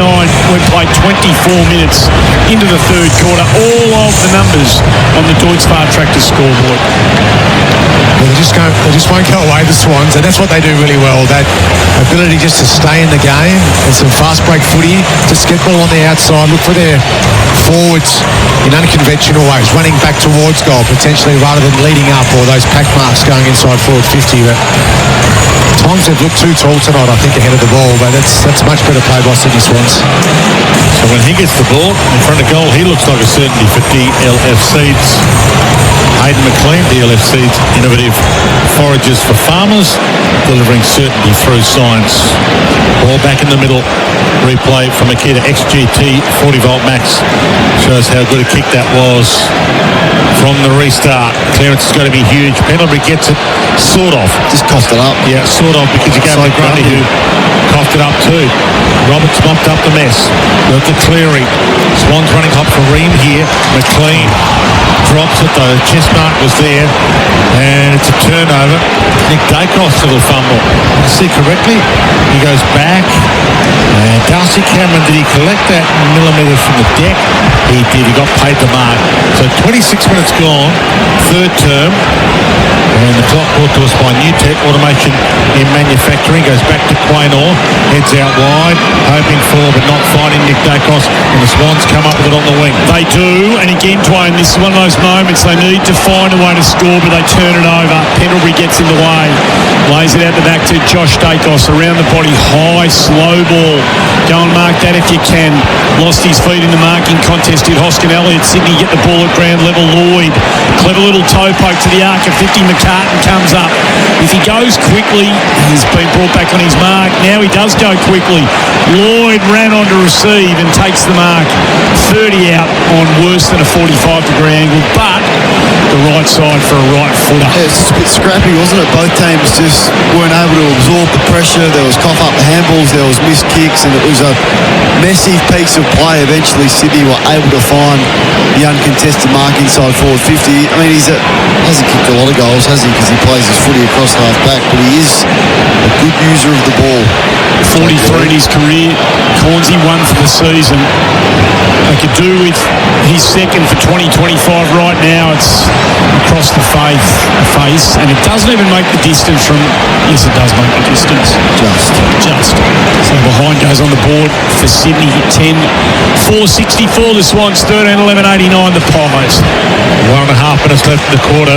Maynard pumps it to the wing. Rampy's under it. But through his hands. Florent read it nicely. Dance past Myercheck. And he thumps it straight to Jeremy Howe, who stands under this and takes an edging. Oh, he fumbled it. Can you believe that? McCartan's got it. Gave it at the road bottom. Kick smothered by Crisp. He put his body in the way of that. Could have been a free kick against Hanley for holding the ball. It is. And Nick Dacos just might play cautiously here. He gave it to Pendles. And Pendles says it was my free, Nick. Don't take that from me.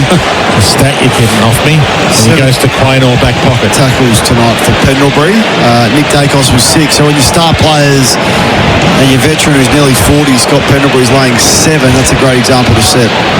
Quaynor takes the safe option down the line, out of side, hugging the boundary line. Hamlin goes back. Handball to Roberts, who cuts back through traffic and then turns the handball over straight away to Long, who just tumbles the ball around the body. Elliott gets the perfect bounce, then shrugs the tackle on his left into the corridor. Pendle side bottom, just had a bit too much on it for him. Corey Warner goes back to Rampy, shrugs the tackle down the line. Last chance here for the turn, you think, Swans. McLean lays it off to Campbell, had to handball it quickly. Heaney had no room to move. Rowbottom goes in and lends a hand. Chad Warner's been invisible this quarter. Pokes it over the top on this occasion of Blakey. Feigns the handball. Now gives it.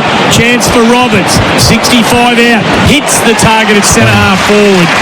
And again, it's in good hands. Braden Campbell. It just says, and understanding the state of the game and the time left on the clock, he's probably going to kick this after the siren with 10 seconds as it ticks down. They work their way through it nicely, but yeah, Chad Warner, he mustn't be 100% fit. He just doesn't look prepared to really drop the accelerator and go at full speed tonight.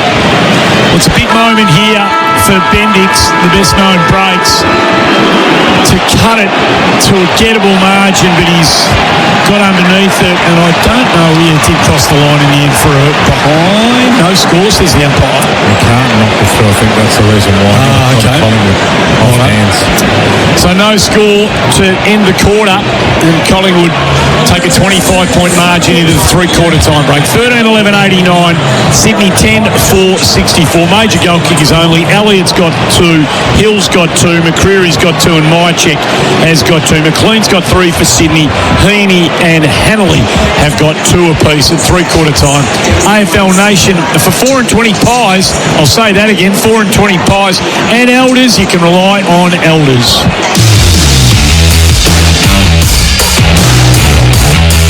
That quarter on AFL Nation was for the Deutz-Fahr Warrior range. From 170 to 350 horsepower, it's Deutz-Fahr Evolve. Visit deutzfahr.com.au. Footy fans, why rush home after the game? Stay the night in the CBD at Brady Hotels and Apartments. Just minutes from Marvel Stadium and the MCG, as well as the city's best restaurants and bars. Rooms start from as little as $129, and with code SEN at checkout, you'll get 20% off our best flexible rate. So make the most of the 2025 footy season. Head to bradyhotels.com.au and book now with code SEN. Hey, CJ here, official ambassador of the 2025 Brisbane Truck Show, held on May 15 to 18. If you're looking for a trucking good time, join me at the Southern Hemisphere's biggest truck festival, featuring the latest trucks, trailers, parts and accessories all in one location. Your ticket also includes entry to the Show and Shine Championship, the Depot Careers Hub and the Heavy Equipment and Machinery Show. There's plenty for everyone, so bring the family with children under 18 free. Don't miss out. Tickets available now at brisbanetruckshow.com.au. Through 100 years, New Farm has gone through thick and thin with Australian farmers. Through protection, through innovation, through growth. All so that Australian farmers are there for Australia. Because when you choose New Farm's crop protection solutions, you choose to support Australian jobs, Australian innovation, and a strong Australian supply chain. Through our partnership, we're tougher together. Visit newfarm.com.au. New Farm, Australian through and through. This is the biggest crane in the Southern Hemisphere, and it's just hoisted a 5-ton beam 40 metres above the city centre. Sounds dramatic, but it's not, because at Pertec, we supply the hoses in cranes like this. They're designed and tested to handle all kinds of pressure. No drama. Pertec. Drama resistant since 1980. Hop into OMF's Big Easter Sale. Buy any mattress protector and get up to 60% off all modern family and signature mattresses, like the Mornington mattress, now under $1,100, or the Urban mattress, now under $1,500. This week, buy any modern family or signature mattress and get 2 bonus pillows, and get up to 20% off selected bedroom furniture. But hurry, these exciting deals won't last. And soon at OMF, the home of mattress, bedroom, bedding and furniture. If I asked you to go outside now, grab a shovel and hack through your internet or water connection, would you do it? Of course not. It'd cost you a fortune to fix, plus being without internet or water for hours or days would drive you mad. Yet digging without searching before you dig online first is a gamble. Or worse, if you strike a gas or electricity main.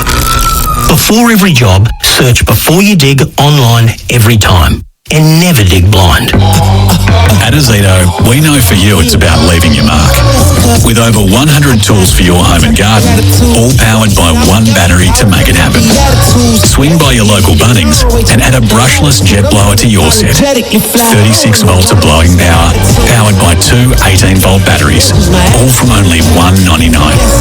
Because when it comes to getting things done, do it yourself. Do it with Azito. Do you? For 4 and 20, Australia's original fan food, and Coles are giving your local club the chance to win $2,000. That's $1,000 cash and $1,000 worth of 4 and 20 pies. You beauty. From April 1st to June 3rd, it's game on. Register your club, buy any 4 and 20 pack from Coles, enter online and collect the most points to win. Track your club's progress on fntsportspromo.com.au. Every pack counts. 4 and 20, Australia's original fan food. T&C supply ends June 3rd. You're listening to AFL Nation. Head to fntsportspromo.com.au for your chance to win $2,000 for your local sports club with 4 and 20 and Coles. And looking for an agent you can rely on? Trust the team at Elders Real Estate. Macca's, I'm loving it moments. The hot honey range has dropped at Macca's. The top of the square, and Membry with very sticky hands marks 12 metres out directly in front. From 15 out directly in front, he kicks these falling out of bed, and he's done it to just give Collingwood the early momentum. Bobby Hill's got it. A down step. He might go for home. He chipped it to Elliott unselfishly. He could have gone for it for 45, but Bobby's saying, I'll give you one now. You'll give me one later. And he kicks a beauty. Fat side winger should do. Doesn't take the marker on this occasion. Heaney a chance. Lovely step.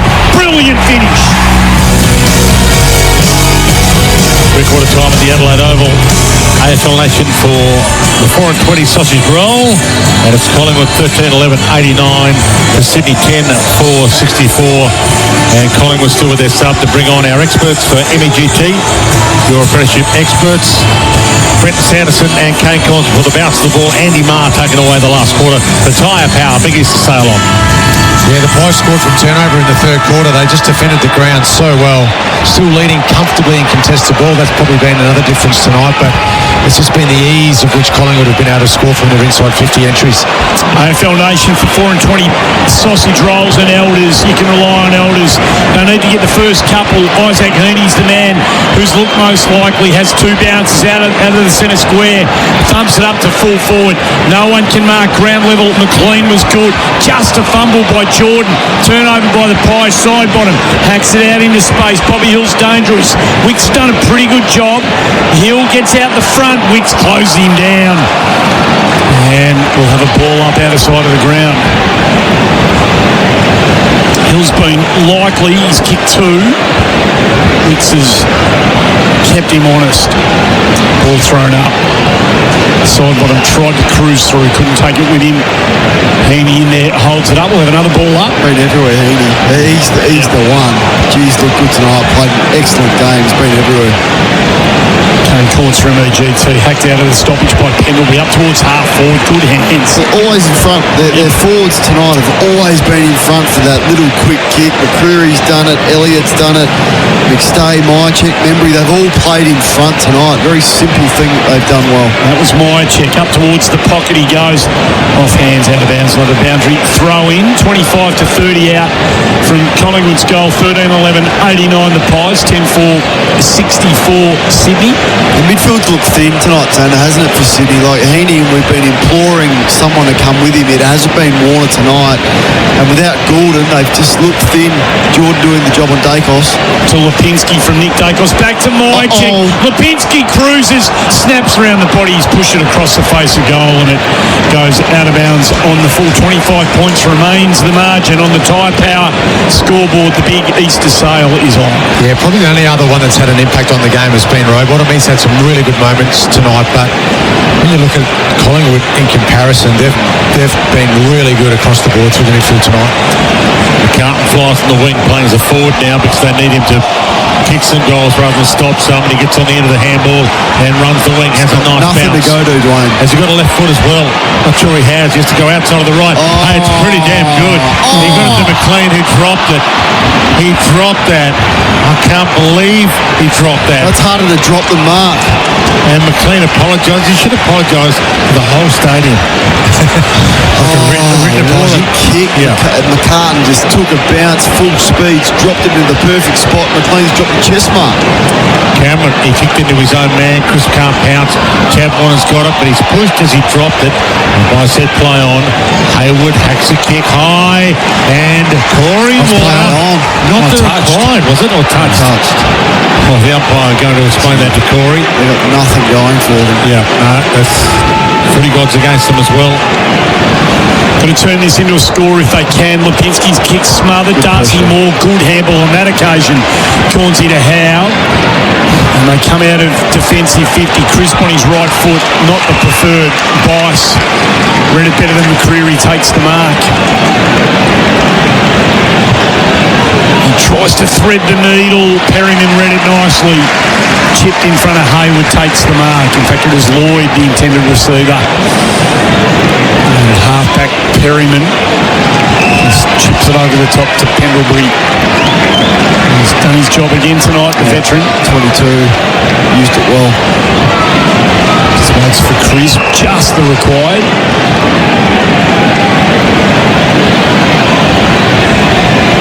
Taking seconds off the clock. Now plays on. Driving drop punt again in front. Again McStay. Always in front. Plays on now on his right foot. It's a pretty good looking kick. It's just drifted a bit too far away from Jamie Elliott. Pitches right on the boundary line where the boundary throw in 50 out from the Collingwood goal. We play for Makita XGT. More power, more efficiency, more Makita. Proving that point that it's an old rule play in front. Yeah, it is 8 contested marks to 1 tonight. Sando's been all over that. And with this tall lineup the Swans have taken, you would expect a much better result than that. So you see them now, Bobby Hill playing in front of his man. I know that there's a love of defenders to play back shoulder, but if it doesn't work, it doesn't work. Quick hack kick, Lloyd gets on the end of it, takes the mark for the Swans back pocket. So is it more Collingwood players wanting to play in front of their forward line, or the Swans defenders wanting to play back shoulder? Just conceding the Sydney defenders, I would think, and Collingwood's going, well, if it's going to be a quick kick out of stoppage, the best place to be is in front. It's complicated.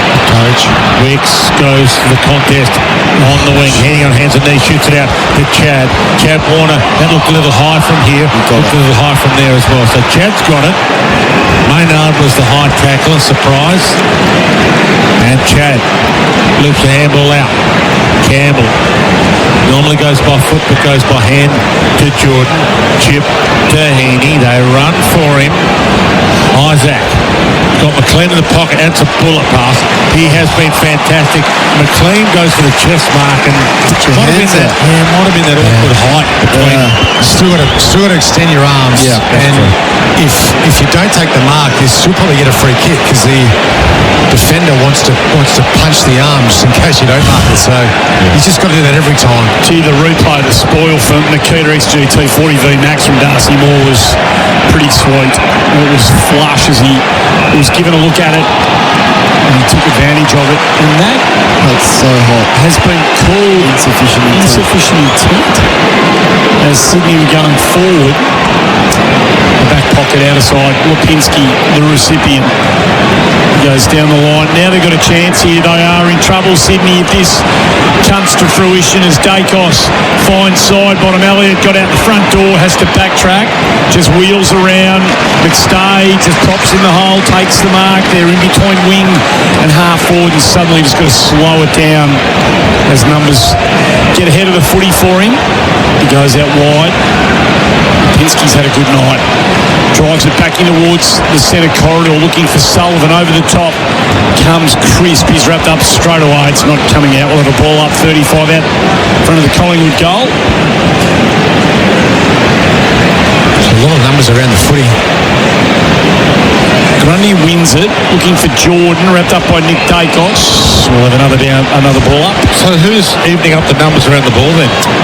Well, I think Collingwood are okay to slow this game down, repeat stoppage, take time off the clock, and Swans are following them in there. Yeah, so there's plenty of players around. Bobby Hill to Pendlebury, the ageless, goes out wide to Nick Dacos. Jordan riding him. Jordan's got him, wearing him like a glove. Handball to Bobby Hill from Lipinski. He danced around a couple. This will be goal of the year material. He missed it. Put it inside, did Bobby.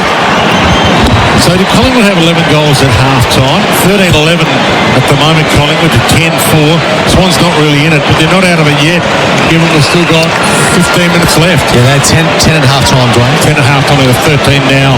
Don't look like having a forward line winner, though. That's the problem. Getting it in there enough, but Campbell's kick forward was wide, too wide, and Carlton takes the mark. We'll have one of those fruit chocks.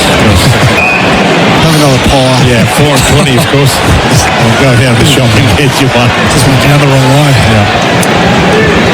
It's a beautiful Florio potential milk too. Got a glass of light for you if you want it. Long's got it. Handball's inside. Got it to the running.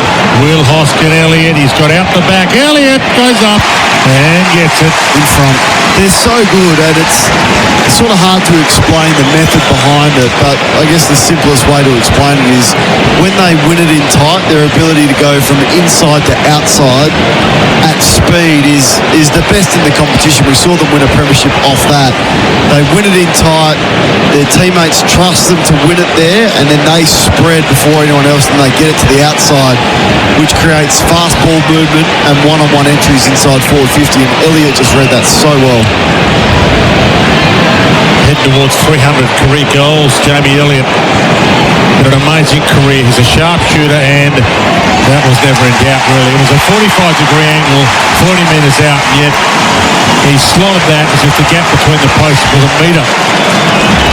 So the Swans nearly cooked here, 10-4-64, and Collingwood with that Elliott goal, 14-4-96, and Elliott has now got three for the night.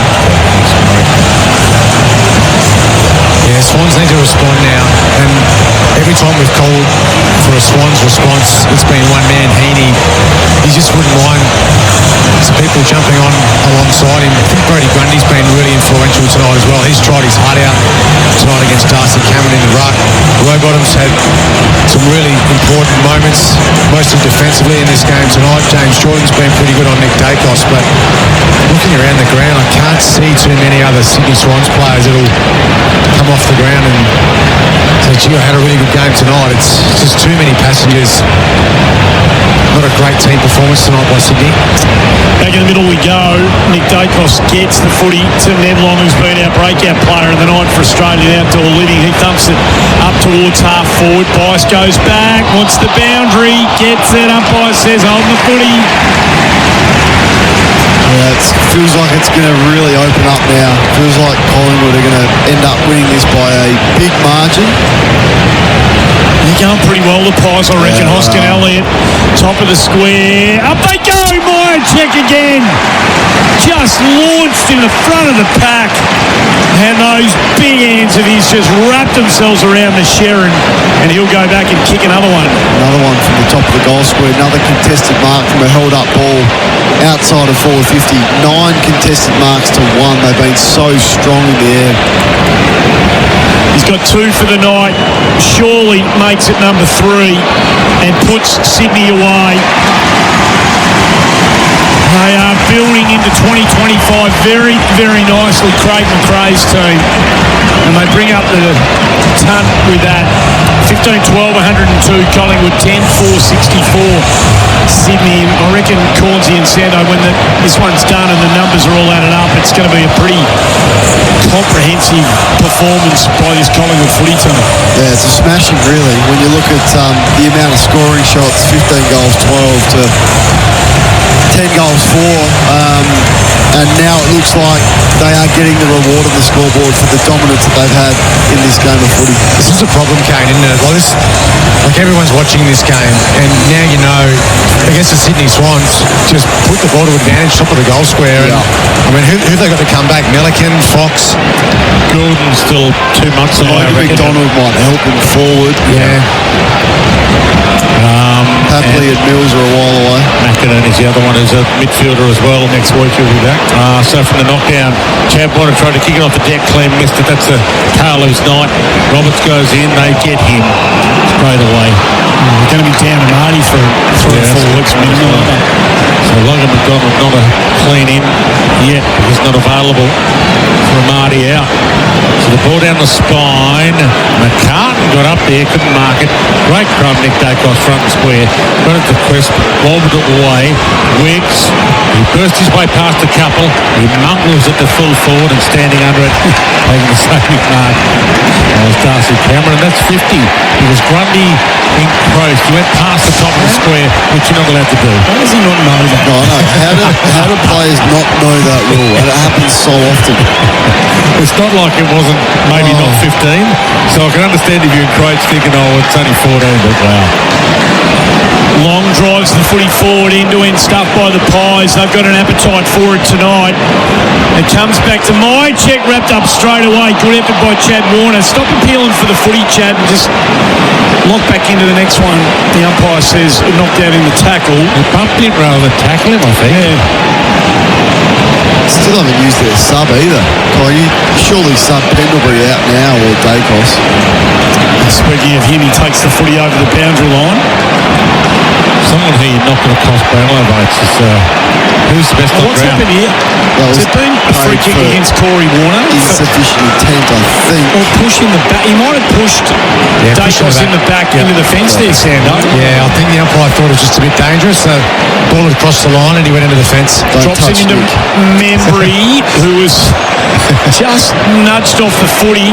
They're swarming the Sydney defence, these Collingwood forwards. They're giving them nothing cheap and easy today. Wicks just hacks it out of defensive 50.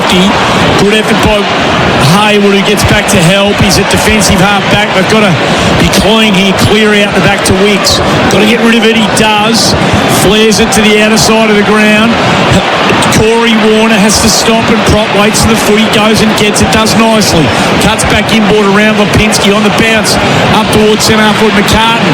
Blakey gets the handball off to Hanley.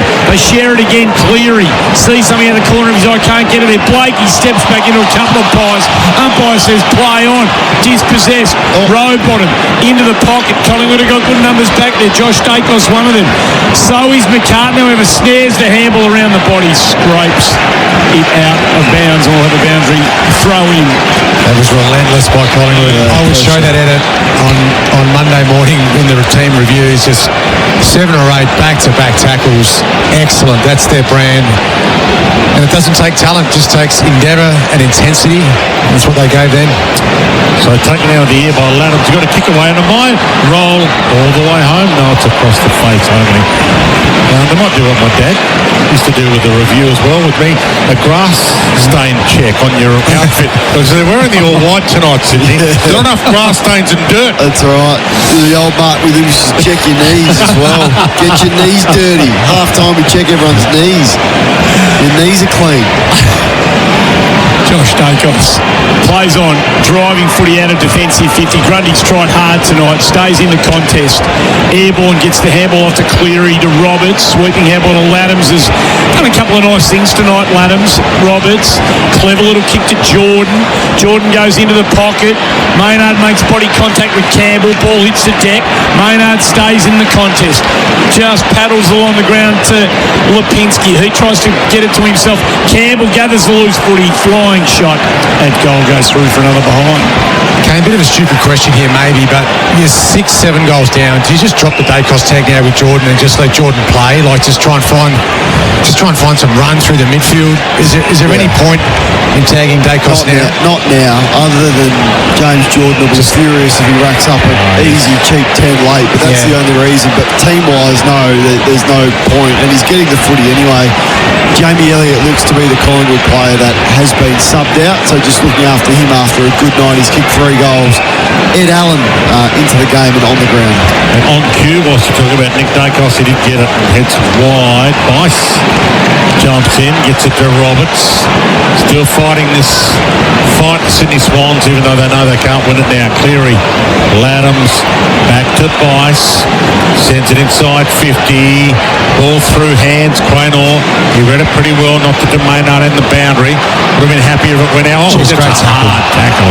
They might be 102 to 66. They might be 5 goal up, but they're still throwing their bodies in. Isaac Quaynor was brilliant there, but head-high contact. Was that a dangerous tackle or was that deemed as? It was the one who came in late over the top. Okay. So Corey Warner in the pocket. This is the gettable pocket tonight, isn't it? Okay. We'll see how gettable it is for Corey. 15-12 plays 10-6. 8 minutes left. Final term for Tyre Power. Big Easter Sale on now. And from the Warner corner, he's kicked it. Another one. Just like from straight in front there. Yeah, these pockets, I might have to check with the groundsman. But they shallowed them up a bit when they drew the line tonight. 102. Collingwood, 15-12, 102 to Sydney, 11-6, 72. So 30 points the margin, 8 minutes left. It's been done before. Can't see it being done tonight, but hey, crazy stuff's happened. He's been okay tonight, Corey Warner. He's had some good moments. He's still a little bit to learn, but he's had some good passages of play that he's been involved in. He's courageous, good ball user. Yeah, he's kicked two tonight, so he's been in the Swans' best sort of 5 or 6 players, I think. But AFL Nation for 4 and 20 sausage rolls and Elders. You can rely on Elders. Gather round for Toolkit Depot. Their Easter sale is on now. Going 18 and a half minutes on the new tech clock. Their mission is to optimise your business with automation. Back in the middle we go. Heaney gets it from Rowbottom, stops and props, comes back into the traffic. Florent to Rowbottom. I'm not sure why he just didn't take the footy. Gave McCreary a look at it, threw it away. Heaney goes back in. Florent taps it on. They're just trying to get the footy forward at all costs. Chad Warner gets to his brother. Corey goes to the top of the square. Going back is Isaac Kramer, who's played a good game back there. Takes the mark. Comes outside defensive 50. Long just stands up strong. Takes the mark, misses the handball. Chris went past, wanting it. Perryman goes in to help out. Allen misses. Long with the handball. Perhaps he was looking for McStay. Sheldrick does well. Florent, Roberts, Heaney. Now Florent's back out here. Can drive it in. One out the back. Up goes McCartan. Can't mark. Chance at ground level. Hanley. Haywood. Dispossessed. Play on. Frampton. Frantic ball to be won. How does the sweeping handball out into the path of Hoskinelli? He's wrapped up by Bice. And umpire says, I'll ball it up. Directed to the Swans must be just to go, knock it on, keep it flowing. Had a couple of chances to take possession and do something more decisive, but they're taking every chance they can right now. Rowbottom to Heaney. Fed the handball wide. Chad Warner in the same pocket his brother just kicked a goal from. It's across the face. And getting back, taking the saving mark for Collingwood is Perryman. Back pocket, and he will take as much time as he can. 102 to 72, 30 points the margin, 6 minutes left. Down the line, Roberts goes up, McCreary as well. McCreary first to hit it at ground level. Boundary line's right there, we'll let a boundary throw in. 65-70 out from the Sydney goal. What a terrific turnout tonight, Cornsey. 47-649 in the house for a neutral game of footy in Adelaide. Good numbers. Some of those will be coming to the Adelaide Oval for the first time. They'll leave with wonderful, wonderful memories of this outstanding stadium. Heaney again to Rowbottom, gets the kick away just as Pendlebury arrived at the hip and shoulder. And such is the effort from the veteran that the other Collingwood veteran, Steele Sidebottom, fills in defensively, takes the mark and just chips it wide to Jack Crisp. Just hits a flat drop punt down the line. Laddams comes up, can't mark. Roberts the crumb. Just handballs into all sorts of traffic. Terrific stuff from Florent. Comes hard at the footy, forces the cough up. Chad Warner goes into the pocket. That's not a bad looking kick. McCartan comes up, can't mark. Collingwood have got numbers at ground level again. Good team defence. Plainer and Chris missed the handball. Roberts with a little toe poke into space. Around the body goes Howe down the line. Standing under the footy was Lloyd. Coming hard at the footy was McStay. Both hands out of bounds on his rowing. Good, like Frampton, Darcy Moore defensively, stuff's been really strong. Jeremy Howe's bobbed up in the right spot, and their smalls, Maynard and Quaynor. just defended like it's a final tonight. And Jordan and Dacos are on the bench. He's tagging him even when he's off the ground. Gone everywhere with him. Yes. Still at 30, Dacos. Yeah, he's gone to the bench with him. He's about to come back on with him. Heaney inside 50. Couldn't quite grab the one-hander. 30 from goal. Perriman flicks it wide. What side bottom has? Coming up to 27. Okay, just 27. It feels like 37. 12 score involvements, most on the ground. So he chips the side bottom, who's made Pennells the biggest pairing in AFL, VFL history for games played together, those two. And they've got a few left. Me to still run it on that stat. Wide ball off hands, the ball out. And with 4:34 left on the new tech clock, automation for manufacturing, Collingwood's just taken every bit of sting out of this game they could possibly take out of it. There's a free kick plucked out of that to Bice. He drives it up towards full forward Frampton with a big fist right to the end, thumps it away from McCartan. They exit defensive 50, clean again from side bottom at ground level. Gets it to Long, who just thumps the drop punt up towards centre half forward, turns the defence around, says to McCreary, go chase it. Florent does well, puts his body in, but Collingwood have got the numbers. The handball comes out the back. Bobby Hill bounces it through. Kicks his third for the night and puts the exclamation mark on a very, very good performance by Craig McRae's team. Collingwood 16-12, 108. They put Sydney away here tonight, 11-6, 72. All the numbers on the Tyre Power scoreboard. Your local Tyre Power. Big deals on selected Toyota passenger and SUV tyres. Buy 3, get 1 free. They are a fun team to watch, particularly in the front half. Just their speed. McCreary again. Without touching the footy much tonight, he's had a serious impact on this game. He's had some really good moments. His pressure's elite. But just the way that he wins the footy, and Bobby Hill, you can't give him time and space either. He's kicked 3 goals tonight. He's been fantastic, but really good Collingwood team performance. Have you seen Kane nick Dacos tonight? So 30 disposals, 9 clearances, 9 tackles. Yeah. Is it one of his better ones? I reckon. I reckon he's worked so hard. Yeah. And hasn't had the time and space to probably hurt you like with his kicking, but some of his in close hand stuff and the clearance work's been exceptional. Cleary's on him at the moment, tag him. Corey Warner comes up with it against Pendlebury, goes inside with the kick towards Chad. Off hands, he's got it. Maynard's got him, wrapped him up. Josh Jacobs flicked it out in the nick direction. Sheldrick spears it inside 50 through the hands of McCartan. He might still fight on, might bump his best. No, he doesn't. He makes it worse. He doubled down on how bad it was because he missed his boot with a kick attempt. Dacos gets a quick 1-2-3 here. Dacos, Nick, Dacos, Josh, back to Moore, thumps it to the wing, and they've got every answer possible. Memory, good hands, marks on the wing, and they can slide up again with 3 minutes. So many questions for them to come out of this game, like the forwards and their inability to find a winner forward. They've had the same amount of entries as Collingwood, 53 each. Really? Yep, 53 entries each. Their defensive work's been poor, and then they're probably an explosive midfielder short. Now that's Goulden, so you can't help that. And Papley helps them through the midfield as well. But yeah, Dean Cox's post-game media conference will be interesting because he'll be scratching his head. So many areas to work on. So Sydney sweep it from one side of the Adelaide Oval to the other. Jordan gets it from Roberts. Good running from Wiggs, who takes the McCreary tackle and just hacks the footy inside forward 50. Good luck marking that crisp, clean hands as the spoil came out. He gets it to Lipinski over the top to Hill. Takes the mark ramp. He's got to be clever here. Just slows him down.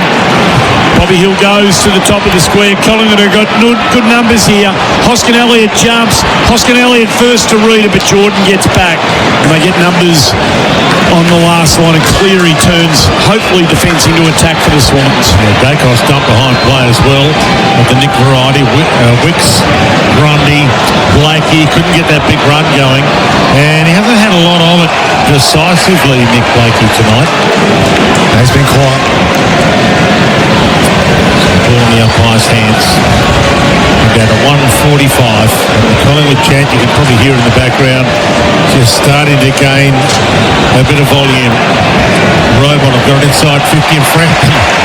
Even Billy's playing some good footy. He's had a good couple of weeks. Been good. Yeah. Playing his role, goes wide out to Plainall. Peter McCreary, who started all this with his form. Jordan almost wrapped him. McCreary burst clear of him.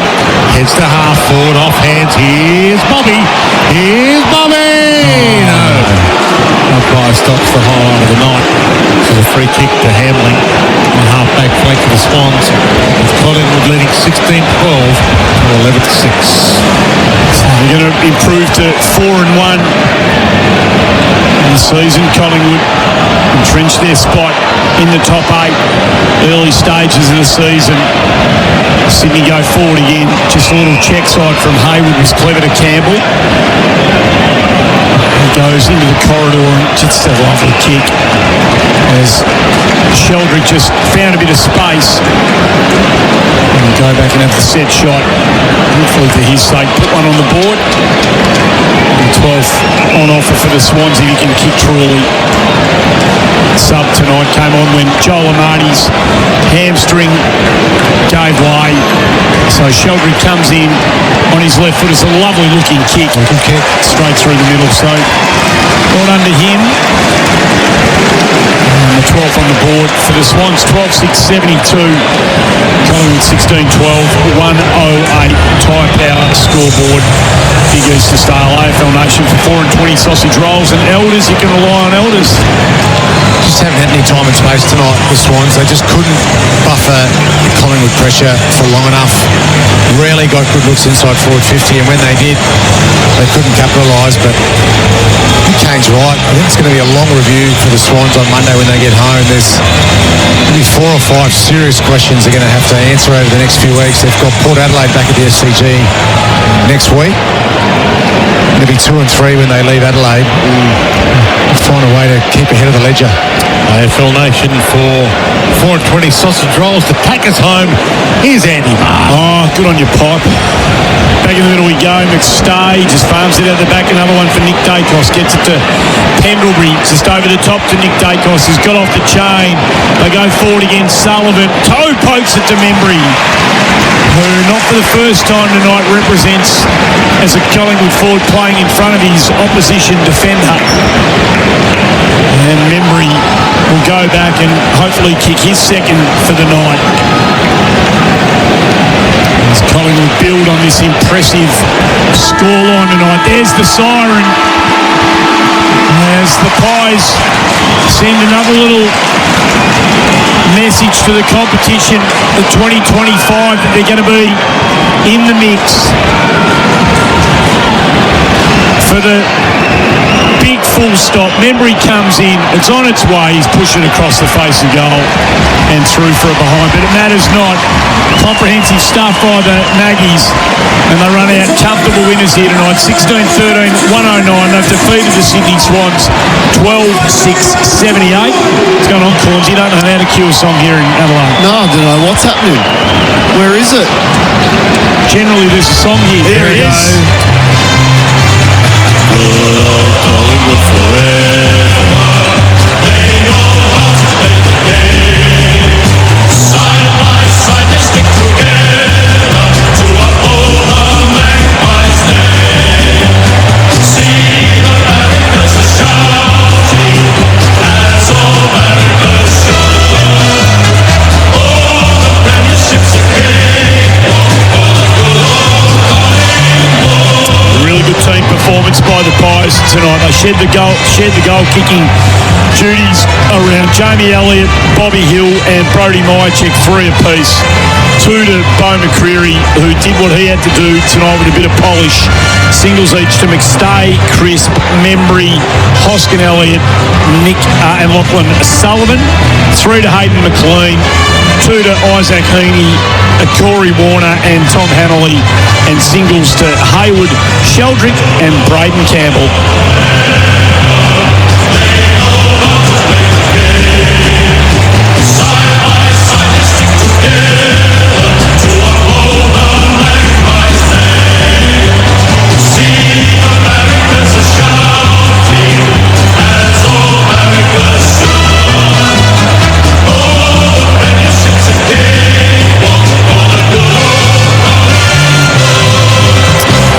So very comfortable stuff by the Pies.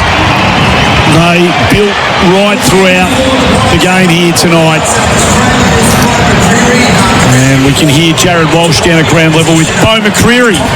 First half, and then it seemed you guys flexed your muscles at the end. Yeah, we knew it would be a tough game coming in against these boys, but we played what we needed to do, played system and got on top. We fought really hard, and our pressure definitely paid off. There's been so much discussion about the age of the list this year, but you guys look at it as experience, and experience wins finals and premierships. I mean, what confidence do you have moving into next week against the Lions, but then for the rest of the season? Yeah, I just think, look at that, look what we just produced. The old fellas are elite, and they've shown that week in, week out. They prepare for every game like they always have, so they're fit and firing. We're keen for next week for sure. We love having Gather around here. I remember watching you as a youngster playing for South Adelaide in the Sandful. What does it feel like running out here as a South Australian in front of your friends and family, but representing Collingwood? Yeah, it's one of my favourite times of the year coming back down here, seeing all my friends and family. And obviously, we got a pretty good record playing here, so it's always exciting. I enjoy it so much. What about the fans as well, mate? They've travelled from all around the world to be here in South Australia. It's not just the local Collingwood army. We know how powerful they are, but people getting in their cars, flying over as well, just to support this whole round. Yeah, it's pretty wild, just to see the turnout that they have here every year. You drive around, you see different scarves everywhere. But yeah, it's massive for South Australia, and we love it, and hopefully we can keep doing it for forever. Good luck next week. Cheers, brother. Thank you. Bo McCreary there from Collingwood. Jared Walsh down there with Bo McCreary, who was one of the many Collingwood players who, when the review of this one's done, Brenton Sanderson, the coaching staff are going to say, yeah, you made a very, very solid and telling contribution to this performance. Yeah, he was just the 1%er guy tonight. He doesn't get a lot of possessions, but he has serious impact on the game. His pressure, his tackling, defensively, he just gets in the right spots, and he just does so well to be able to lock the ball in Collingwood's forward line. He provides great opportunities for their forwards to get some great looks. And yeah, local boy, South Adelaide Footy Club is where he played his junior footy. So as he said, it's great to come home and play well in front of your home family crowd, and it was a really strong performance by him. So they climbed to second on the ladder, the Pies, percentage 127 and a tiny bit. Hawthorn, of course, play on Sunday night. Brisbane, Gold Coast, GWS have all got games in hand against the Pies, so this ladder's going to be in a state of flux for much of the season. We'll get down to the rooms a bit later on for Tobin Brothers' funeral, celebrating lives every day of the year. What did you like about, mostly just as an overarching kind of coverall, what did you like about this Collingwood performance tonight? Well, quite simply, and in my notes I've got, I love the Pies forward line. The speed, the way they contested, their aerial work was excellent. I thought the depth in their midfield was fantastic too, and Cornsey mentioned a couple of times it wasn't enough output from the Swans in general through the midfield, but Pies batted really deep in there tonight. And then I like their defenders as well. I thought Darcy Moore, Frampton, Quaynor, Maynard, they were just so rock solid back there. I know the Swans still kicked 78 points. They kicked 12 goals, 6 tonight, but Collingwood did defend that part of the ground really well. They were just solid across the ground, and that's when, Collingwood are at their best, is when they get an even contribution from 22 players, and they certainly did that well tonight. How ominous for the competition? Like, we're all sorting each other out at the moment, and there's a couple that are, on the verge of separating themselves as, top 4, top 6, right in the premiership mix. But they do this tonight without Tagoe, Houston and Schultz, who are all real kind of fire starters. Make them better. They do, don't they? And what does it say about them that they don't really miss a beat when 3 key players aren't available for them? Spot on. And I think the guys that came in too, like you saw Sullivan tonight, was excellent. Absolutely. Long is going to feature in the votes tonight. Ned Logg comes in and has 26 disposals, 8 clearances, 9 score involvements, 13 contested possessions, and he's not in their best 22. So it just shows you the depth of talent that Collingwood have got on their list this year. And when you do leave players out, and Tagoe's got to find his way back to full fitness before they can trust him back in the side. And obviously Houston will come back into that side. Schultz has been really promising to start the year off. So who do you leave out will be the question. But really strong performance. I thought their defence again, they just defend so well as a group. They just don't give you any time and space. And the Swans tonight, every time they got their ball in hand, they were tackled or they had to pressure kick. So it probably just highlights that that's one area of Collingwood's game plan that is just rock solid, and that's their ability to be able to defend defend, and tonight those defensive moments turned into score. So it was a fantastic play, a fantastic game by played in role by Collingwood, and yeah, they are. I mean, they've got a tough game next week though. They've got to jump on a plane now, and I think they're going up to Brisbane to play the Lions, who are as hot as anyone in the competition at the moment. So that's going to be a great game already next week. So I think their plan is to go straight there from here. Yeah. So that's the Collingwood plan, that they'll exit Adelaide and they'll go straight up there and have a week to acclimatise to what promises to be one of the games of the round to come. They've always had this thing, and you know this club better than most, having spent time at the joint. It's just going to sound really simple, but as an opposition supporter, they always seem to try hard. It doesn't really matter what personnel they've got to put out there, but they have this kind of unrelenting preparedness to work really hard, Collingwood teams. Nah, you're spot on, and it's part of their brand. It's been part of their culture for 100 years, and it's nothing to do with talent. No. It's just you put on the jumper, you put on the Guernsey, and there's an expectation that you play to 100%. And as I said, nothing to do with talent, but it's those players that come into the side. It's just such an honour to put on the Collingwood jumper, and you just see with the endeavour that they play, and you sort of rarely leave the ground thinking, gee, they didn't really have a crack tonight. No, very rarely. That's always there, and if they do lose, it's not through not effort and trying.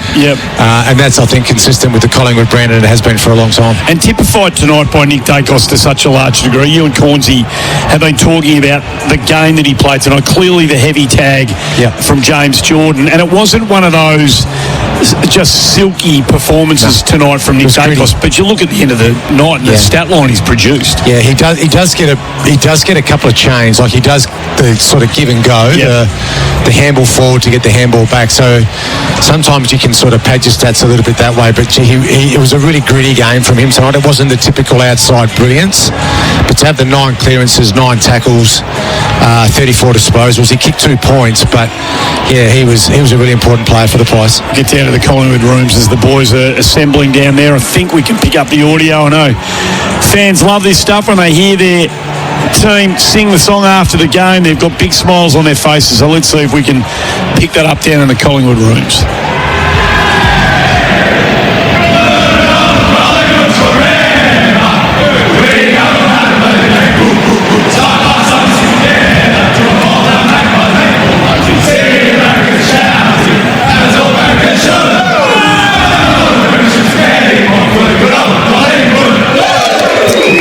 So you look around the group, Sando, we'll get down, I think Brooksy's down there, and we'll be able to get a chat with one of those Collingwood players soon, but you look around the group and you see Billy Frampton, and you know, an opposition supporter, you think, if we can put the right bloke on Frampton, we can get hold of him.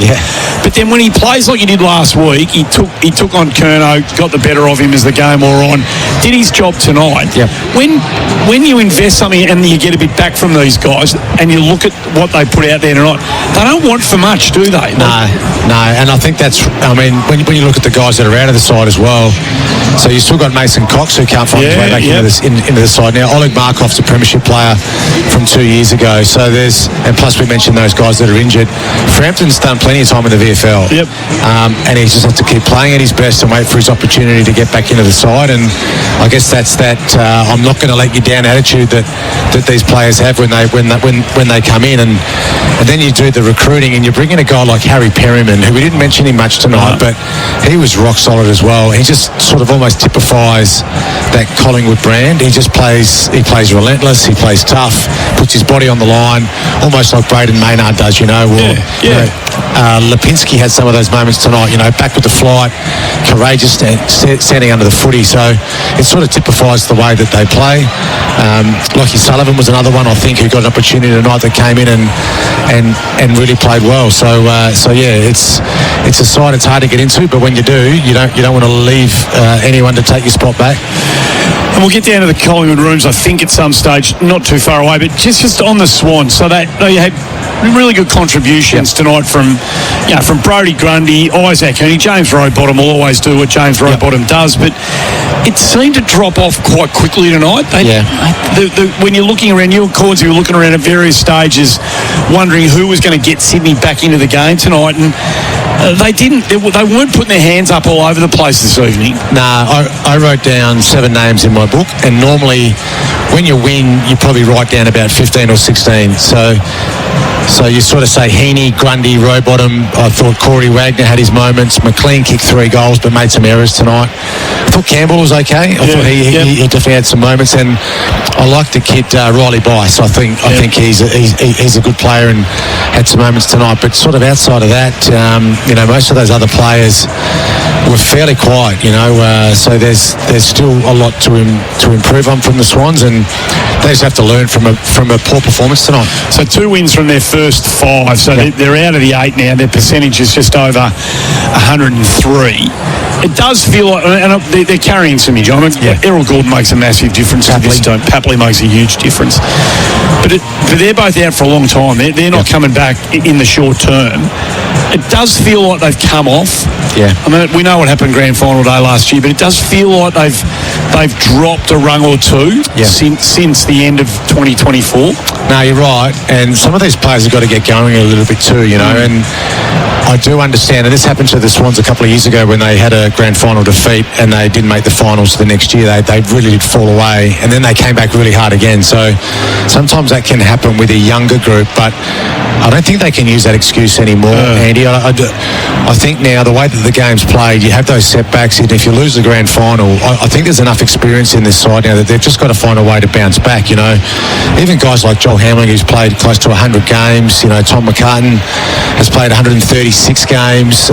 Nick Blakey now is up around the 130. Rampy's 250 plus. So there's plenty of experience in there. Isaac Heaney's 200 plus. Brodie Grundy's 220. So the experience is there. They've got to just dig themselves out of there, and they really do need leadership. They really do need leadership now on field, and we know what that looks like. But there just wasn't enough of that tonight.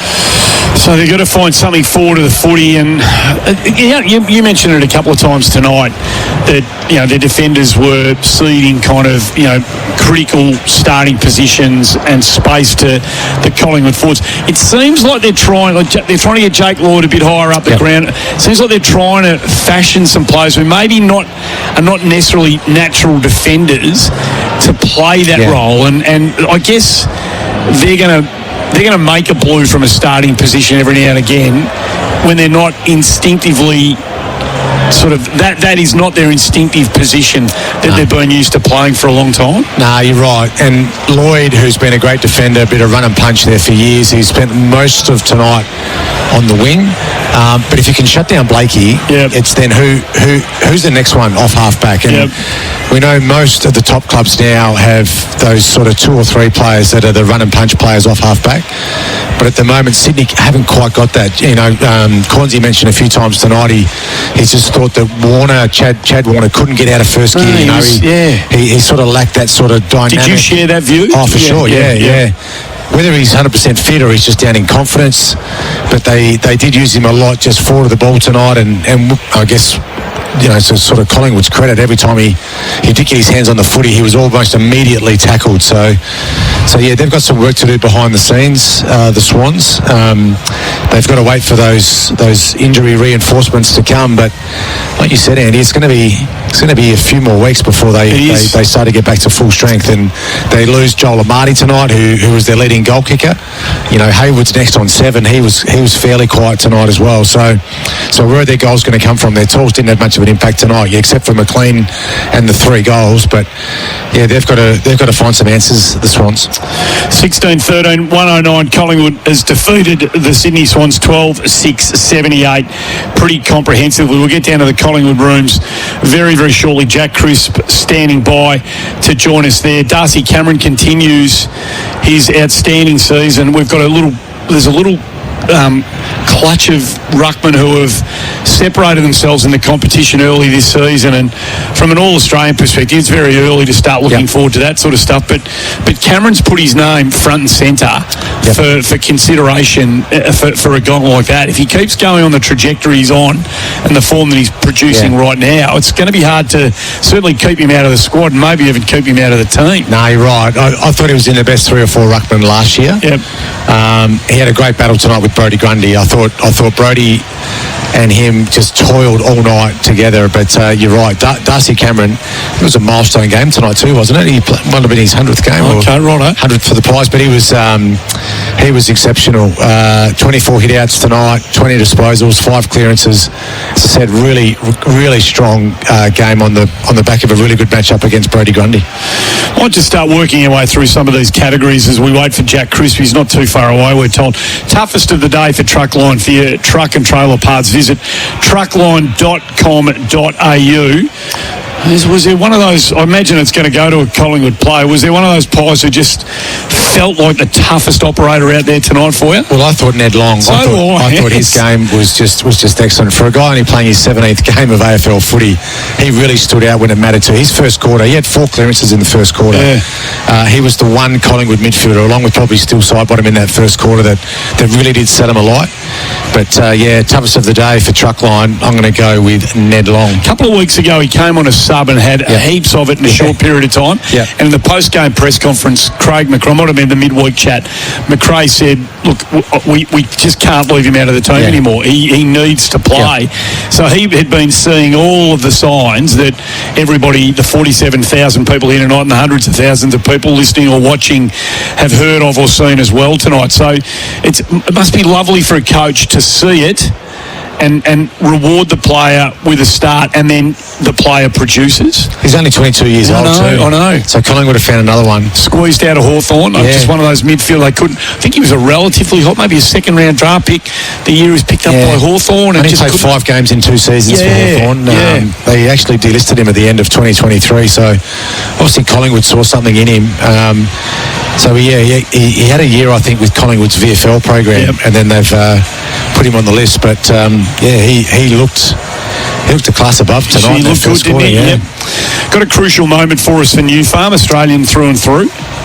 Crucial moments. I'm going to break the rules here, Murray, and I'm going to say the crucial moments were the scoring effectiveness of Collingwood in their front half. So crumbing goals, aerial goals, they did it all sorts of ways tonight. I think I had a stat there at one point where they were going at 61% per inside 50 was a score, which is they've only done that twice in the last 150 games, which just shows you tonight, number one, how effective they were in their front half, but number two, how poor the Swans were defensively. Our leading tackler of the game was James Rowbottom for Bar Crusher Boats, Australia's ultimate fishing weapon. It's what he does. It's some players have got their own unique and individual brands, haven't they? And Rowbottom had 10 tackles tonight to lead all players on the ground, and that's certainly become his trademark.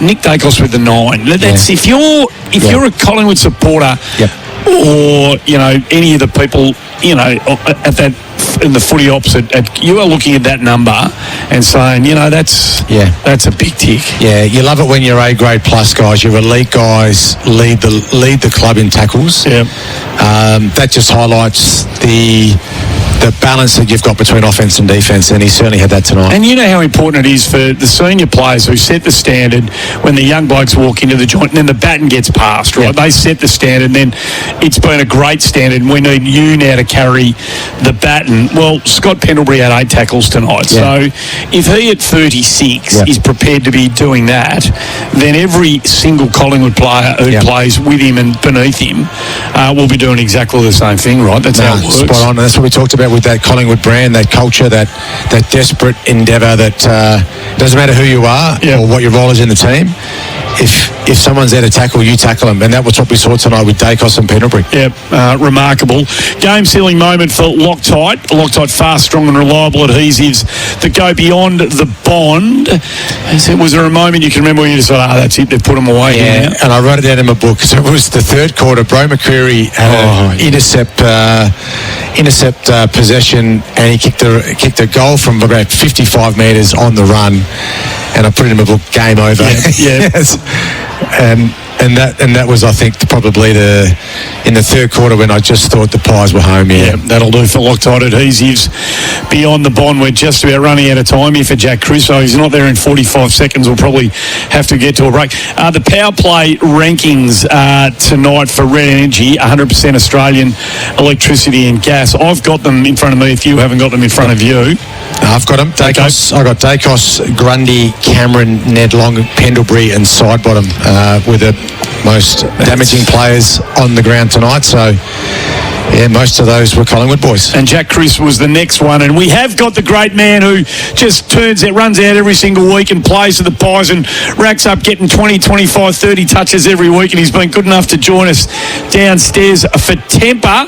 Temper Sleep, well player wins. Hey, Jack, thanks for joining us, mate. You win yourself a Temper pillow for your performance tonight, mate. Thanks for joining us. Thanks for having me, guys. And that'll actually, if I can get it from here, I can take it to Brisbane because we're going there for a week, so that'd be really handy. Well, I'll see what we can do. I actually have one of these, and you do sleep brilliantly, mate.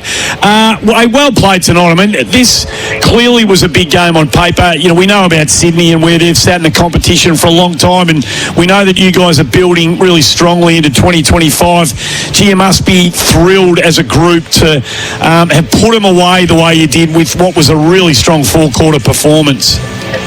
Yeah, no, definitely. As you said, it was. We didn't know obviously what way it could go coming in the game. Sydney won their last two games, and we were coming off a little bit more of a break. So it was going to be a hot contest early. They were able to get through the middle of us a few times early in the game, but once Wise message came out to kind of tighten up those screws a little bit, force the Swannies down the line. We knew we could probably play into our hands a bit more with the tall firepower. And Darcy Cameron stepped up, Dan McStay, Tim Membry, and Brody Myercheck all taking contested marks down the line game for us. Well done, Crispy. Great performance again by you individually. But from a team point of view, you can tell us now, what was the focus tonight if you were going to beat the Swans? Well, it's all about pressure. That's our one word, I guess. And if we've starting to build a bit of data now, but if the teams can't stand our pressure a little bit, we can kind of get the scoreboard ticking over. Yeah. But Swans gave a bit of pressure our way early days and controlled a little bit with uncontested marks. We also spoke about when they win games, they kick over a certain amount, and what we're averaging to defensively helps us win games. So it was going to be if we could slow them up and get the ball going forward our way. Was that what you were most impressed about tonight? Was it Collingwood's pressure, or was there anything else that stood out from your team's performance? Well, the pressure is kind of our thing. So I guess if we're doing it well, we know we're going to perform well. But then the ability to make little changes throughout the week on the opposition who we're playing. So for Sydney, for instance, take away their shorts and stop their overlap run with Nick Blakey down half back and try to do Heaney in the middle there a little bit. And Manu Warner was going to try and put some pace on the game as well. So a lot of pressure to come forward as defenders and wingers and mids to put the heat on the ball and force turnovers. And I think most people would have thought, no De Goey, no Houston, no Schultz. The Pies might struggle a little bit, but gee, the boys that came in were excellent, weren't they? Yeah, definitely. And we really pride ourselves on having a lot of depth. And one person goes out, no one can come in seamlessly. And the boys came into that role really, really well tonight. And what about your role, Jack? Like you can play anywhere. You can play on the wing, half back, half forward. Is it just you got to play that? I played ruck junior too, Sando, mate. Well, not tonight. You didn't play ruck, but how are you sort of seeing your role? You just sort of go wherever Fly puts you. Yeah, and I've done that for a long time, but I've probably have been a mainstay on the wing so far this year, and it's been great. Got a couple of centre bounces tonight as well, just to try and mix things up a little bit, because I'll have a little bit of an impact as well. So to be able to have that flexibility to do that, same as Bo coming in for a few centre bounces, and then we've got a number of guys who can do that, play those roles. But just if we are going to do that, the blokes that go out to the wing or half forward and swap in those roles have to actually play those roles. So the boys have been very diligent when we do that, and it's good to see it executing on game day. Well, obviously, now you get a chance to celebrate tonight's win, but it doesn't get any easier next week. You got to go to Brisbane. You mentioned that against last year's premiers.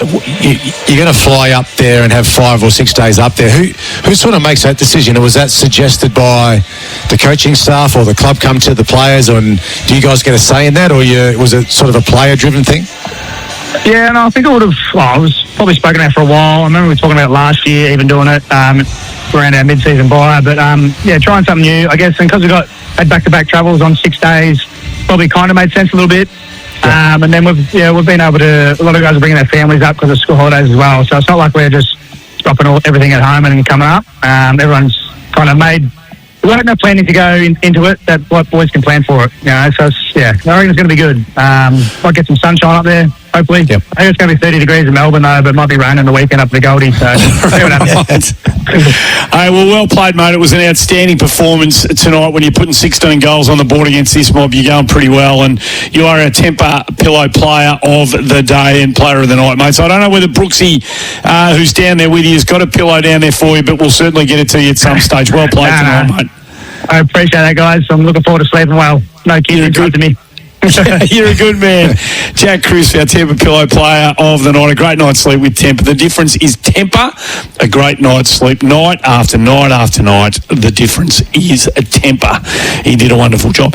We better get a break out of the way here, Sando. We'll come back with our last other categories. You got the 3-2-1 as well. We'll do all of that. But it's been a comprehensive performance here by the Pies tonight. They've been far too good for Sydney. 16-13, 109, defeating the Swans 12-6, 78. The goal of the day for Beaumont's Tiles. Some 50% off. Discounts ending soon.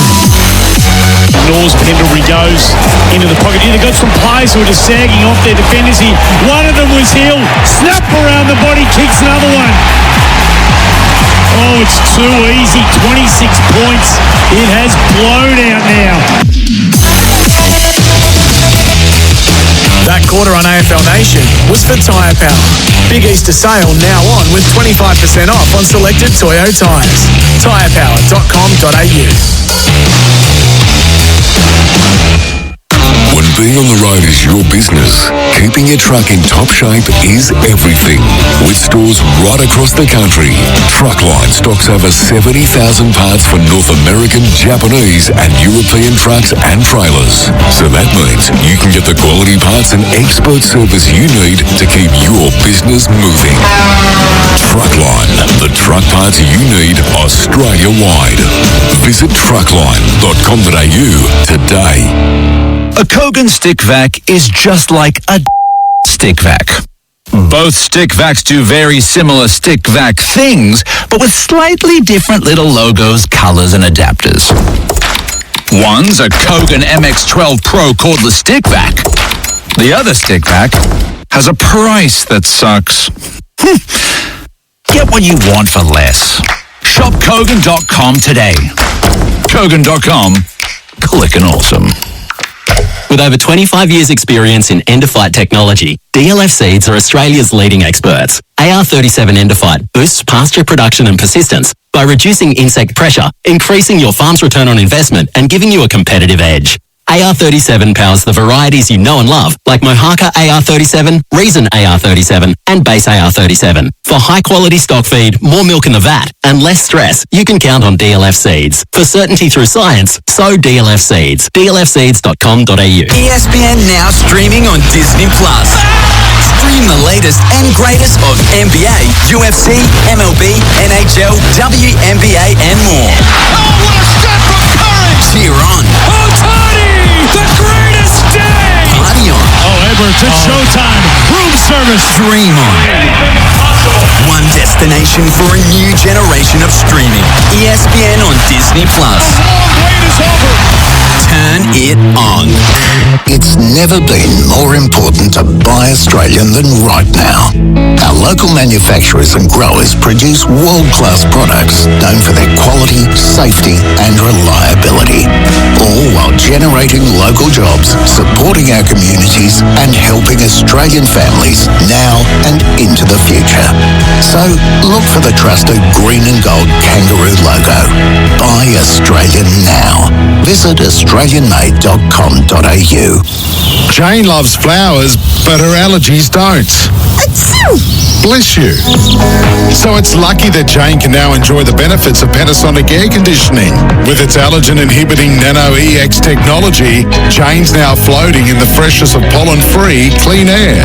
Come home to your perfect environment. Search Panasonic Air to request a free quote. Results from Nano-EX are not instant, and Nano-EX is not available on all models. At Azito, we know for you it's about leaving your mark. It's a statement, making every task uniquely yours. Azito doesn't just have your back, we're right there with you, powering your DIY journey. With over 100 tools for your home and garden, all powered by one battery to make it happen. Because when it comes to getting things done, this is your moment. Do it yourself. Do it with Azito. Do you? Hop into OMF's Big Easter Sale. Buy any mattress protector and get up to 60% off all modern family and signature mattresses, like the Mornington mattress, now under $1,100, or the Urban mattress, now under $1,500. This week, buy any modern family or signature mattress and get 2 bonus pillows, and get up to 20% off selected bedroom furniture. But hurry, these exciting deals won't last. And soon at OMF, the home of mattress, bedroom, bedding and furniture. You're listening to AFL Nation. Head to fntsportspromo.com.au for your chance to win $2,000 for your local sports club with 4 and 20 and Coles. And looking for an agent you can rely on? Trust the team at Elders Real Estate. Finey's final siren, not too far away. The great man standing by, so get on the line and talk all things footy and tonight's game in particular with him. Sando, I've got a couple of categories to whip through. Forever Young Player of the Day for Tobin Brothers Funerals, celebrating lives every day of the year. Who have you got? I got Still Sidebottom, 336 game, but gee, he was electric tonight. He's going to feature in the votes in a minute. Who ran the most kilometres tonight for OMF? Sleep deeper, recover faster, perform stronger, wake up refreshed, energised and ready to dominate every game. Patrick Lipinski, 15.6 kilometres. I think he features in it every time. He does. He's a machine in that regard. I reckon the breakout player tonight for Australian Outdoor Living, bringing backyard dreams to life, might have already been mentioned on the way through so far. Yeah, Ned Long, he was great. He's, it was his 17th game of footy.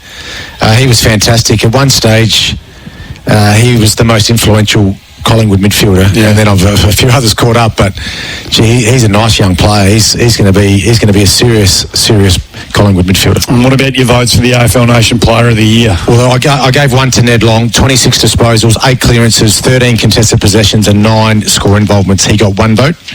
2 votes, Nick Dacos, 34 disposals, 9 tackles, 9 clearances with a heavy tag.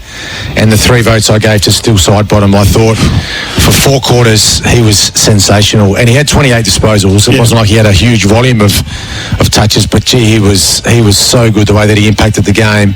Just sort of seemed like wherever the ball was, Still Sidebottom was there. I thought he was the most influential and best player on the ground. Got the 3 votes. No, fair call indeed. So the veteran picks up the 3 votes, the superstar the 2, and the emerging Pie the 1. Well done to you. It's been fun tonight. That was awesome. It was 47,000 people here to see Collingwood get the chocolates by 31 points. AFL Nation continues tomorrow, crunch time as well. There's a load to stick around for. Finey's ready to go. This has been AFL Nation for 4 and 20 Pies and Elders. Finey's final siren on SEN. Well, the Pies have recorded another victory in Adelaide. That's 10 in a row at Adelaide Oval. And I stand to be corrected, but I don't think any interstate team, whether out of Victoria or inside Victoria, has that sort of record at an interstate ground. I can't imagine any team bettering that. It's a marvellous hunting ground for the Pies, and tonight they did it. Basically, throughout the evening, Sydney had a burst in the first quarter, but once Collingwood got to their best selves, it was very much Collingwood's game. 16-13, 109 to 12-6, 78.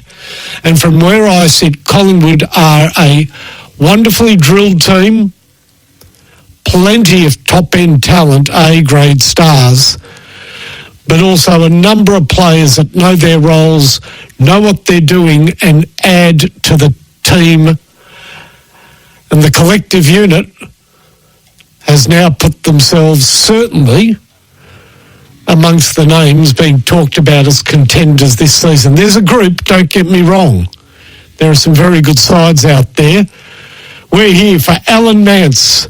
Alan Mance Motors, Footscray, Melton, Bacchus Marsh are having their big demo event with Super NY24 deals. So a chance to pick up a great Nissan at a wonderful price. And their man, Mance's man, Phil Mance's man, a man who knows little about romance but everything about Alan Mance, Stephen J. Peake, is in the studio. He'll be joining us shortly to talk about not only Alan Mance Motors, but tonight's game, Collingwood v Sydney. The number to call is 1300 736 736. Text on 0433 98 11 16. And I want to kick the program off with one of the great texts that I've ever received. It's an absolute ripper. Swans jumpers look like, that's tonight, of course, they wore their special white Guernsey. Swans jumpers look like the stock market this week post-Trump tariffs. That's a great call with a thin line for the red outline of the Opera House, jotting up and down, up and down, up and down, and that's exactly what world stock markets did this week on the flip-flopping Trump administration and their tariffs. Very, very good text. These texts, more football related and interesting. Here we go. Are the Pies back, or do we need to beat some more top four sides? From Mike. Well, first of all, you can only beat who you played. Of course, you played GWS, a genuine top four team, in round one and got a pasting, opening round. But we'll put that aside. Opening season form does fluctuate. Since then, it's been 4 wins. And I will say this, that Collingwood may not have yet played the real top-end talent, or they've played GWS and lost. They haven't played Hawthorn yet. They play Brisbane next week. Very interesting to see Collingwood when they play Gold Coast, because, of course, they've had a wonderful start to the season. But likewise, Collingwood are yet to feast on the carcasses at the bottom of the ladder, the likes of Richmond, West Coast and North Melbourne. So they've got their work done. They haven't had the easy kills and they haven't had the real tough games, but I love the way they're playing. And yes, they are back. They missed the finals last year, but they come with fire in the belly in season 2025, having missed the finals in 2024. They've added strings to their bow. Dan Houston, of course, with his head screwed on. Indiscretion free is a fantastic recruit. Tim Membry is doing what is asked of him. They've also seen a real uptick in Lachie Schultz from what we saw tonight and what we've seen so far this season. Ned Long adds immensely to the midfield. Yes, Collingwood certainly, in terms of where they ended up last year, are back. One more text and then on to calls. And the text is, my Collingwood mate can't stand Dan McStay. I reckon he's great and I'd have him at Hawthorn in a heartbeat. Well, you can tell your Collingwood mate, he doesn't know squat about football. As I said in my preview, Collingwood are a beautifully drilled team with role players, A-graders, and Dan McStay fits the bill perfectly. The coach would absolutely love Dan McStay. Why? Because he competes for every ball that comes forward. His contest tonight was rewarded. There was a mark he thought he took in the first quarter. He was able to dish the ball off for a snap goal, I think, maybe to Reece McInnes, but I'm not 100% sure. His fantastic handball back over his head at the end of the game resulted in a goal to Bobby Hill. And in between, he contested and contested for every mark. And players like Bobby Hill, tonight Lachie Sullivan, most nights the other Lockie Schultz, would love to be at the foot of Dan McStay because they know the contest is coming. And equally so, defenders know that there's a big body impact coming on them when they're marking or going in the marking contest up back. Add to that, he's now the second ruckman at Collingwood. He fits that role admirably. His tackle count is very high for a tall forward, much higher than Nick Larkey's. Stephen Peake, of course, didn't realise that, but that's a reference to last week. But they are certainly a better team with Dan McStay in it. And that was proven last year, a year that he missed with injury, and a year in which, well, most of the year with injury, and a year in which Collingwood failed to make the finals. North aren't on the bottom. Essendon, Carlton and Melbourne are. No, I think you find North Melbourne, Richmond and West Coast remain the teams with the biggest targets on their back, though Melbourne and Carlton are making a strong bid to join them. Let's go to callers, and let's start off with James and Xavier, now from Sailor Falls. They've made the trip to Gather Round. Hello, Xavier. Is this your first taste? Hi. First of all, welcome to the program. How many games of football have you been to, Xavier? In my whole life? Yep. How many do you think, Des? We really missed one. Oh, sorry. I've got to correct. It wasn't Ruth McInnes, it was Bo McCreary. Sorry, Ruth McInnes is out for the season. Yes, it was Bo McCreary at the front of the pack. My mistake. Back to you, Xavier. How many games do you reckon you've been to as a 7-year-old? 100? Wow, you must have started young. That happens. I've seen babies at the footy. Okay. Is this your first trip to Gather Round? Second trip. We went last year. Yeah, great. Now, you're a Collingwood supporter, I gather. Yep. So, obviously, going to Adelaide is the perfect holiday because Collingwood have won their last 10 games there. Yep. Pretty strong there, aren't they? Yeah. Fantastic. Tell me your take on tonight's game, Xavier. You're an experienced footy fan. I can tell that you're also a pretty cluey kid. So what did you make of tonight's game? I think Bobby Hill was good. So was my check. I'm not sure. Wait, who did they sub off again? Oh, Jamie Elliott. I don't know why they subbed off Jamie Elliott.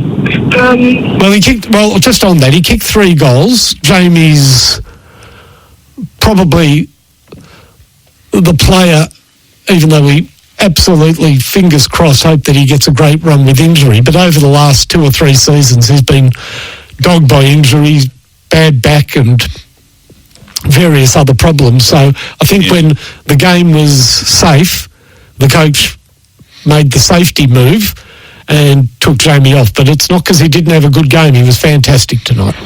Yeah. I think the fact that Schultz was out, I think the forward liners, the small forwards needed to make a bit of an impact to pick up the slack. I think that Bobby Hill and particularly Jamie Elliott did that. Bobby, just with his touches, he obviously doesn't need many, but they did their part to really pick up. They might need to do it again next week and probably the following week. Yeah, that's Xavier's dad, James. G'day, James. Oh, g'day, I've taken over. Well, that was definitely Bobby Hill. That was definitely Bobby's best game for the season. So I'm sure all Collingwood supporters were looking for the turnaround in form, and that's a big plus heading up to Brisbane next week. Yeah. That's correct. We popped in last year to Gather Round. It's bigger and better than ever, just as far as a supporter can say. I think on the roads and even around the grounds, I know there was talk of taking it off, having the collective go over there and play their footy together long term. I think it would just be ludicrous to take it off Adelaide. It's an annual event now, and we'll do it every year we can. Yeah. Absolutely. Do you catch other games during Gather Round? we missed out last year. We've got some other plans for this year, and generously enough, a family that we're running to tonight have offered us a couple of tickets to head out tomorrow night to a game.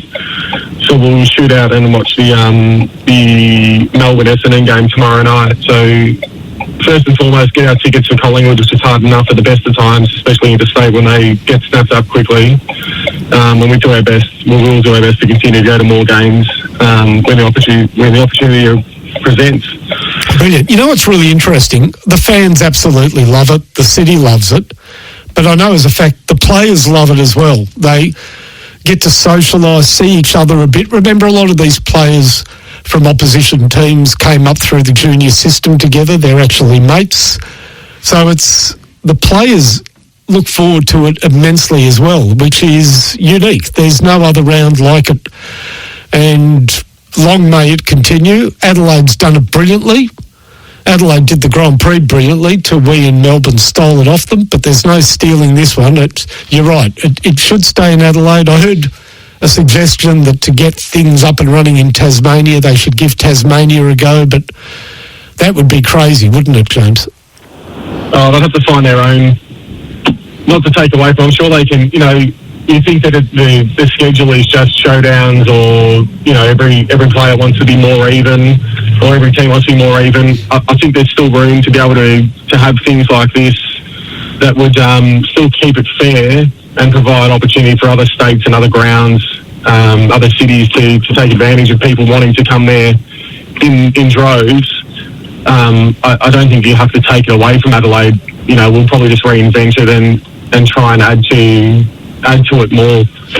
Yeah, correct. You could have feature games. You could have a Tasmanian team in a double header, not on the same day, but take two really strong teams down to Tassie and have a 2-day, not a whole round, but there are other ways to skin a cat. Last word to Xavier. Xavier, next week, your Pies face one of the sternest tests in football, heading up to Brisbane to face the reigning premiers on their own ground. Do you think Collingwood can win? And if you do think they can win, who do you reckon will be the player that gets them over the line?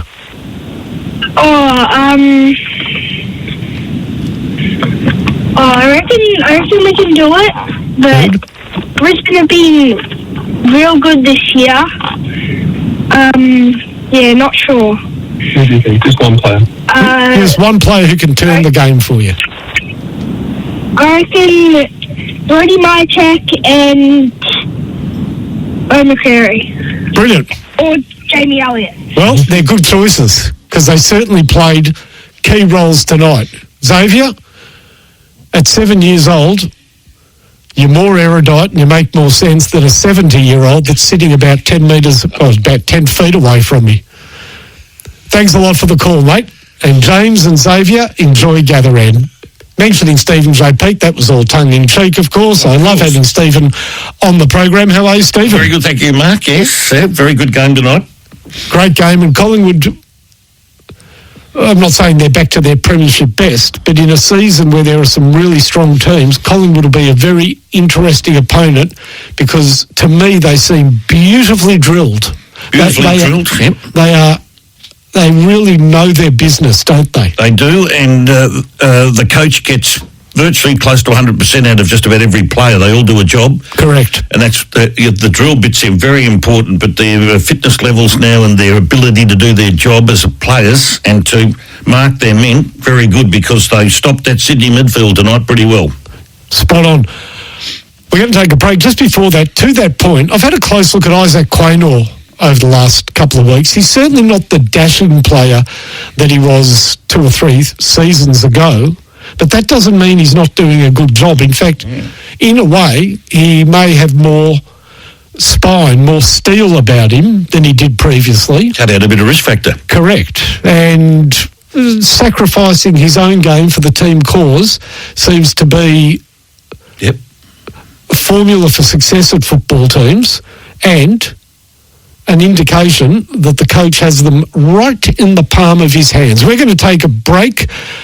When we come back, Darazad from Queensland will join us. Plenty more. You can join too on 1300 736 736. Send a text in on 0433 98 11 16.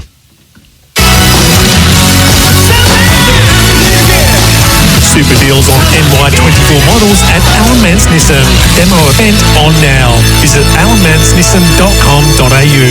Finey's Final Siren on SEN. Nowhere better to meet my mates in the local club and watch all the best sporting action live. The cheers and the jeers, banter, and your shout if you win or lose, goals or tries, baskets or sixes, or first across the finish line. It's always on with an awesome vibe. A great way to go, Blues! Come on, let's go!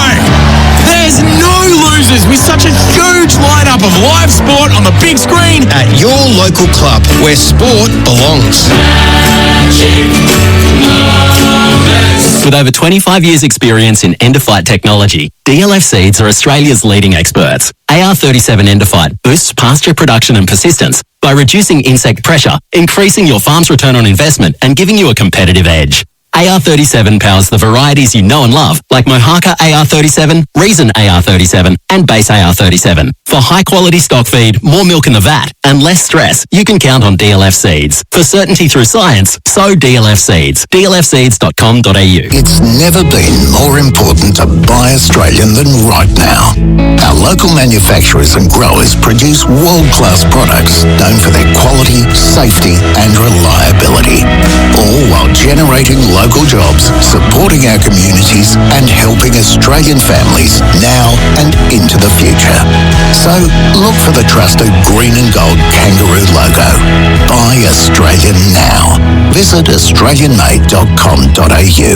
Don't miss the world's best netballers every Saturday and Sunday in Suncorp Super Netball. Can the Adelaide Thunderbirds achieve greatness with a three-peat, or will the Melbourne Vixens take the next step to premiership glory? The pressure will be on with the Firebirds Fever and Swift's new look shooting ends in the spotlight. Who is up for the challenge? Tickets are on sale now, or watch every game live and on demand on KO Sports, Foxtel, and for the first time, Binge. An important message from when insuring one of your biggest assets, you can ask, can I choose my repairer? Well, it might cost a few bucks more. There's a reason your insurance company doesn't want you to. Choice of repairer means exactly that. You can choose a repairer. Conveniently close and not miles away, genuine parts, an accident replacement vehicle, and a lifetime guarantee. Your choice of repairer, not your insurance company's. Choose Visit sheenbrook.com.au. T's and C's apply. Step up to the next generation of power with Makita XGT 40-volt and 80-volt max, delivering professional-grade performance without fuel, noise or downtime. From mowing sports grounds to clearing roadsides, XGT's high-output batteries and brushless motors power through the toughest jobs. No cords, no mess, just relentless performance. When power means business, choose Makita XGT. It's power without limits. This ad is about neighbours Ryan and Jack. Ryan's home has been affected by recent damp weather, with mould appearing all over his walls and ceiling. Meanwhile, Jack is relaxing in a mould-free home. That's because Jack installed a Panasonic air conditioner with 24-hour Nano EX air purification and mould-inhibiting technology. Jack's Panasonic air conditioner means he enjoys clean, fresh air in a mould-free environment. And you can too. Search for Panasonic Air online to request a free quote today. Hop into OMF's Big Easter Sale. Buy any mattress protector and get up to 60% off all modern family and signature mattresses, like the Mornington mattress, now under $1,100, or the Urban mattress, now under $1,500. This week, buy any modern family or signature mattress and get 2 bonus pillows, and get up to 20% off selected bedroom furniture. But hurry, these exciting deals won't last. And soon at OMF, the home of mattress, bedroom, bedding and furniture. Super deals on NY24 models at Alan Mance Nissan. Demo event on now. Visit alanmancenissan.com.au. Finey's Final Siren on SEN. And ladies Ladies and gentlemen, welcome back to the Big Alan Mansland situation in 2025. There's plenty happening. You don't have to be Einstein to know we're in a cost of living crisis. We've got to do something about it. We've got to attack it. And the best way to do it is to get down to Alan Mans to get into a new Kia Picanto 2024 model, $21,990 drive away. An economist dream. No deposit, 7-year loan term, $99 per week. So get down to Alan Mans and start the hits. And you'll be dancing to the ballroom blitz. Don't lose your shirt. Don't lose your pants. Don't take a chance. Go to Alan Mans. Footscray, Melbourne, Bacchus Marsh. Mans Mania has got a hold of me. Yeah, baby. Well done, Stephen J. Peake. And don't forget Alan Mans's big demo event, Super NY24 deals. You can drive away in a Nissan, a demo model Nissan from 24, virtually a new car, at an incredible price. Really worth getting down there. Yeah, for certain. Let's get back to our callers, and Dr. Love has rung in from Queensland. How are you, Daryl? Hey, Finey, you legend. How you going, mate? Good, mate. How are you? Good. Look, I was worried about tonight with Houston and Schultz and Gowie out, but seriously, what I call the Ramble Red, this Pendlebury, Sidebottom and Howe, I think they were awesome. And our backup players, Long, how good was he? Like my beautiful daughter Darcy and sons Levi and Will thought Long was best on ground. And just our depth. I think our depth is really working this year. Everyone complains about we've got no depth, we're too old. But our Ramble Red and Pendle, Sidebottom and Howe, they just lead the field, and the young guys, Long and Sullivan, they just follow big time. Well, you've certainly quinelled in your praise there. You've quinelled my two best on ground. I mean, Long was fantastic, especially when the game, as always, is up for grabs in the first quarter. And at that point, Sydney were on top, but it was Ned Long who turned the tide by getting the ball out of the centre. And when you considered that centre square, you looked at the centre square. This is amazing. I love football. The centre square. So Collingwood in the centre bounce had Dacos, Long and Pendlebury. Sydney had Heaney, Warner. I'm not sure who their third man was. But certainly when you looked at that group of Heaney, Warner, Pendlebury and Dacos, you didn't expect Ned Long to be the one to shake the game to its foundation. But he did. He kept doing it. He kept doing it and doing it until Collingwood were on top. So I reckon he was best on ground by a whisker from Steele Sidebottom. Now there you've got the two extremes, really. Not that Long is the youngest player in the team. Of course, he had a couple of years on the Hawthorn list. But in terms of his AFL experience, he's very young. And then you've got Steele Sidebottom, only second behind Scott Pendlebury as the most experienced man on the ground. So it shows it's not about age. You need to be fit. They're all firing fit, the older players at Collingwood. And let's not call them old, Dr. Love. Let's call them experienced. And let's just say that experience, especially experience that includes a couple of premierships, goes a very long way on an AFL field, doesn't it? Absolutely, mate, yeah. And Elliott, like guys like Elliott and Quainer had to step up tonight, and I thought both of them did tonight. And Bobby. Bobby was really good. Like the first 4 games, he was in and out. He would pop in the second half mainly and do some magical stuff. But I thought he was definitely a great contributor all game tonight with his skills. He just, when he gets a footy, good luck tackling him.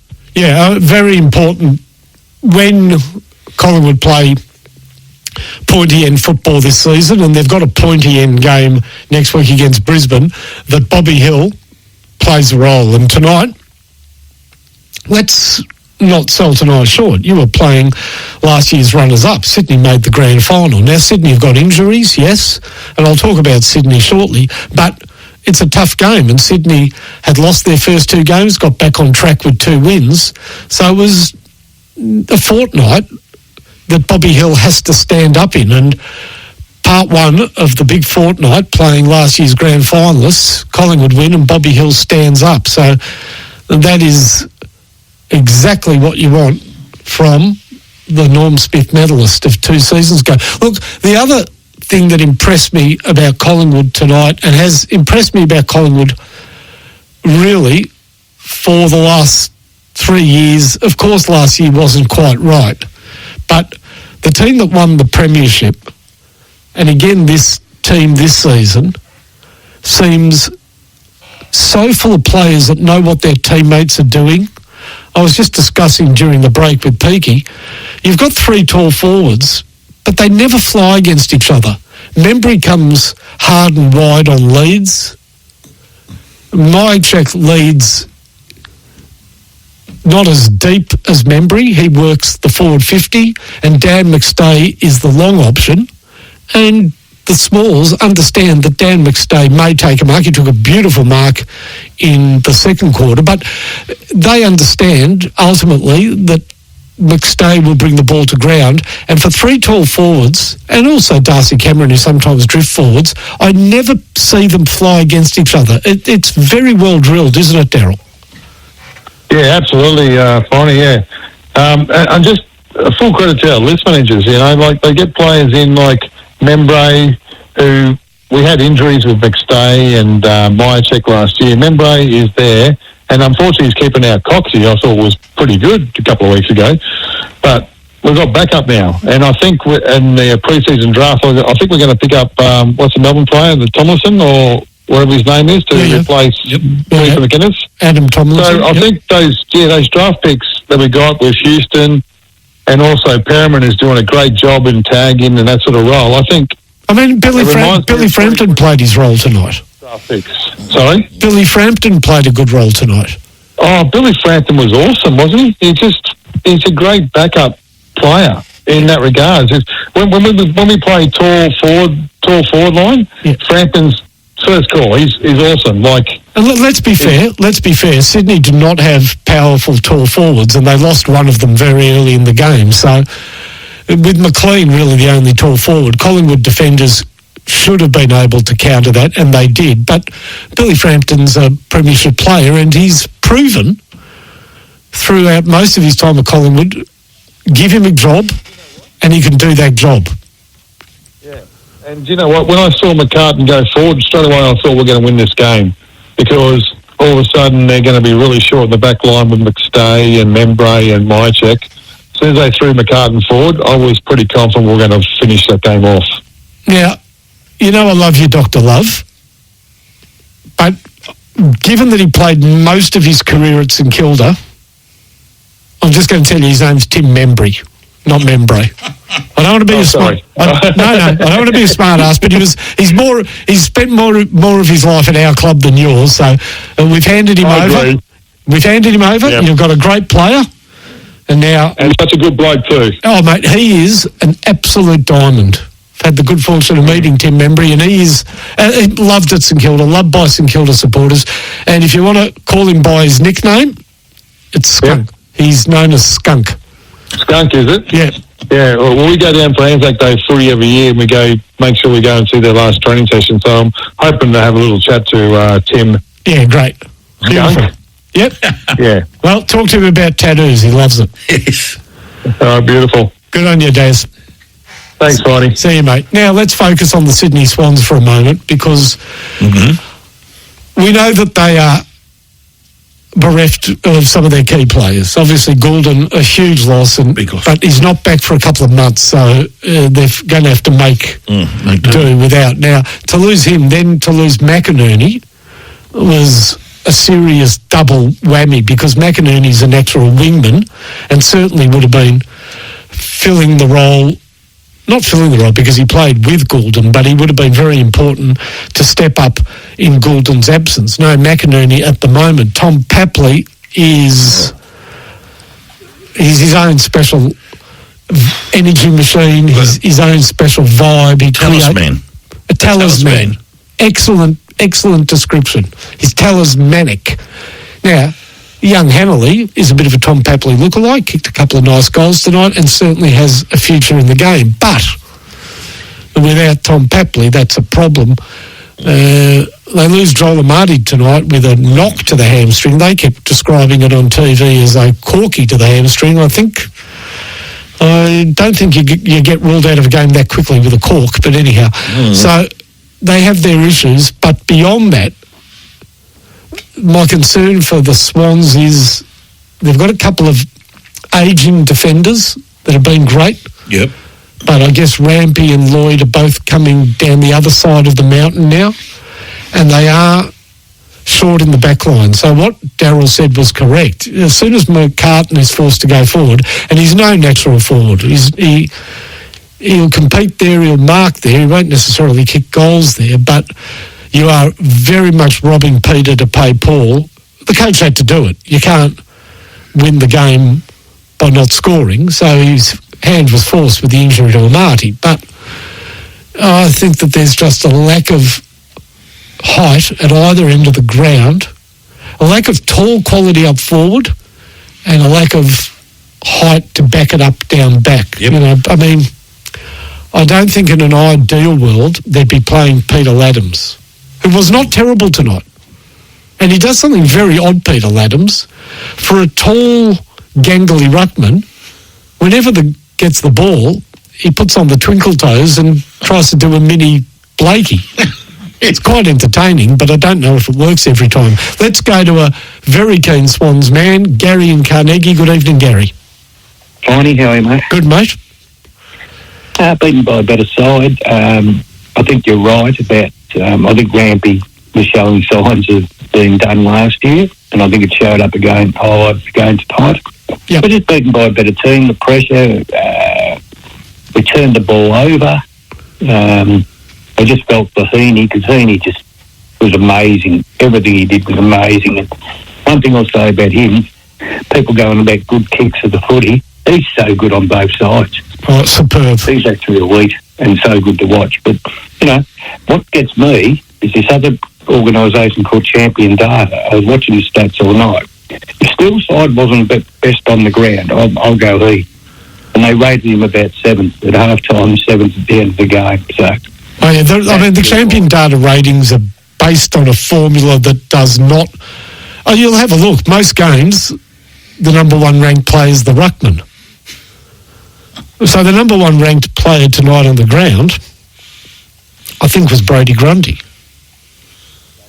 Let's see. No, he was 106. Sorry, Nick Dacos.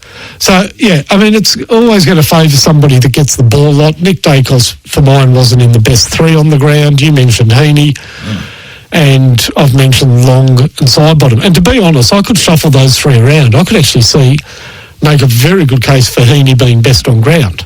So, yeah, I wouldn't be beholden to those. Gary, the Swans have...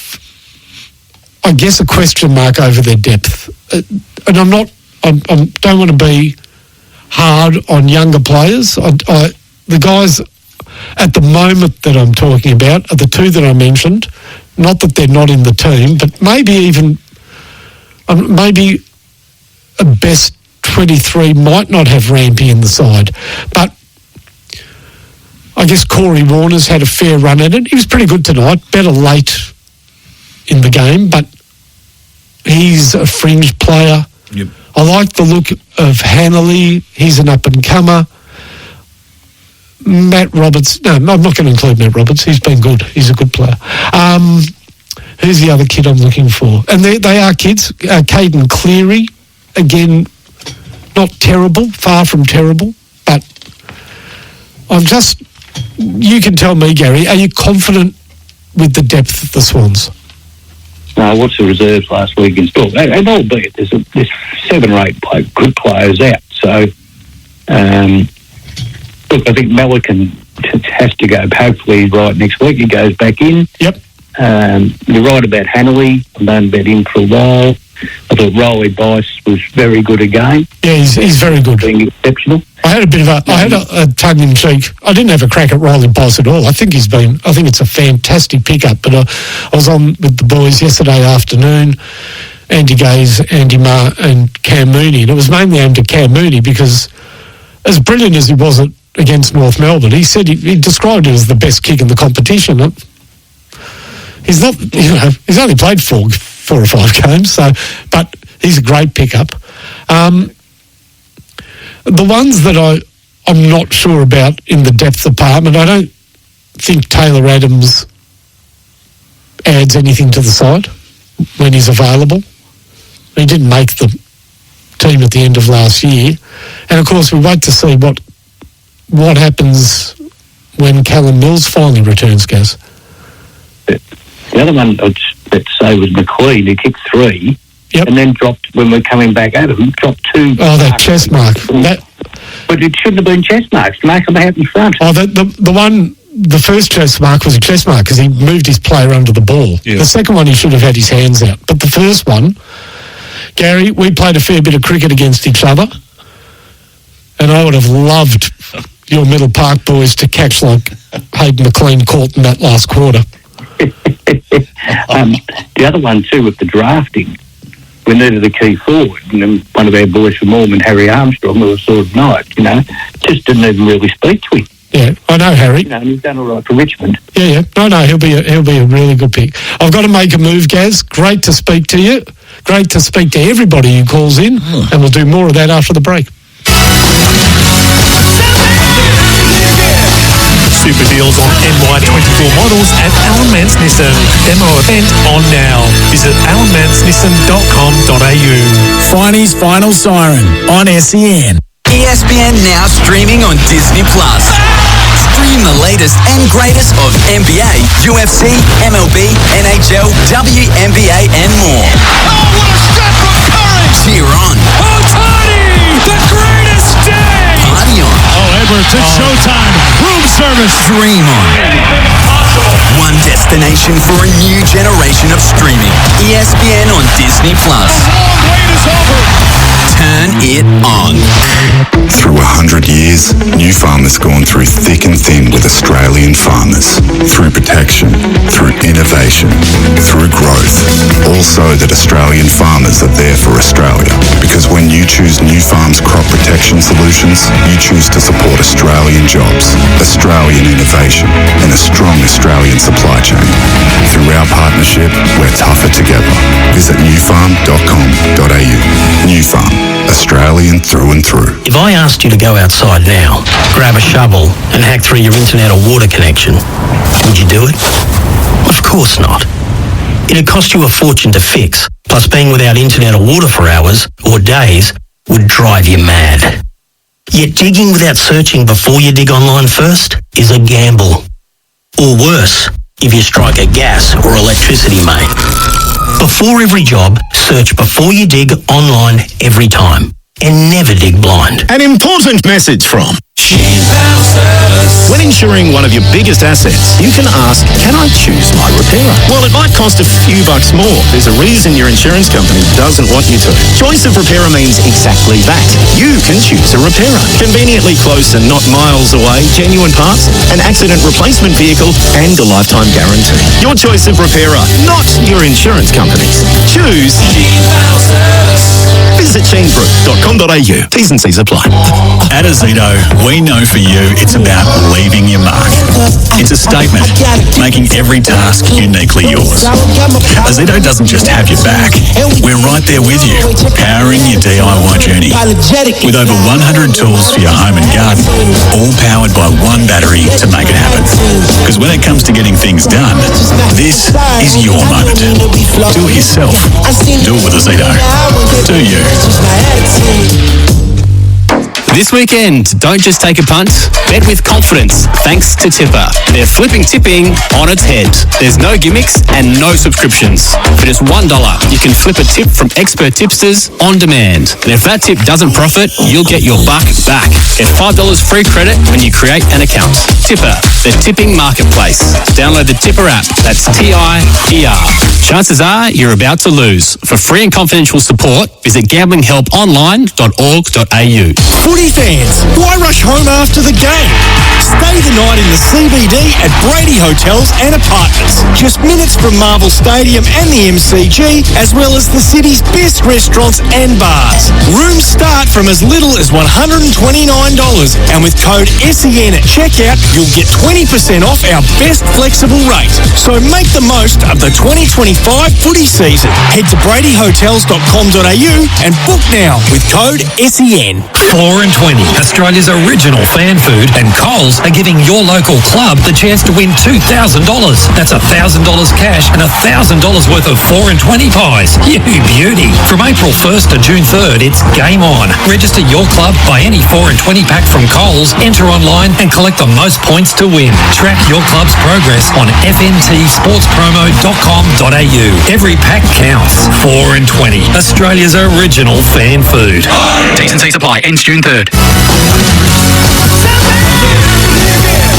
Super deals on NY24 models at Alan Mance Nissan.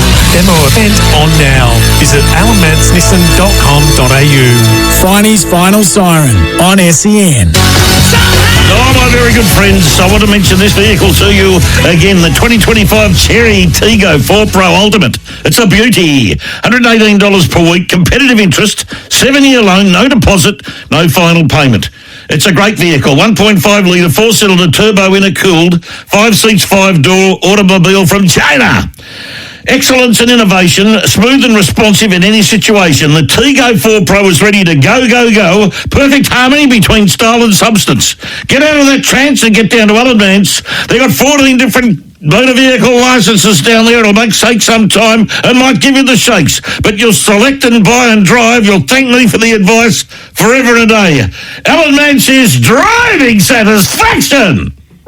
Baby!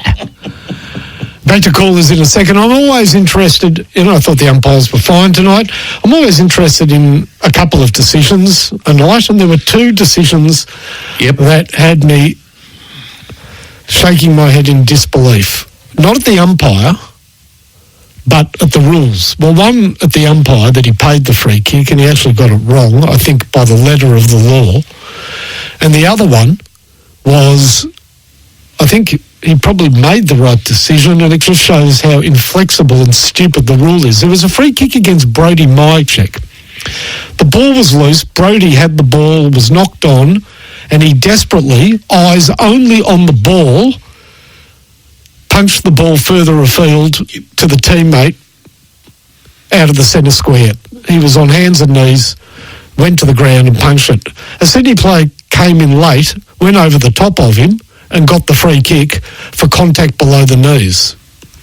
Now, that's not contact below the knees, because he didn't initiate the contact, nor did he make the contact, nor could he have any expectation of what was coming his way, because his eyes were solely on the ball. How can that be a free kick against a player who's only looking at the ball, nobody's in the vicinity, and he knocks the ball clear? Now, the player avoided any serious injury, but I've got to say that if the player did get injured, the onus would be on the player for coming in late over the top of the player contesting the ball. It's just a stupid free kick, and one that a clever player could take advantage of at any time in the game.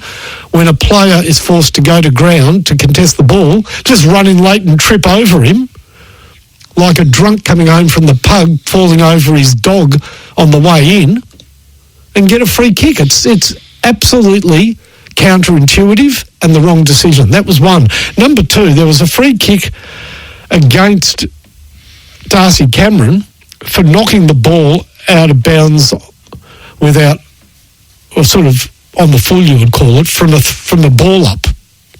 That's the rule, and that's fair enough. Hayden McLean actually kicked a beautiful goal from the resultant free kick.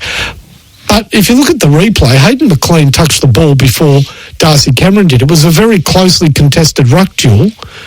Darcy Cameron had no control over the ball, and I think the letter of the law would suggest that if the other ruckman touches the ball first, then that rule becomes null and void. So I think that one was just incorrectly adjudicated, and the first one was just a case of abject stupidity in not the umpire, in the rule makers being inflexible on something that needs some nuance and football sensitivity. Let's go back to callers. Jim is in Mildura. Good evening, Jim.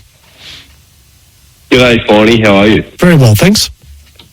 That's all right. Hey, gee, I'm glad you pointed those couple of free kicks out, because that was, I'm in full agreement. But just the one thing I wanted to bring up, and I'm sure he's getting spoken about a little bit more, but is Darcy Cameron not All-Australian ruckman worthy?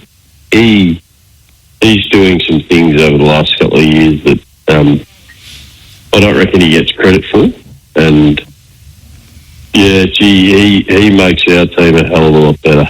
He's in the discussion. I don't think tonight was his best night. I thought Brody Grundy played his best game for a while. I would say neither of them dominated each other, but most weeks Darcy Cameron does dominate. He's a very good marker around the ground, but my fascination with Darcy Cameron is his endurance. As a rule, tall, angular ruckmen like Darcy Cameron that have to compete in the thrust and parry of ruck don't cover the ground as well as, say, other midfielders. But he seems to get from goal square to goal square every week, and it's a testimony to what he's put into his football, because he certainly wasn't that footballer 3 years ago, Jim. He improved in the premiership season. He was a standout last year for Collingwood, and he continues now to be a premier ruckman in the comp. It's a very good observation, and thank you for the call. Let's head to Cameron on the Sunshine Coast. Also wants to speak about a ruckman. Good evening, Cameron. Good evening, Mark. How are you? Very well, thanks. I've called you a couple of times, and this is probably the most sober I've ever called you. I haven't watched the game tonight, but congratulations to Collingwood. A little bit like Geelong, and I won't cut you off if you want to speak to me. But let's talk about last night's game. Reece Stanley, you know, I bring it up a lot. How good did Geelong look? I mean, Geelong last night, I would suggest kicking off gather round against a up and about Adelaide, 5 goals down in the second quarter. I'm watching that game, and I think everybody does this when you watch a game of football, and I thought to myself at that point, gee, Adelaide are great. Gee, it's impossible playing Adelaide in Adelaide. Gee, this is completely out of Geelong's grasp. They were fantastic last night, Geelong. Now, Reece Stanley obviously didn't get the memo that his career was done and dusted. Look, at the start of the season, it was Sam de Koning in the ruck. Reece Stanley was excused from services, and it certainly looked like Geelong had moved on from Reece Stanley. Well, Reece Stanley is one of footy's great survivors. He's a player that has certainly copped his criticism over the years and had his high points. I guess his low point last season was missing that goal in the dying stages of the preliminary final, but he ain't done with yet. And more power to Reece. He's been around for a long, long time, and he knows his way around an AFL ground, and he showed that last night. Let's take a break and return. Super deals on NY24 models at Alan Mance Nissan. Demo event on now. Visit alanmancenissan.com.au. Finey's Final Siren on SEN. At Azito, we know for you it's about leaving your mark. With over 100 tools for your home and garden, all powered by one battery to make it happen.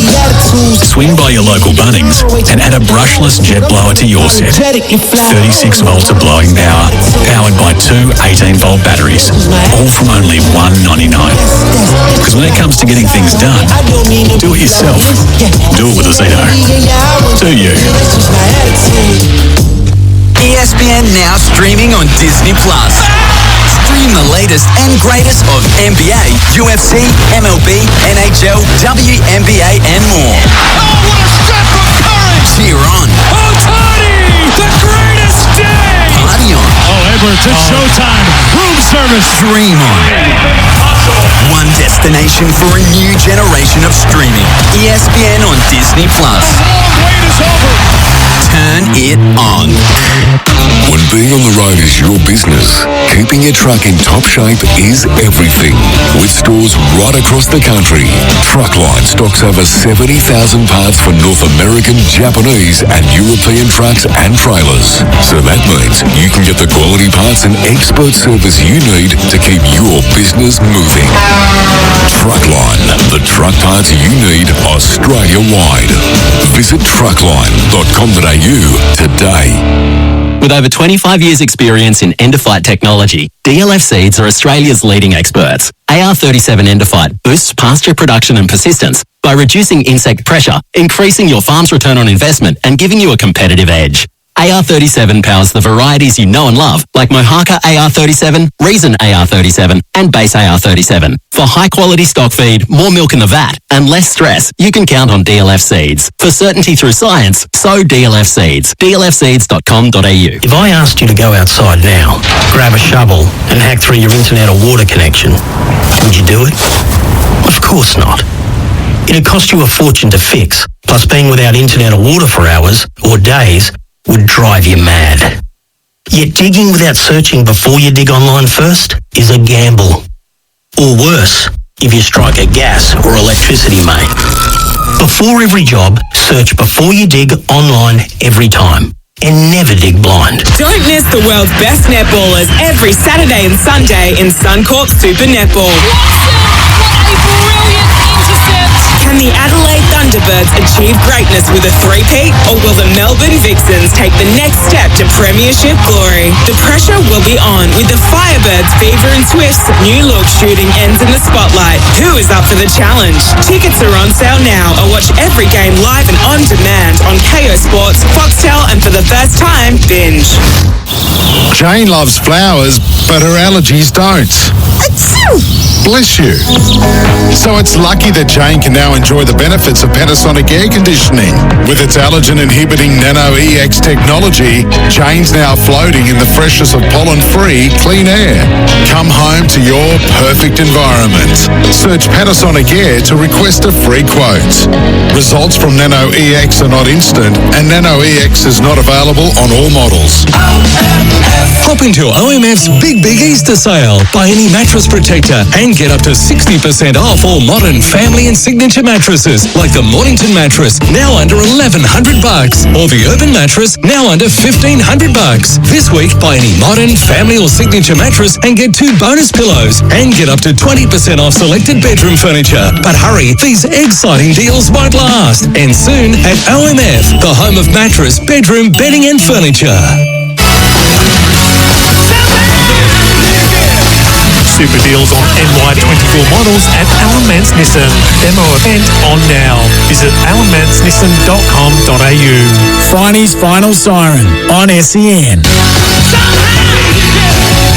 Welcome back. 11:16 SEN, brought to you tonight by Alan Mance's Nissan demo event, Super NY24 deals. Let's go to our great mate Marcus, who's in South Melbourne. Good evening, Marcus. Good evening, listeners. Peaky, Finey. Yes, I can vouchsafe that Geelong are a good team. I got sunburnt watching them. Even in the first match. They absolutely killed Freo. Yeah, well, I'm glad. So you made the trip down to GMHBA. Oh, yes, I took the trip down. It was a wonderful day. We got allocated seats right behind the goals in the sunshine, 34 degrees, so quarter time we had to shift into the grandstand, but I was already cooked by then. Murphy Reid cheered us up in the third quarter with a couple of goals, but then I had to stand on the train all the way back to Melbourne. Got there and the buses had replaced the trams to South Melbourne. You know about this, Peaky, because the Grand Prix is on. That's right. So you have to get the replacement bus. And the replacement bus took longer to get to my flat in South Melbourne than it took me to stand on the train from Geelong to Melbourne. Yeah, I remember that day. There you go. Now, you want to talk about a 2-ruck policy at a couple of clubs? Yeah, listen, I reckon that the Swans and Freo are both charging after a failed policy. I can't see the point of having Laddams and Grundy in the team if Darcy's going to be able to do them both over without any sign of getting tired because he's got two opponents. And Freo have been chasing that dream for about 2 years now. Well, let's have Darcy and Jackson in the team. But both teams, Freo and the Swans, I'm going to have to stop you. Seem to be able to play with one ruckman. I'm going to have to stop you because we're coming up to the end of the hour. But Marcus, call back because I want to continue the discussion shortly.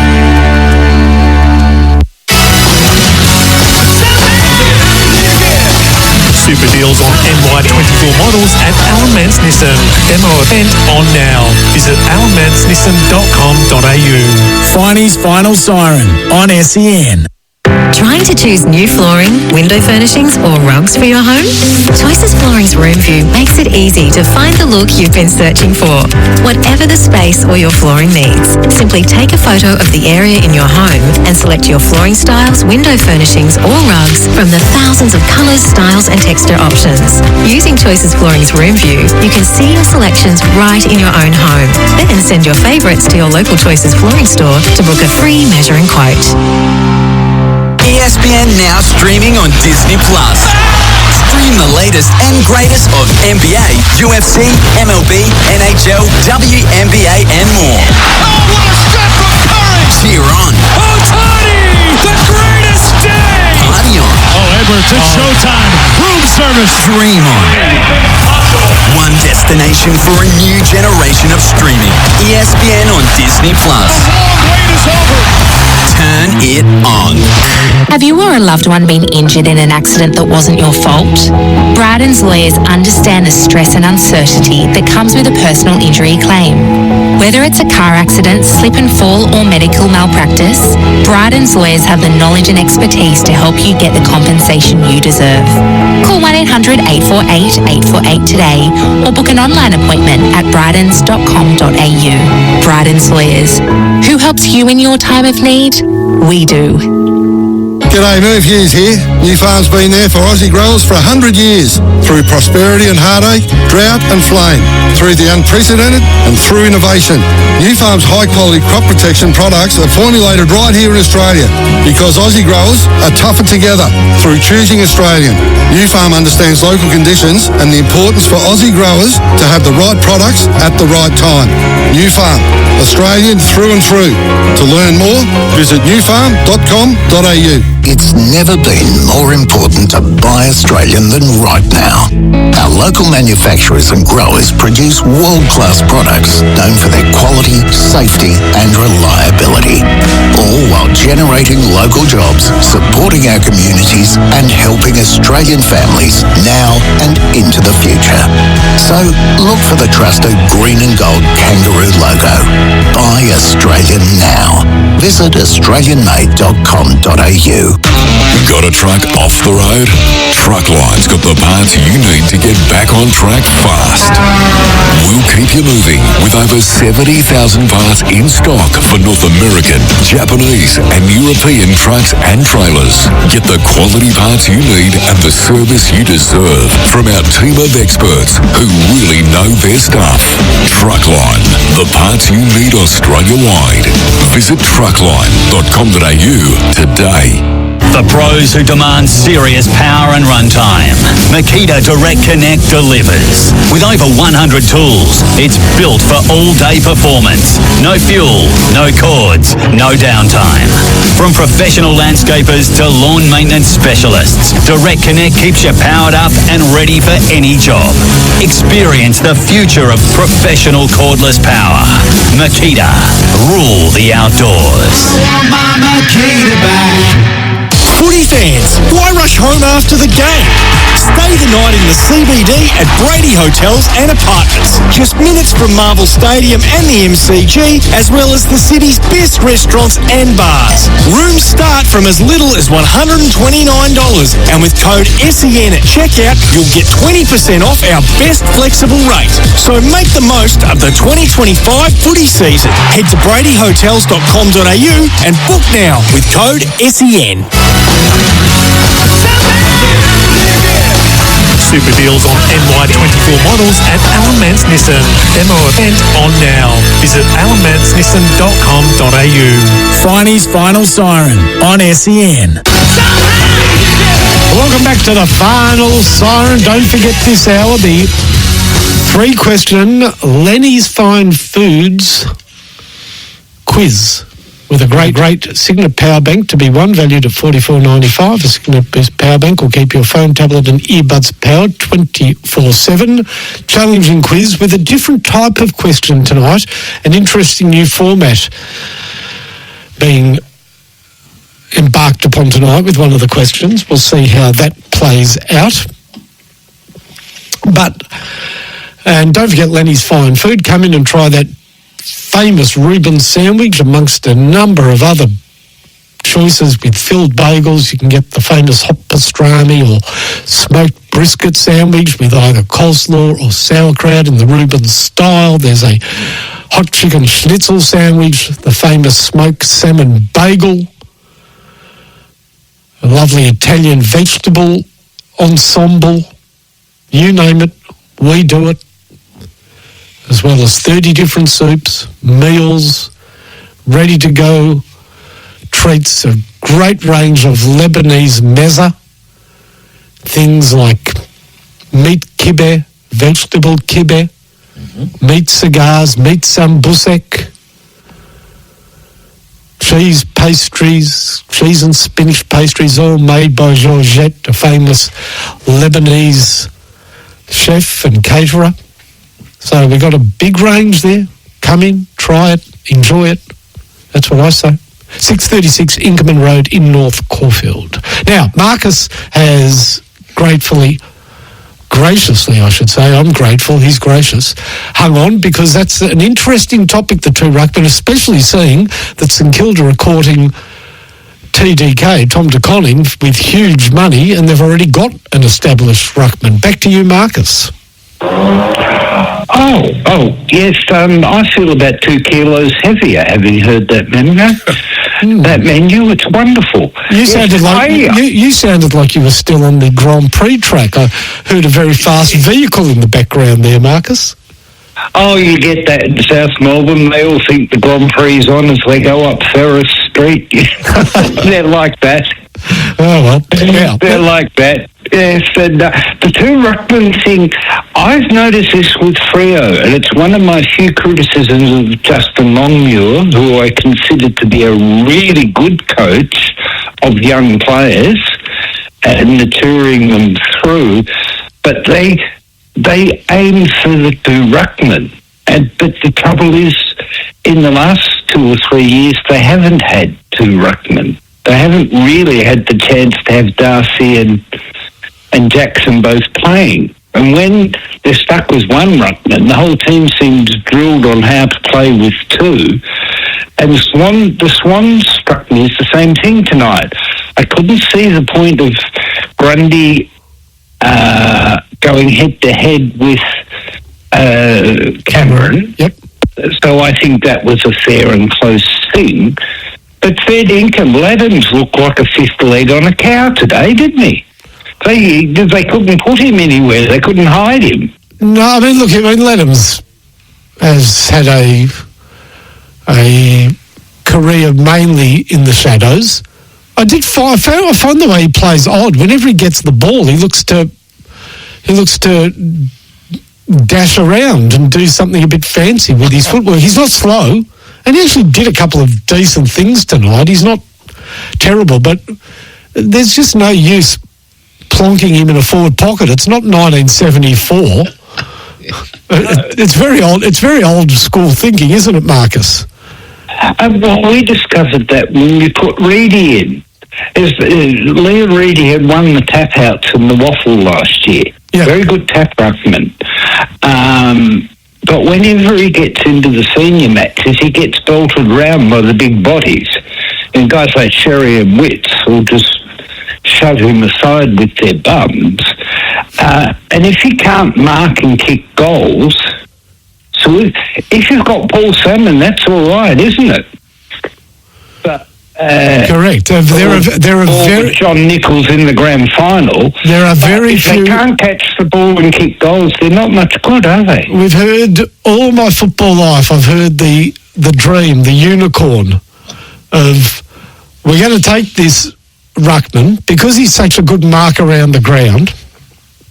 We're going to put him up forward and he's going to be unstoppable. And it doesn't work.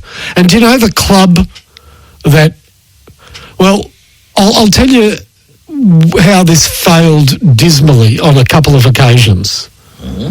Because the worst thing that can happen is when you do it and it works once, you think it's going to keep on happening. And do you know the club that did it on a regular basis, Marcus? Oh, well, I'm showing my age. I can remember when John Nichols and Percy Jones played at Carlton, but that was 50 years ago. But I'm saying in recent times, the club that thought, we're just going to take this ruckman because he is impossible to beat around the ground in a marking contest, put him forward, and he's going to be the answer to our prayers. Now, I think he kicked 7 goals on one occasion, and the problem was that thereafter they kept doing it, and doing it, and doing it, and it didn't work. And do you know who I'm referring to? Yeah, it's on the top of my head. It should be because he played. He should be because he played for you. Oh yes, yeah. Laurie Sandilands. Yeah, big Aaron. Well, Aaron Sandilands. Big Aaron. Sorry, yeah, I really am showing my age. But I'm pretty sure. Laurie. I'm pretty sure he kicked 7 once. Yeah. And that was the only occasion. Correct, and they kept shutting him in the forward pocket all the time. They said, look, we're just going to put Sandlands forward and kick the ball up there and no one will ever outmark him. But the problem was that it only worked once. And invariably it fails. And I'm trying to remember the other player. It's on the tip of my tongue. He kicked 8 once. He played for North Melbourne in Geelong, I think. For some reason, I'm sure he played for North in Geelong, and he kicked 8 goals once, and they were sure that he was a key forward. Was it Hamish McIntosh? Yes. Hamish McIntosh. And he was injuries. But he just wasn't. He just wasn't a key forward. But it worked once, so they decided we're just going to persist with this madness. And it never happened again. And invariably, it doesn't happen. In my life, there's been 2 great ruckman forwards. You've mentioned one of them, Paul Salmon, and the other one even better than him, the great Simon Madden, who were equally as good in the ruck or as a key forward. But they are as rare as the proverbial hen's teeth. Now, in fact, I've seen hen's teeth. They're rarer. John Nichols could go forward and kick goals, especially in finals. Sure, I'm saying, but he wasn't in the class of... Well, he kicked 7 in a grand final, but he wasn't in the class of Salmon or Madden as a forward. Nowhere near. What, you're puffing your cheeks out? What are you, a gross idiot? No, he didn't play a huge amount of football. No, I'm saying Salmon and Madden were in their own right. They alternated a bit. They played with each other a bit too along the journey there. So, but they were dominant key forwards. Do both sides of it. Yeah. So you concede that? I concede that Nichols didn't. Of course, he wasn't a key forward. No, he's a time was forward, but when he did go down there, he was indomitable when he went there. No, he wasn't indomitable. He had good games there, but he wasn't a. Not doing it the way they did it, because Brassy didn't send him down there during he was a ruckman. David Hale. Yeah, David Hale's another one. Pretty good. Another one. Kicked 8 goals against Geelong one day. Kicked 8 goals against Geelong, and they decided he's a key forward. Yeah. No, it doesn't work, these things. But he did play a fair bit of footy in the forward line. Yeah, but not great. With no great success. Not superb. No. With no particular success. But he did win. He was a premiership. He was a premiership player. Can't knock that. Let's go to Kate in Somerville. Oh, David Cloak, another good example.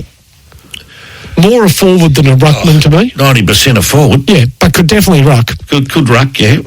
If they had injuries and they'd need to throw someone in there, he'd go in there. For Richmond and Collingwood. Speaking of 7 goals, or 8 goals, what did he kick in his last game? 8 goals. In his last game. Forward. He kicked 7 or 8 in his last ever game. Yeah, 8, I think. Yeah, not bad. Good evening, Kate. Oh, hey, how are you? Very well, thanks. Well, look, I'm ringing on behalf of my husband. He's doing a Rubens challenge, and he went out to your place today, but he wasn't able to get a Rubens today. Today was the one. There's 2 days of the year. 1 day. 2 days. Today, for those who don't know, we're a deli in Passover. Mainly Jewish deli in Passover, which is the big Jewish holiday, is tomorrow night, and our biggest days of the year are today and tomorrow. So here's what I'm going to do, Kate. No. He wants to say that whoever was working today, I think it was your wife, made him and his business partner, Peter, the biggest, bestest sandwich they've almost ever had. And they are truly, truly grateful for that. But it wasn't but we couldn't do a Rubens today, could we? No, it wasn't a Rubens. No.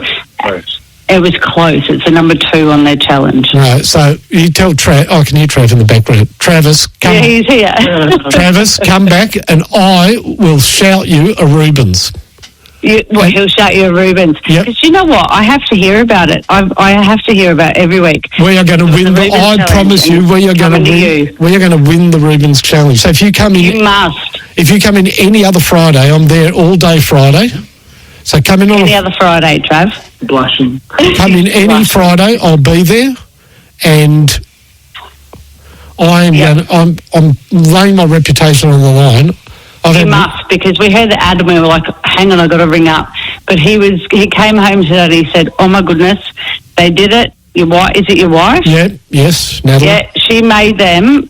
She was like, no, it's too busy. But she actually went out of her way to make... Yeah, they saw the tears in him and Peter's eyes and made this outstanding sandwich. So, well, I'll meet Trav. Come next week or whenever you want, Trav. I mean, sometimes I'm not at the shop, but I'm there. I'm there all day Friday, all day Sundays, guaranteed. Yep. So he's coming in, and for me, it'll make peace with me and my family if you just make him that Reuben, for God's sake. Yeah, I'm going to win the challenge. There you go. Thanks a lot for the call, Kate. Thanks, Travis. Let's go to Connor in Castlemaine. G'day, Connor. Evening, Finey and Peaky. How are you, Jen? Connor. Thank you. Well, that's good to hear. I'm a very happy Collingwood man. Sydney are a good team. I've got to give them credit because, as you said, they made the grand final, and even though they got players out, they're very well disciplined. And I think even though their depth isn't as noted as previous years, their development has been fantastic over a long period of time. So it's good to beat the Swans and at a ground that we have. Just on that, Connor, they early in that game, you kicked the first goal, they kicked the next 3, but they really looked sharp in that first 10 minutes. So it's not like Collingwood had it all on their own terms. They certainly had to face a side that was pretty bubbly early in the game. Back to you. No, I agree with you. The margin of 31 points, I think it's actually a little bit lenient to Collingwood. It felt a little closer because of how well Sydney played in the early parts of the game, and then eventually we got things going. And I thought it was a very disciplined and a very professional performance. And to be 4-1 after the first 5 games, I'm quite pleased with that, considering how poorly we played against GWS. You mentioned about Ned Long and Steele Sidebottom. I'd have them as the best 2. Isaac Heaney would be in that mix 2. I've been really impressed with Ned Long. I think he's been brilliant. Big body, he can play a variety of roles. And I think not just tonight, but even the game before against Carlton, again, it was a very professional, albeit in a very different way. Conditions didn't suit the Tools. I just thought everyone played their role, and I'm pretty confident we can go up to Brisbane and beat the Lions. I mean, Brisbane are hard to beat up there, don't get me wrong. But Collingwood have won the last 3, and one of those games happens to be at the Gabba, last year. So I wouldn't be surprised if Collingwood won next week, but tonight was a very professional performance. What are your thoughts on that? Professional, that's exactly the term I'd use, because they're so, I keep saying well drilled, I keep saying it, but it describes Collingwood to a T.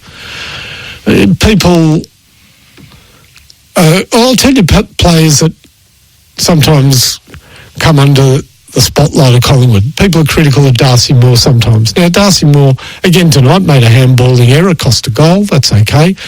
But his game was one of extreme discipline tonight. I know Darcy Moore would love to be intercept marking and dashing around, but first and foremost, he's spoiling and doing what the coach wants him to do. Back to basics and getting it done by putting himself in the right place most of the time. So there's examples of Darcy Moore around the ground.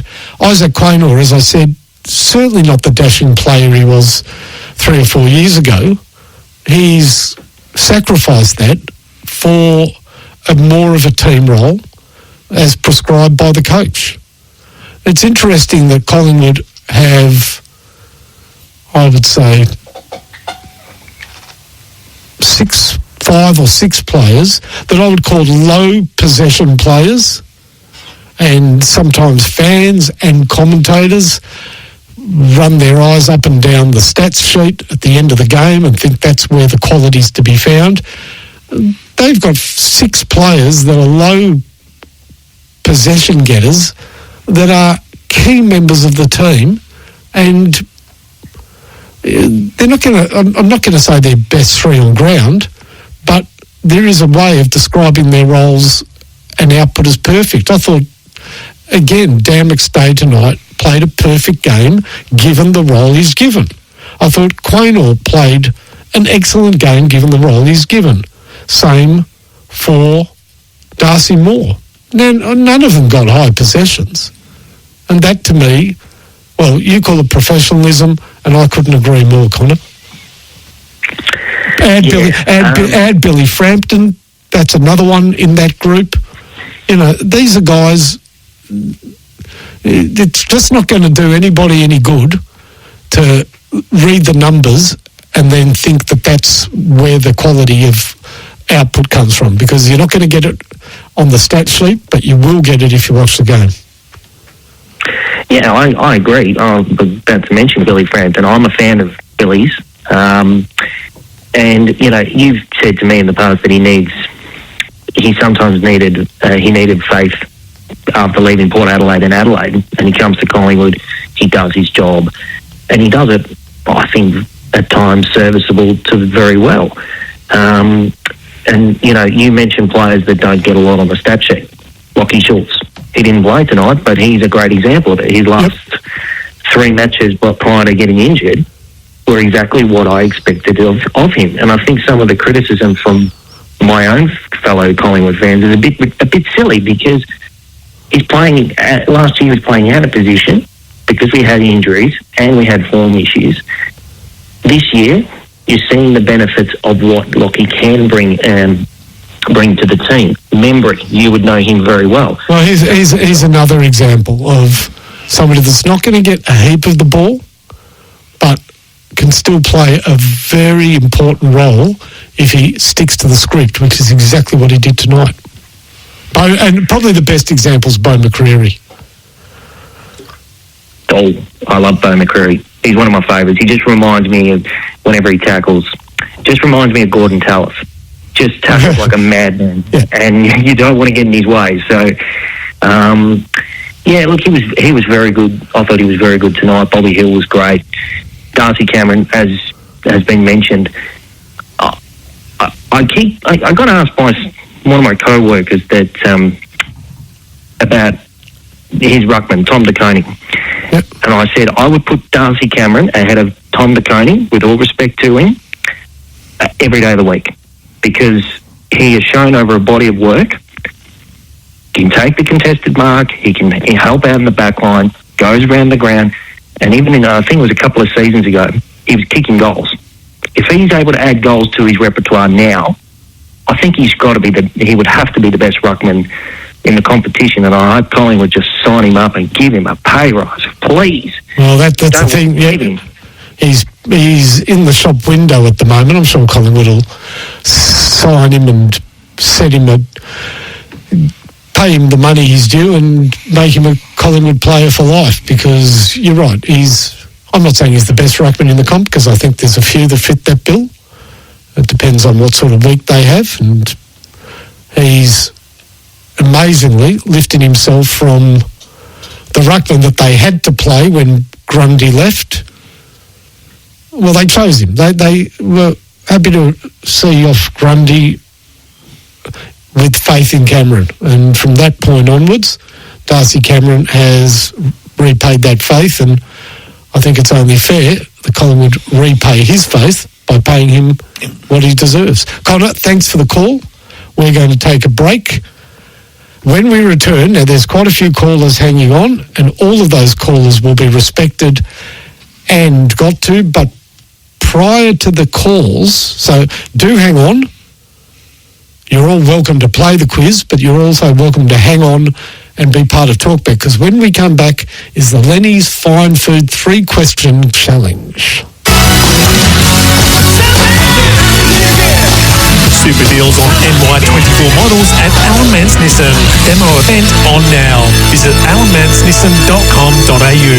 Finey's Final Siren on SEN. Nowhere better to meet my mates in the local club and watch all the best sporting action live. The cheers and the jeers, banter, and your shout if you win or lose, goals or tries, baskets or sixes, or first across the finish line. It's always on with an awesome vibe. A great way to go, Blues! Come on, let's go! There's no losers with such a huge lineup of live sport on the big screen at your local club where sport belongs. For pros who demand serious power and runtime, Makita Direct Connect delivers. With over 100 tools, it's built for all-day performance. No fuel, no cords, no downtime. From professional tree surgeons to commercial arborists, Direct Connect keeps you powered up and ready for any job. Experience the future of professional cordless power. Makita, rule the outdoors. Got a truck off the road? Truckline's got the parts you need to get back on track fast. We'll keep you moving with over 70,000 parts in stock for North American, Japanese and European trucks and trailers. Get the quality parts you need and the service you deserve from our team of experts who really know their stuff. Truckline, the parts you need Australia-wide. Visit truckline.com.au today. DIYers, if you're looking to tackle your next residential home irrigation project, speak to Nutrien Water about their free home irrigation design and quote service.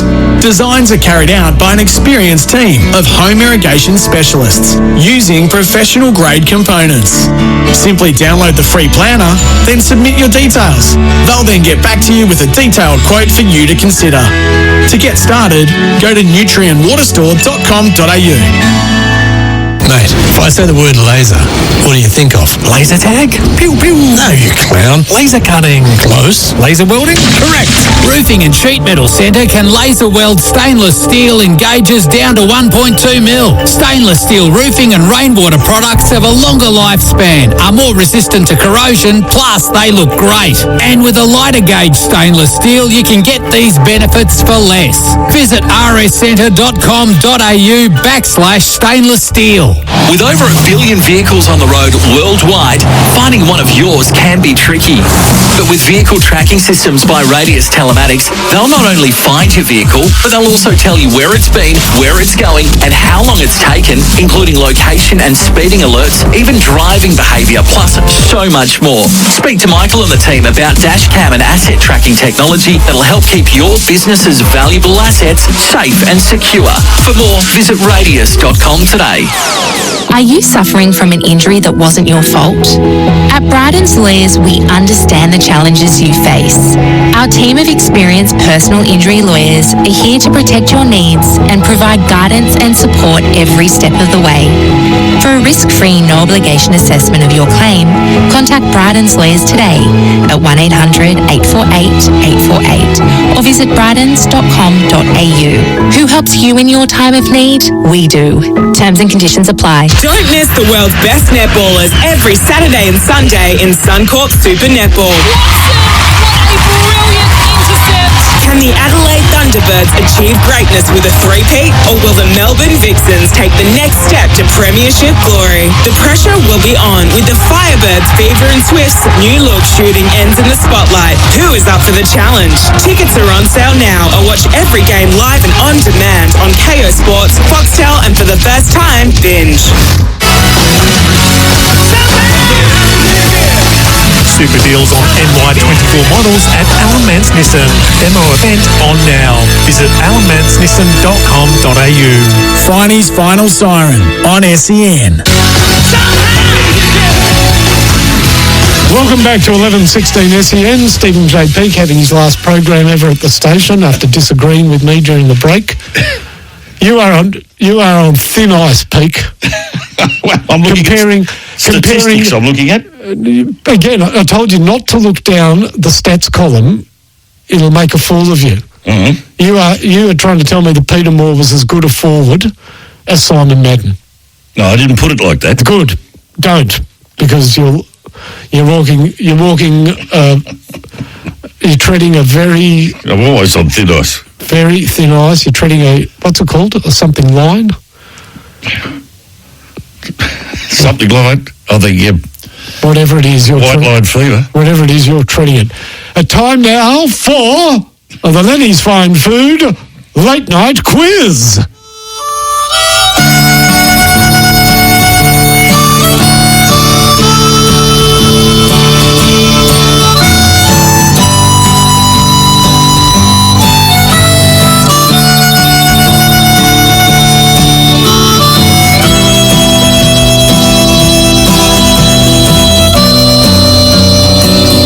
I met my love by the gasworks wall.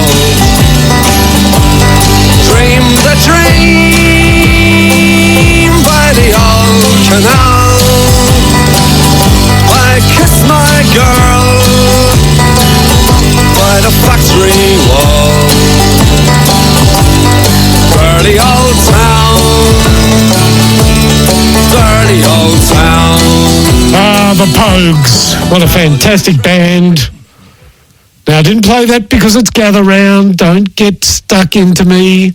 I just thought it was a good song. Dirty Old Town by the Pogues. Time now for the quiz. 1300 736 736. Your chance to win a wonderful Signet Boost Power Bank. Our first contestant tonight is Nick in Williamstown. Good evening, Nick. Are you fine? Very well. Question. Can I ask you a question before? Always. Can you name me one Sinclair and North Melbourne player? A player who's played for both clubs? Okay. Oh, excuse me. Very obscure, though. Excuse me, Peaky. I was asked. Sorry, all right. How dare you? I can name you a few if you want. There hasn't been... I'm just after the vibe. I like it.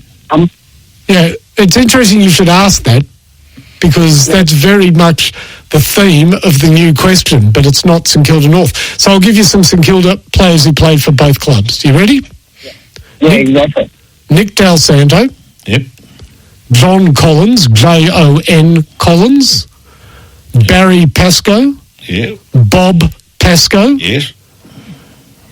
There was a guy in the 50s whose surname was Reeves, who played for North Melbourne and St Kilda. I can't remember his name. Now, I can give you a couple of players who were at both clubs but didn't play senior football at both clubs. Jesse Smith played for North Melbourne but didn't play for St Kilda. And Lazar Vidovic was at North Melbourne but didn't play for North Melbourne and then came to St Kilda. You've got a lot of knowledge, Bonnie. I mean, there's another one, Joe McLaren. Joe McLaren, correct. He's good footballer, Joe McLaren. Jumping Joey McLaren, number 26 at St Kilda. Yeah. Yeah. Ben Schwartz. Ben Schwartz. Schwartz. Never played. Schwartz's brother. Ben never played a senior game at St Kilda. So he's another one in that category. Yeah. Or was it Troy? Pardon? Was it Troy or Ben that played for North? No, Ben played for North. He was on he was on the list at St Kilda, but he never got a game. Yeah. Both good cricketers from the Dingley Cricket Club. Ooh. Dingley. Yeah. Of course, Troy famous for that match-winning goal. Yeah, beautiful. Yeah, he was. Yeah, I remember that one. Was that against West Coast at Marvel? Yes, Brisbane. Against Brisbane. Winning goal, yeah. All right, let's get on with the quiz, and I think you'll do well. Question number 1. There's a very interesting coincidence when you consider their football journey shared by Darcy Cameron and Tim Membry. What have they got in common? They both played for Sydney. I need to be a bit more specific. They both played for Sydney and Collingwood. No, I'll give you one more chance because it's something very odd. It's a bit. You go for it, sorry. They both were in the same Guernsey number at one of the clubs. No, I can't pay it. See you, mate. Matthew Capuano's another one. Matty Capuano, yeah. Played for North Melbourne and St Kilda. See, Capuano, of course, is the most accurate goal kicker ever to play for St Kilda. Kicked 13 straight. They've got unloaded unceremoniously. Yes, much to the ire of Michael Malthouse. Okay, let's go to Travis in Somerville. Good evening, Travis. What was the question, mate? Okay, it's a tricky one. Now, specifically, what do Darcy Cameron and Tim Membry have in common on their football journey? They both played. What did the last guy say? He said they both played at Sydney, which is correct, but I need a more specific answer. They both played one game for Sydney and then played for Collingwood. You are correct. They both played a single game for Sydney. I don't think Cameron played a game. Yeah, you're probably an idiot. Yes, he did, mate. He played his 100th. Membry played one. Membry played one, and Darcy Cameron played one. In fact, Darcy Cameron played his 100th game tonight, and next week he'll play his 100th. You don't need to look it up, Stephen. It's a fact. And he played. Sit down, Peggy. I'm pretty sure I looked this up recently. Well, look, where did you look it up? The Book of Football Mistruths? The Incorrect Fact Football Book? Or maybe you bought the Aldi version of the Encyclopedia of Football. Is that what you bought? No, I haven't been to Aldi to get anything to do with footy. They've got their products are close, but not completely the same. Yeah, he played one game. No. Look at these. They're coming in. This is great. Luke Delaney, remember the backman? Luke Delaney, yeah, full back. Farron Ray, who after his time at St Kilda played a couple of games at North. Yes. What do you mean, yes, it's correct. Mark Arceri played for Carlton, I think Carlton, North and St Kilda. Oh, yes, of course, Alan Kilda coached both. Yes. St Kilda 55 to 58 and North Melbourne in the 60s. Yeah. Okay, so this is a question in a similar vein, and I'll tell you why it's a little bit different to normal questions. Now, here we go. I need you to name 3 players who played for Richmond and Essendon. Now, before you answer, if you don't get it correct, let's say you get 2 correct, the next person cannot use those 2 answers. So, with time ticking, Travis, 3 players who played for Richmond and Essendon. Starts with Z Zantuck. Yeah, Ty Zantuck. Need an answer? No, I'm out. He's out. So Ty Zantuck is out. You can't include him. Let's go to Luke in Frankston. Good evening, Luke. Kevin Sheedy. Incorrect. Unlucky. He coached Essendon, played for Richmond. 1300 736 736 is the number to call. 3 players who've played for Richmond and Essendon. Peaky, here's another Saint and Roo that we should have remembered. Grant Thomas. Yes. Who played for St Kilda Fitzroy in North Melbourne. Yeah. There you go. So we're doing all right in the Saints and the Roos, but we need more Tigers and Bombers. 1300 736 736. Let's take a break, come back and see whether we can't rack up some calls and get those answers out there. Super deals on NY24 models at Alan Mance Nissan. Demo event on now. Visit alanmancenissan.com.au. Finey's Final Siren on SEN. Celebrating Dad's 60th birthday at our local club was a genius idea. The whole family came and he didn't disappoint with his... Speech had everyone in hysterics. Especially the story about how they met, which was really something to actually remember. Our anniversary's a miracle. 30 years is definitely something to celebrate. Your local club, where celebration belongs.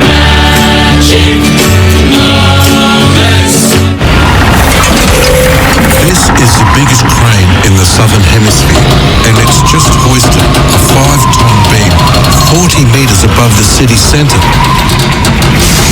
Sounds dramatic, but it's not, because at Pertec, we supply the hoses in cranes like this. They're designed and tested to handle all kinds of pressure. No drama.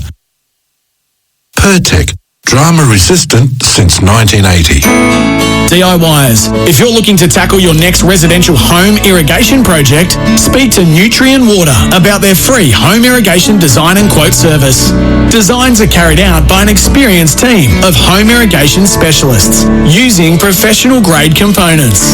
Simply download the free planner, then submit your details. They'll then get back to you with a detailed quote for you to consider. To get started, go to nutrienwaterstore.com.au. At Azito, we know for you it's about leaving your mark. With over 100 tools for your home and garden, all powered by one battery to make it happen. Swing by your local Bunnings and add a brushless jet blower to your set. 36 volts of blowing power, powered by 2 18-volt batteries, all from only $1.99. Because when it comes to getting things done, do it yourself. Do it with Azito. Do you? Mate, if I say the word laser, what do you think of? Laser tag? Pew pew. No, you clown. Laser cutting. Close. Laser welding? Correct. Roofing and Sheet Metal Centre can laser weld stainless steel in gauges down to 1.2 mil. Stainless steel roofing and rainwater products have a longer lifespan, are more resistant to corrosion, plus they look great. And with a lighter gauge stainless steel, you can get these benefits for less. Visit rscentre.com.au/stainless steel. This weekend, don't just take a punt, bet with confidence thanks to Tipper. They're flipping tipping on its head. For $1, you can flip an expert tip from an expert tipster. Tipper uses real-time results and unbiased statistics so you can follow tipsters who are running red hot. View tipster performance across tracks, distance and conditions. Plus, if their tip doesn't profit, the tip is free. Tipper, the tipping marketplace. Download the Tipper app, that's TIPR. Chances are you're about to lose. For free and confidential support, visit gamblinghelponline.org.au. With over 1 billion vehicles on the road worldwide, finding one of yours can be tricky. But with vehicle tracking systems by Radius Telematics, they'll not only find your vehicle, but they'll also tell you where it's been, where it's going, and how long it's taken, including location and speeding alerts, even driving behaviour, plus so much more. Speak to Michael and the team about dashcam and asset tracking technology that'll help keep your business's valuable assets safe and secure. For more, visit radius.com today. Have you or a loved one been injured in an accident that wasn't your fault? Bryden's lawyers understand the stress and uncertainty that comes with a personal injury claim.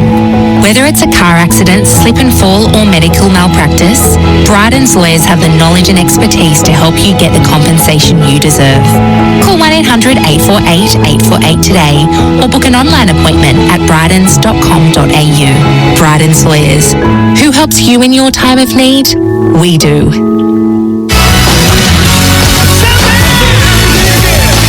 Super deals on NY24 models at Alan Mance Nissan. Demo event on now. Visit alanmancenissan.com.au. Finey's Final Siren on SEN. Welcome back. We're here for Alan Mance Motors, Fifth Grade Melton Beckus Marsh. The Nissan demo event is currently on. Super NY24 deals. And I'm talking really good deals. Great so if you're in deals. the market for a car with that big range of Nissans, four-wheel drives, utes, U-Buttes, head out to Alan Mance Motors. Now, I asked for three players who played for Essendon and Richmond, and Brendan in Bond Beach has rung in. Good evening, Brendan. G'day, Finey. How you doing? Very well, thanks. Can you help us out? Barry Young? Correct. Brian Woods. Brian Wood is correct. He won He's a premiership player at both teams. Yeah, I'm a Richmond supporter, mate, so it's the only reason I knew that one. And you need one more. It was Ty Zantok, wasn't it? No, I thought that one was already... I said you're not allowed to use previous ones. Oh, right. So yeah, is it Ty Zantok? Nope, sorry. You're not allowed to use it. You just said he couldn't use it, he used it. Correct. So now you're not allowed to use Brian Wood, you're not allowed to use Barry Young, and you're not allowed to use Ty Zantuk. Let's go to Nick in Heidelberg. Are you there, Nick? Yeah, mate.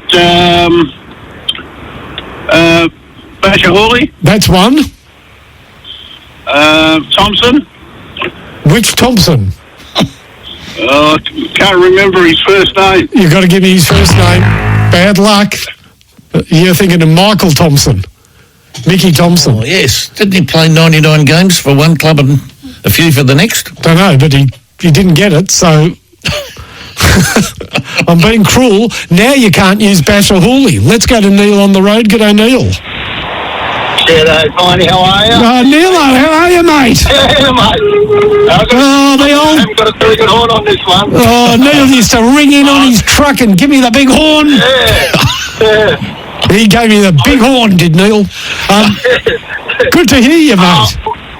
I'm very good. It's glad to have you back. I've been just sitting back listening. Oh, great to speak to you again. Last year and this year. Oh, I'm rapt to hear your voice. Friday night. And Peaky as well, with all his... Yeah, Neil, yes, I remember you. Yes. Especially blowing that horn. Yeah, well, sorry? Peaky's member of the Blow Your Own Trumpet Society of Australia, so I'm not surprised that he knows you from blowing your own horn. Now, I need to ask the question, Neil. 3 Essendon Richmond players. Oh, God, mine were taken. So, the other bloke I was thinking, Michael Thompson, that was played with the landscaper with Watson. Correct. Watson. He's out now, so, Neilo, don't wait to call back. Can't wait to hear from you again. Oh, mate, you enjoy. Hang on, where are you driving to tonight? I've just changed over at Kiamba, which is like aeroplane, and everybody goes, "Where's the aeroplane?" It's an old sign back in the 70s when you used to go over at Chris, and there was a billboard that had aeroplane jelly, and it's still used today. Brilliant. All right, great to... Heading back to Melbourne now. Kiamba to Melbourne, drive safely. We love you, Neilo. Great to hear from you. All right, now we've knocked a few off, so this is interesting. Colin's in Mitcham. G'day, Colin. G'day, Finey. I reckon I've got 3 fresh ones for you. We need 3 fresh. That's exactly what I need. I need 3 freshies. Yep. Paul Sproul. Correct. Mark Eustace. Correct. Stephen Torbett. Correct. Well done. That's not bad. Now, can I just sneak one extra comment in, Finey? Yep. Being a Pies man, I don't particularly want to debate with you about Peter Moore and Simon Madden as forwards. Yep. But I'd be interested if you have any stats, because Peter Moore was a great forward for Collingwood, and I used to love watching Simon Madden taking screamers when he was young and kicking those goals. But I wonder if you... Yeah, no, we've got the numbers. Look, he kicked about 1.2 goals a game for Collingwood, Peter Moore. I mean, I have to mark him down because he went to Melbourne and became a halfback flanker. Forward or all games? No, but he used to roam the halfback flank at Melbourne, which is where most of the business was because they were down the wrong end of the ladder. Simon, so he kicked about 170-odd career goals, Peter Moore, whereas Simon Madden kicked 575. And Peaky's trying to run this story. Oh, look, the averages are similar. But one guy's kicked 575 goals. He was consistent. Yeah. Anyhow, I'd like to know the actual averages when both players were in the forward line, but I'm not. Yeah, it's hard to establish. Yeah, fair enough too. All right. Well, I'm glad I won the Essendon Richmond one anyway. Well, you've got one more question, and then you win the quiz, and you win a prize. Oh, beauty. Okay. But I doubt you'll get it. And I doubt it already. It's a very hard question. Not because you're not good. I'll give you a couple more Essendon Richmond players that come to mind. Yeah. Andrew Underwood. Yeah, I wouldn't have got that one. No. He was a wingman, not a terrible player. Yeah. I remember when he played footy and I was going to the football and I'd yell out, I've seen Underwood perform at the MCG and you're not it. Because I remember Derek Underwood taking Australia apart at the MCG once. A good spinner. Yeah, deadly Derek. Used to love the wet tracks. Love the damp tracks, Derek Underwood. I'm trying to... Brian Winton, who played for St Kilda as well. Stephen Pirrie, who played for St Kilda as well. Both played for Essendon and Richmond. Oh, you're piling him on now. Would have got none of them. Yeah. Brad Fox just came through. He played for Essendon. Yep. Lucky, of course, to play for Richmond. Richmond, because he was... Well, he was lucky to play for Richmond because Tony Lockett almost killed him when he was playing for St Kilda. That's right, yes. He strangled him. For Essendon, he strangled him, and Stuart Lowe had to come over to him and get him to loosen the grip because his face was turning blue. Brad Fox face was blue. Brad Fox afterwards said, I thought, I couldn't breathe. I thought that was it. I'm going to die. Anyhow, let's move on with the quiz. Who took most marks in the AFL last season?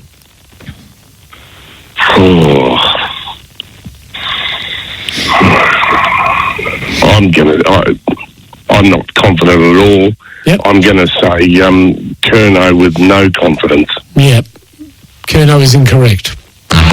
He would have taken most good marks, but that's not what I'm asking for. Brad's in Lilydale. G'day, Brad. G'day, mate. How are you? Who took most marks in the AFL last season? Wouldn't have been Lever, would it? Correct. It's not Lever. Let's go to Rob. I'm just telling you, unless you know it, it's not who you think. Let's go to Rob. Are you there, Rob? Yeah, good morning, Forney. Good morning to you, Rob. I think it's a Freo player. It's not. And I think it's Luke Ryan. Yeah, I admire your persistence to continue with Luke Ryan, even after I said it was not a Freo player. But it does show determination and grit. Not a heck of a lot of respect. Not what you'd say to me. It doesn't show a lot of respect. Somebody's just mentioned Jacob Townsend. He played for Essendon and Richmond. Well done. Let's go to Luke in Frankston. Are you there, Luke? Yeah, I'm just thinking Jesse Hogan. Not Jesse Hogan. It should be Jesse Hogan. It should be Curnow, but it's not. Somebody off the SMS has just got it. Let's try Peter in Capel Sound. Good evening, Peter. Good evening, Finey. I've just been listening to your quiz, and I just had one more Richmond Essendon player that nobody got. Cameron Clayton, Premiership player. Brilliant. Oh, yes. Famously threw Bruce Dawes' headband into the crowd when playing for Melbourne. And the third club he played for. And dropped... when played for Essendon, I think. Yeah, and also dropped Di Domenico too in a situation, Can I ask you another question, Mark? Yep. Quickly? Yep. What was that thing that the Swans were wearing last night? I know we go with the all white and that, but that thin red bloody static line, couldn't they have at least put a red swan or gone with the old South Melbourne breed? Last night was just ridiculous. I'm a big one for these Guernseys and that, but that just looked unattractive. Why would anybody buy that one? No, because it was to pay tribute to the stock market this week in light of Trump's tariff flip-flopping. So it was a stock market guide. We've got to take a break. Yep, sorry, mate. Sorry, Peter. I knew you'd get that one, somebody's blood pressure or somebody's heart rate, probably, too. Yeah, that's right. Sydney Swans, Dean Cox's heart meter. All right, a break, and when we come back, see if anybody knows who's taken most marks.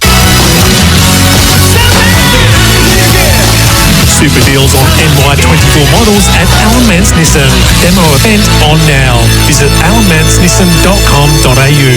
Finey's Final Siren on SEN. Serious outdoor work needs serious tools. With the world's largest 18-volt system, Makita LXT delivers the power, performance and range to tackle any job. From felling trees to clearing undergrowth, LXT has a tool for every task, all on one battery platform. No fuel, no fuss, just pro-grade cordless power. More tools, more choices, more power. Makita, rule the outdoors. Makita back. ESPN now streaming on Disney+. Stream the latest and greatest of NBA, UFC, MLB, NHL, WNBA and more. Oh, what a step from Curry! Cheer on. Ohtani, the greatest day! Party on. Oh, Edwards, it's showtime. Room service. Dream on. One destination for a new generation of streaming. ESPN on Disney+. The long wait is over. Turn it on. When being on the road is your business, keeping your truck in top shape is everything. With stores right across the country, Truckline stocks over 70,000 parts for North American, Japanese and European trucks and trailers. So that means you can get the quality parts and expert service you need to keep your business moving. Truckline, the truck parts you need Australia-wide.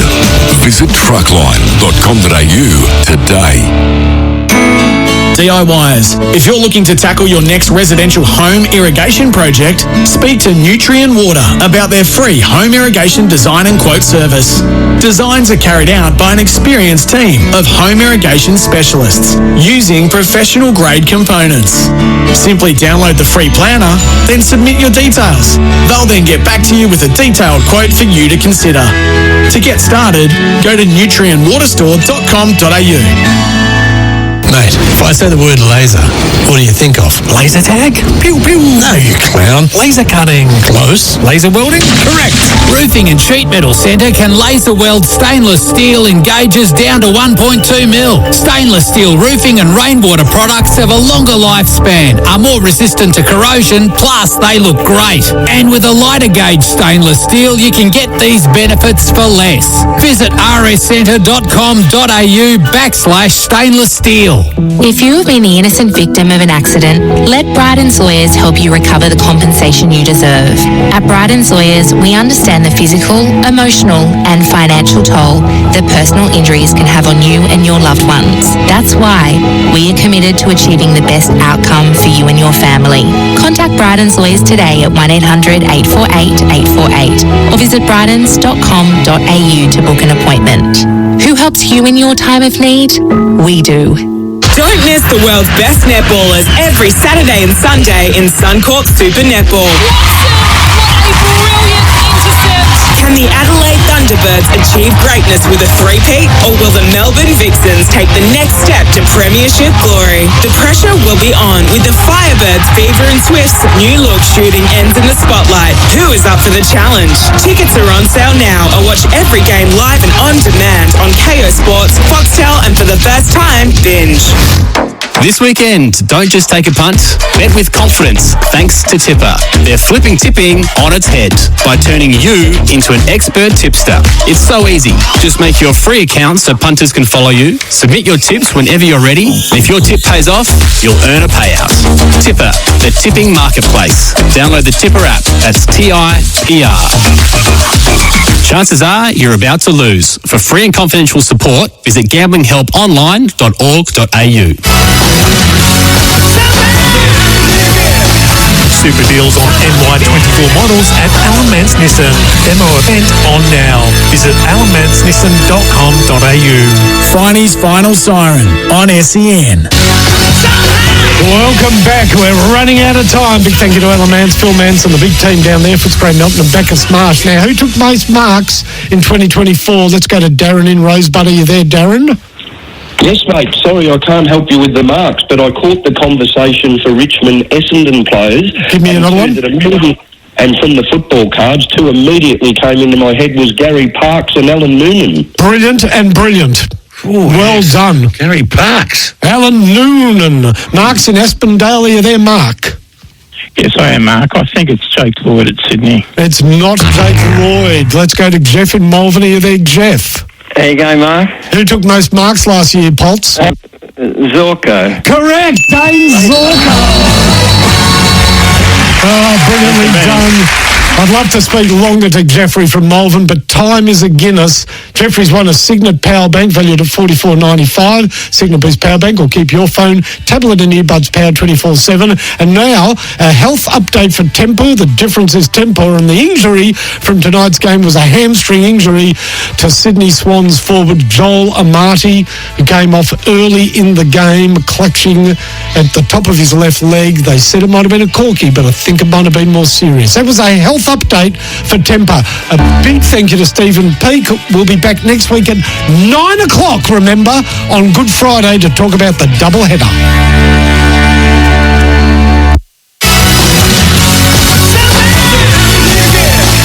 Super deals on NY24 models at Alan Mance Nissan. Demo event on now. Visit alanmancenissan.com.au. Finey's Final Siren on SEN.